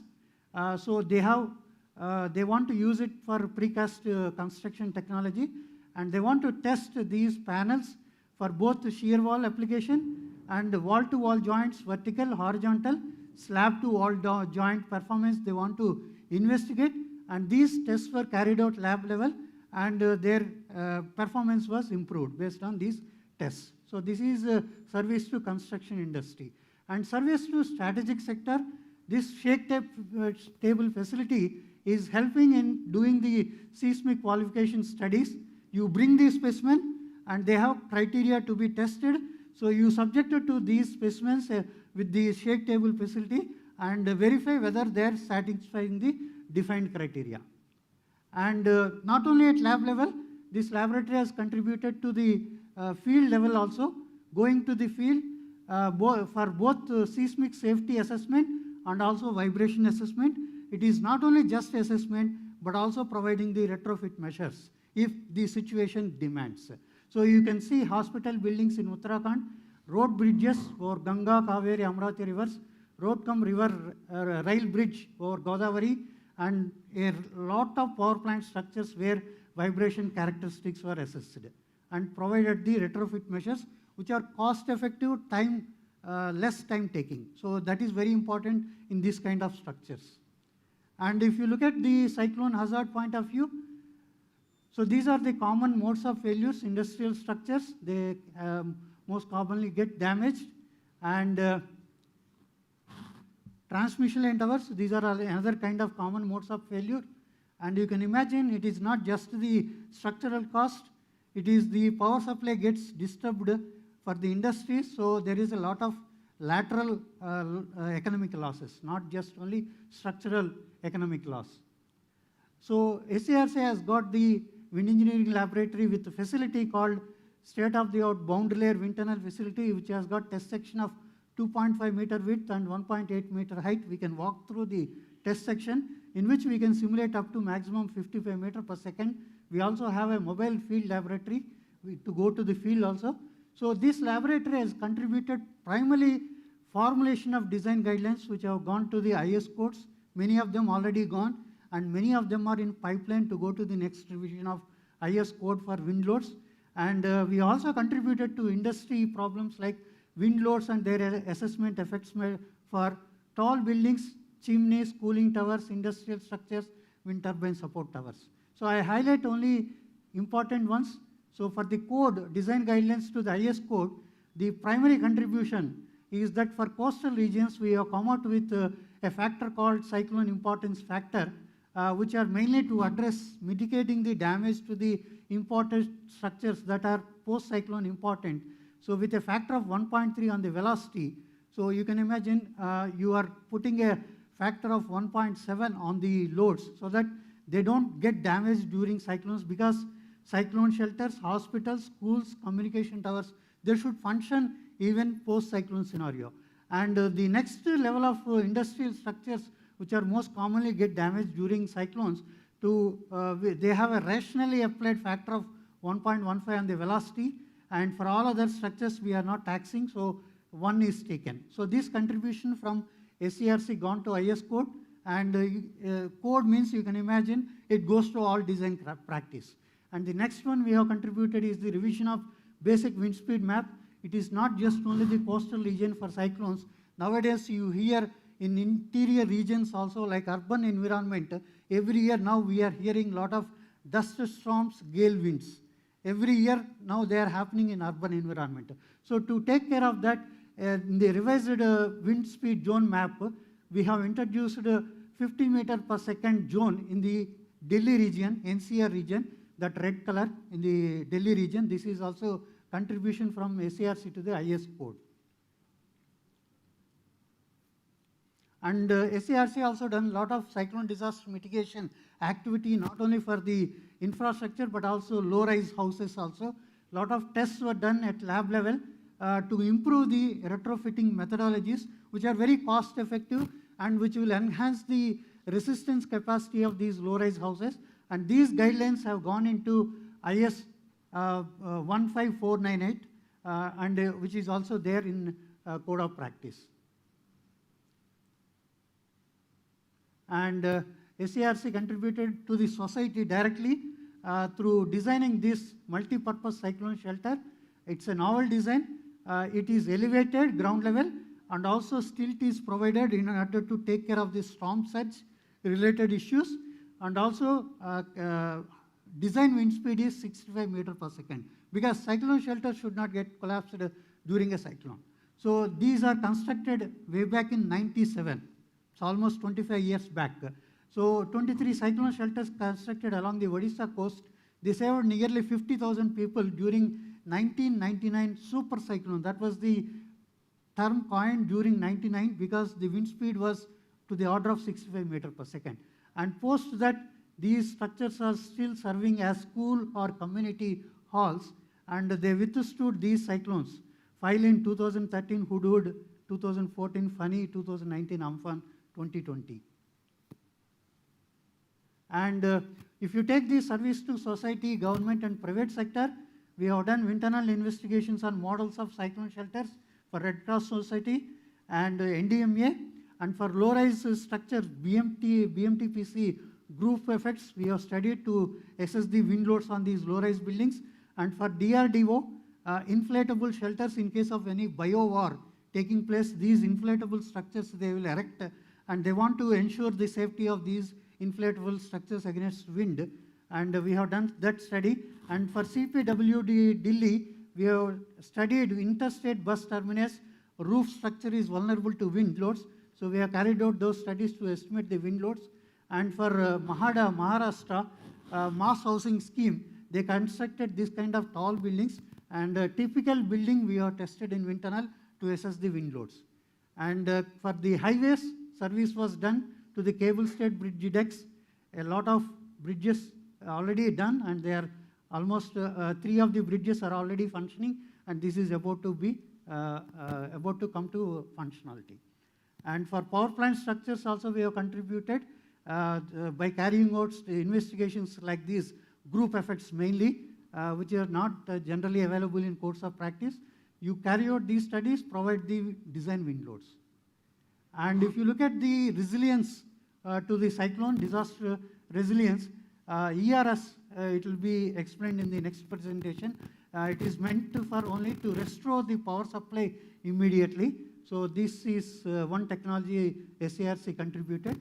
And mainly it is that indigenous technology. And the other one is that portable and lightweight transit modular structure. Any remote site, quick installation can be done with little time and little effort. So this is another technology which is meant as a design technology. And it is also a product which is already licensed to L&T. Those who are interested can approach this. So the last one is that blast and impact hazard. SCRC has got technology on the glass textile reinforced concrete technology, which is now adapted for various applications.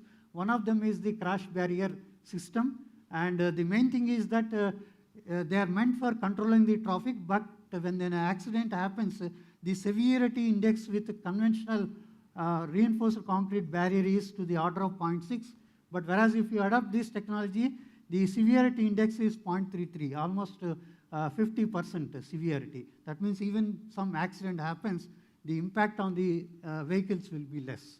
And these are non-corrosive, highly durable, and customizable to the requirement of the need. And it also satisfies IRC criteria. And if you look at the blast and impact load resistance, SCRC come out with a technology design, laced steel concrete composite system, which has got uniqueness of optimized material usage by you adopting steel and concrete composite, no welding requirement, rapid construction, enhanced blast resistance, excellent energy absorption, and enhanced ductility and rotation capability. These are all very important for blast and impact related things. They satisfy these target criteria, and this technology is well tested not only at computer level but also at the lab level. They have been tested and their performance was ensured. So this is another contribution to the defense sector, SCRC, with respect to blast and impact resistant structural design for the explosive storage godowns. So they should be safe enough that in case of any accident, the other godown should not get damaged, for which design of the structure is provided by SCRC, and it is also tested and proved to be well functioning. And also for the last one is that hardened aircraft shelters, which is also design provided by SCRC, both numerically and design level, and they have been adopted by the defense sector. Thank you.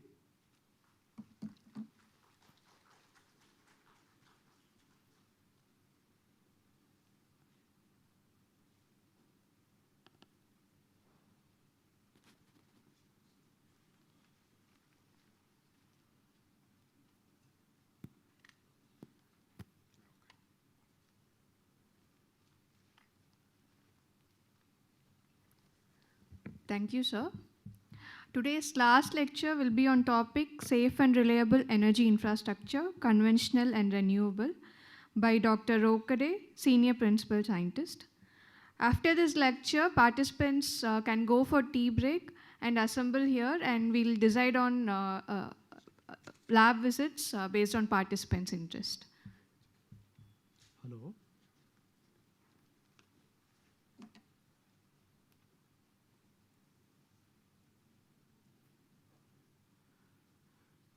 Good afternoon to all. My lecture topic is on safe and reliable energy infrastructure, conventional and renewable. I will be highlighting the contribution made by CSIR, SCRC in this field. This is a typical transmission line system in which power will be generated in power plant through various sources like nuclear, hydroelectric, geothermal, natural gas, or other renewable sources also. It will be brought to the transmission substation where the power will be stepped up to the high voltage, extra high voltage, or ultra high voltage levels, and it will be brought to the distribution substation. This is done to reduce the transmission losses. The distance between the transmission substation and distribution substation is in some hundreds or thousands of kilometers.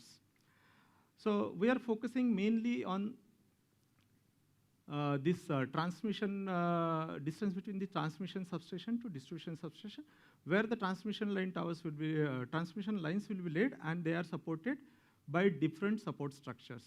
In India, we are using the lattice type towers made up of hot rolled steel angle sections.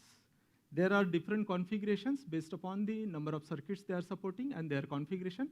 The first photograph shows the single circuit horizontal configuration. Second photograph shows it is a double circuit vertical configuration transmission line tower. And the last photograph, it shows it is a delta type configuration in double circuit. At present, the power infrastructure in India consists generation capacity from all the resources around 416 gigawatts. And to evacuate or transport this generated power, the transmission line network is required for 220 and above kV transmission line is around 4,71,000 circuit kilometers. And to support these transmission lines, there are approximately 7.5 lakh transmission line towers. So when in 1980s, the power infrastructure was taking shape in India, that time itself, the visionary leaders of CSIR, SCRC, they have forecasted these figures, and they have thought about the technological interventions required from CSIR, SCRC, and accordingly they have planned and set up a world-class state-of-the-art test facility for prototype testing of transmission line towers. Because these transmission line towers are designed very optimally, because they are the type structure. As I mentioned, the distance between the transmission to distribution substation is in hundreds or thousands of kilometers. So we cannot design each and every structure. We have to make the grouping or type designs based upon the deviation angle, different type of deviation angle. In a particular transmission line system, we are designing 4 to 5 different type of towers. So it is necessary to test this prototype design of these towers. Once it is tested, it will be cleared for the construction of maybe around hundreds or thousands of transmission line towers. So this is the typical schematic of transmission line tower testing facility, in which it consists of a test pad, and there are 3 different loading stations for 3 different type of loads application. One is the vertical station, in which the gravity loads will be applied. The transverse station, it applies for the wind generated loads on the transmission line tower, and the longitudinal ramp station or longitudinal station is mainly for the conductor generated loads. And in this facility, the hydraulic actuators are used for the application of the loads. These are the various photographs for the different stations. We can see this is the longitudinal ramp station, that is the transverse ramp station, and this is the vertical ramp station. And this is the tower during testing erected on a test pad.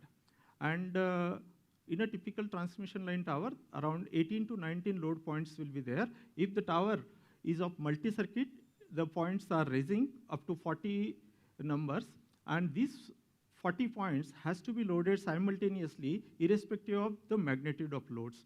For that, a state-of-the-art real-time digital control system has been established at tower testing and research station so that the tower can be tested for all the critical conditions.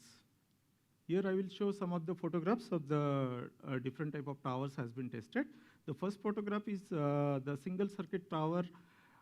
This is the though it is single circuit horizontal configuration tower, but it is again a delta type configuration. This type of configuration has been achieved in order to reduce the corridor required by these transmission lines. The second tower is the we have tested so far. This is the heaviest tower and having the longest cross arms. This is tested for Iran, and the third tower is the highest tower we have tested. This is tested for Chile. This is of 80-meter height. This facility is not only used for the testing of transmission line towers, it has been used for the testing of microwave towers also, as well as other R&D purposes also. So first tower shows it is 80-meter microwave tower we have tested. Mostly these microwave towers are of triangular shape, and we are constructing these towers by using the angle sections, which is in 90 degree. So for that purpose, either we have to achieve that triangular shape by using the bent of gusset to connect the diagonal members, or we can go for the Schifflerize. So here, some of the experiments have been done on the Schifflerize angle sections. Then we are looking for the different or alternate materials also. So accordingly, we have done the R&D activities for the use of GFRP sections. Different type of sections were used: hollow circular tubes, angle sections, and in order to achieve the performance equivalent to the steel structures, we have used the combination of GFRP and steel as a hybrid microwave tower. We have tested the monopole structures also, because initially the transmission line support structures were monopole structures only, but as the loads were increased, the voltage levels were increased, the monopole weights were increasing. That time it was uneconomical, it felt uneconomical, and we have moved to the lattice towers. But again, now in the densely populated areas where the land cost is major factor, there again we are coming back with the monopole structures. We are doing the testing on different type of accessories also. These are the different type of insulators tested for the transmission line towers, and this is the last picture is for post insulator tested for substations.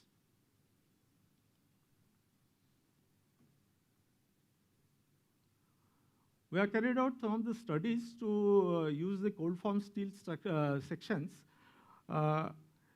By using the cold form steel section, which is sections have been formed by the cold rolling process in order to achieve the maximum strength to weight ratio. So by using these sections, we can achieve around 15 to 20% of the weight economy in transmission line towers. So we have carried out different type of experiments. We also tried for the guide tower structures. As the voltage levels are increasing, the tower weights are becoming abnormal. And because the towers are subjected to the reversal type of loading, that is the same member we are designing for compression as well as tension. So to achieve the economy, we have to separate the design actions. So for that purpose, guide towers are suitable. In this, the masts are designed for the compression loads, whereas the guy wires are taking the tensile forces. We have conducted some of the failure investigation also. The first one is for the failure of a substation structure. Here, the field visits have been done. We have taken the data from the field visits, and we have done the numerical simulations, and pinpoint, we have found out the cause of failure. During testing also transmission line towers, some of the towers are failing. So we are carrying out the numerical investigation to find out the failures of these transmission line towers. Can you play this video, please?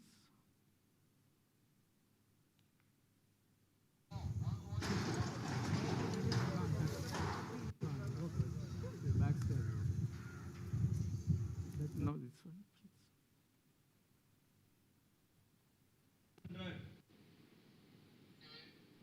Stop.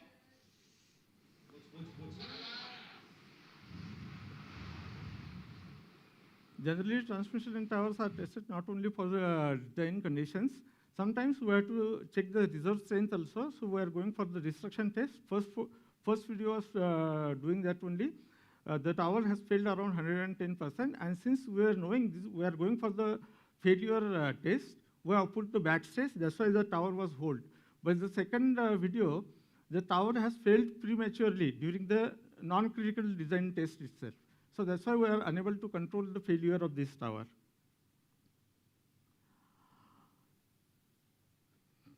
So whatever the work we are doing, most of the scientists are in the various committees of BIS for the transmission line towers and other supporting structures. And we are providing the inputs to the design guidelines so that the safe and reliable structures can be achieved. But there are some occasions, like extreme events, when the tower failures cannot be avoided. These are like failures during the earthquake, flood, cyclone, landslides, or ice storms. There may be some other reasons, like man-made sabotages, like member thefts, failure due to vehicular accidents, or terrorist activities. So during these, the tower failures are unavoidable. And we cannot design for these extreme events also, otherwise it will become the economic failure for the project. So, and during these failures, the power transmission will be interrupted, and it will lead to the, if it is not attended well within the time, it will lead to the huge economic losses to the power utilities as well as loss of service to the consumers. So in order to reduce these losses, we have to plan some emergency restoration. So there are different type of techniques available. The most popular one is the use of modular structures, so that the ready-made structures will be available. We can take it to the site, and within 2 to 3 working days, we can set up the towers, and we can have bypass corridors so that the normal restoration can take place. So here one small case study I'm presenting for transmission line supporting. Thank you, sir.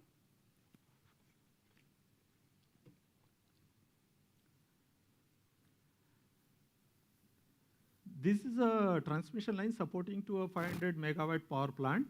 So the generation loss, if failure happens, around 12 million units per day. And if we are using emergency restoration structures or ERS, the restoration time will be overall time, right from the inspection of the failure scenario to the installation and charging of the line. It takes around 12 days, whereas in conventional it is around 40 days. So the total generation loss will be around 144 million units by using ERS, and conventional it is around 480 million units. If we take at generation stage itself, around 2 rupees per unit rate, it is around 28.8 crore loss due to by using the ERS, whereas the actual loss by using the conventional method, it is around 96 crores. So we can save by using ERS around 67.2 crore rupees in one event itself. So considering this fact, the Central Electricity Authority, which is the nodal agency under the Ministry of Power, has brought out the regulations and national electricity policy on ERS that every transmission line licensee shall have an arrangement for restoration of transmission lines of at least 220 kV and above transmission lines by using ERS. And the primary criteria for this ERS is the length of the transmission line, that is circuit kilometers. Accordingly, they have brought out the guideline that one set of ERS should be required to cater the failures up to length of 5,000 circuit kilometers, 2 sets between the 5,000 to 10,000, 3 sets for more than 10,000, and so on.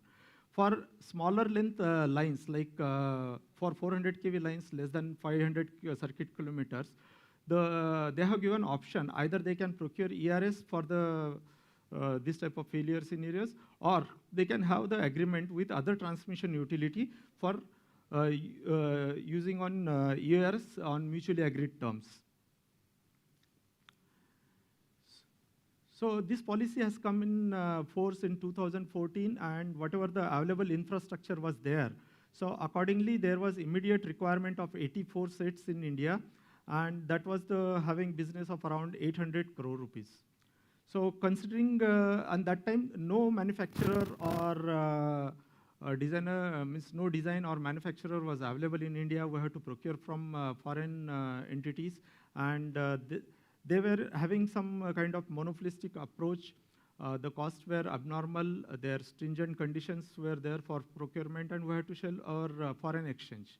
So accordingly, CSIR, SCRC, we have taken up a project with R&D focus for the development of indigenous technology to produce cost-effective emergency restoration system suitable for 33 to 800 kV. This is a Make in India initiative as well as Atmanirbhar Bharat. Objectives has taken for the design of emergency restoration system. And some of the points were kept in mind during the development, that is the system should be overall easy to plan and use. It should be suitable for industrial production.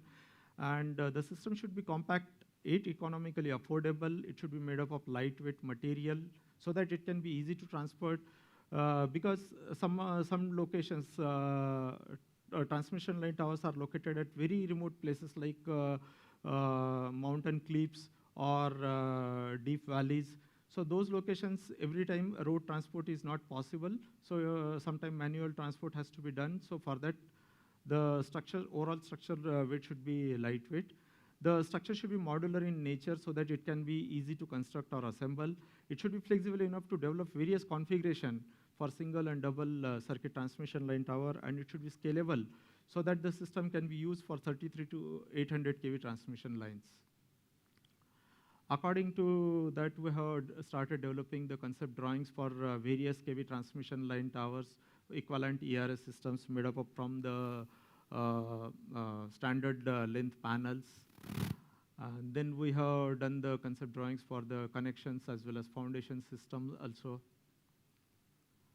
Then we have chosen a material that is aluminum alloy, structural grade aluminum alloy, which is having equivalent structural properties like mild steel. It is having the material density as 1/4 of the steel.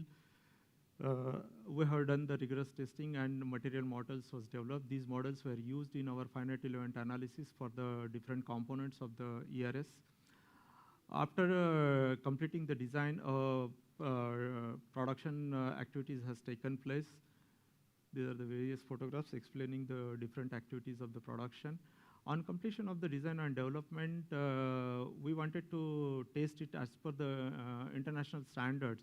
So the qualification test suggested in IEEE standard has been carried out for the various failure modes on the ERS panels and different components. These are the actual test photographs, and the structural responses for observed during the test were well within the limits. These are some of the tests on different components like bottom gimbal joints. On completion of this qualification criteria, though it is not suggested or it is not recommended anywhere for the prototype test of ERS, we have tested the ERS equivalent to a 220 kV transmission line tower. This is in order to see the performance of the overall system. And whatever the parameters were observed, they were well within the limit, and it was performing well. Afterwards, we have set up a demo structure. This is a twin mass demo structure.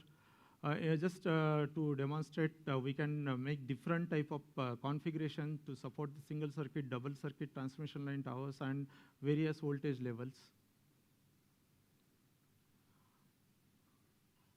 After completion of design and development activities, we have contacted all the stakeholders through the industry meet, where all the dignitaries from the transmission industry, right from the Central Electricity Authority, Power Grid Corporation, state transmission companies, everybody has been invited, and it was very good response from the industry for that. This technology has been transferred to one of the MSME, Gujarat-based MSME, and 2 patents has been filed in India as well as abroad for this technology. And still this technology is available for licensing from the CSIR ACRC. We have made contribution towards the renewable energy also. Our wind engineering laboratory is involved extensively in this renewable energy infrastructure. So wind engineering laboratory is having expertise and experience of wind turbine support towers. They have carried out number of field investigations on the wind turbine support towers for the assessment of fatigue life of towers by considering the various operating and non-operating condition of wind turbines. These are some of the photos taken during the various field investigations. They are having facilities like mobile laboratory van and different type of sensors they are employing for getting structural responses. Some of the contributions made in the renewable energy for the solar panels also. At present, there are no guidelines available for the design of the support structures for these solar panels. So normally in IS 875, that is the wind code, the guidelines available for the open roof systems has been utilized. Sometimes this leads to the unsafe design or over-conservative design. So CSIR SRC has carried out wind tunnel investigation on the scale-down models of these solar panel arrays and brought out the guidelines in the form of the pressure coefficient, positive negative pressure coefficient on the solar panels so that the support structures can be designed appropriately. Depending upon the laboratory investigations, they have brought out for a particular solar farm the different zoning. They have come out with the different zoning for the different structures for the solar panel, and accordingly force coefficient or pressure coefficient have been suggested. With respect to the offshore structure, India is having huge potential to generate the electric power from the offshore renewable energy. Yes, 2 minutes.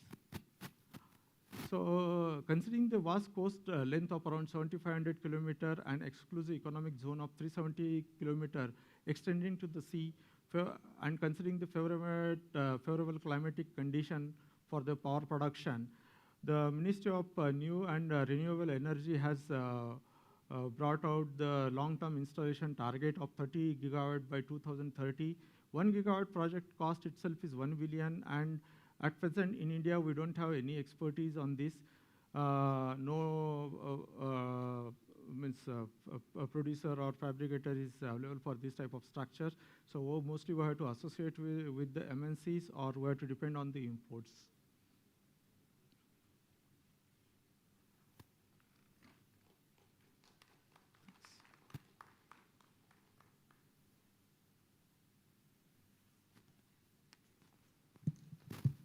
Yeah. Thank you, Dr. Okade. And we are now coming to the end of the day, that is closing the day. All the lectures are over. Now I see the time is 4:15, let's say. We should have been at this point just after lunch. That's around 2:30. So you are late by 1 hour 45 minutes or nearly 2 hours. That's why it has eaten up our afternoon sessions activities. Fine, let's not delay anymore. Let's go for the tea break at our dining hall. Then we'll decide upon what to do, whether exhibition stalls or lab visits. We'll all come there, we'll discuss with you. Thank you very much for coming and patiently listening to us and making it interesting.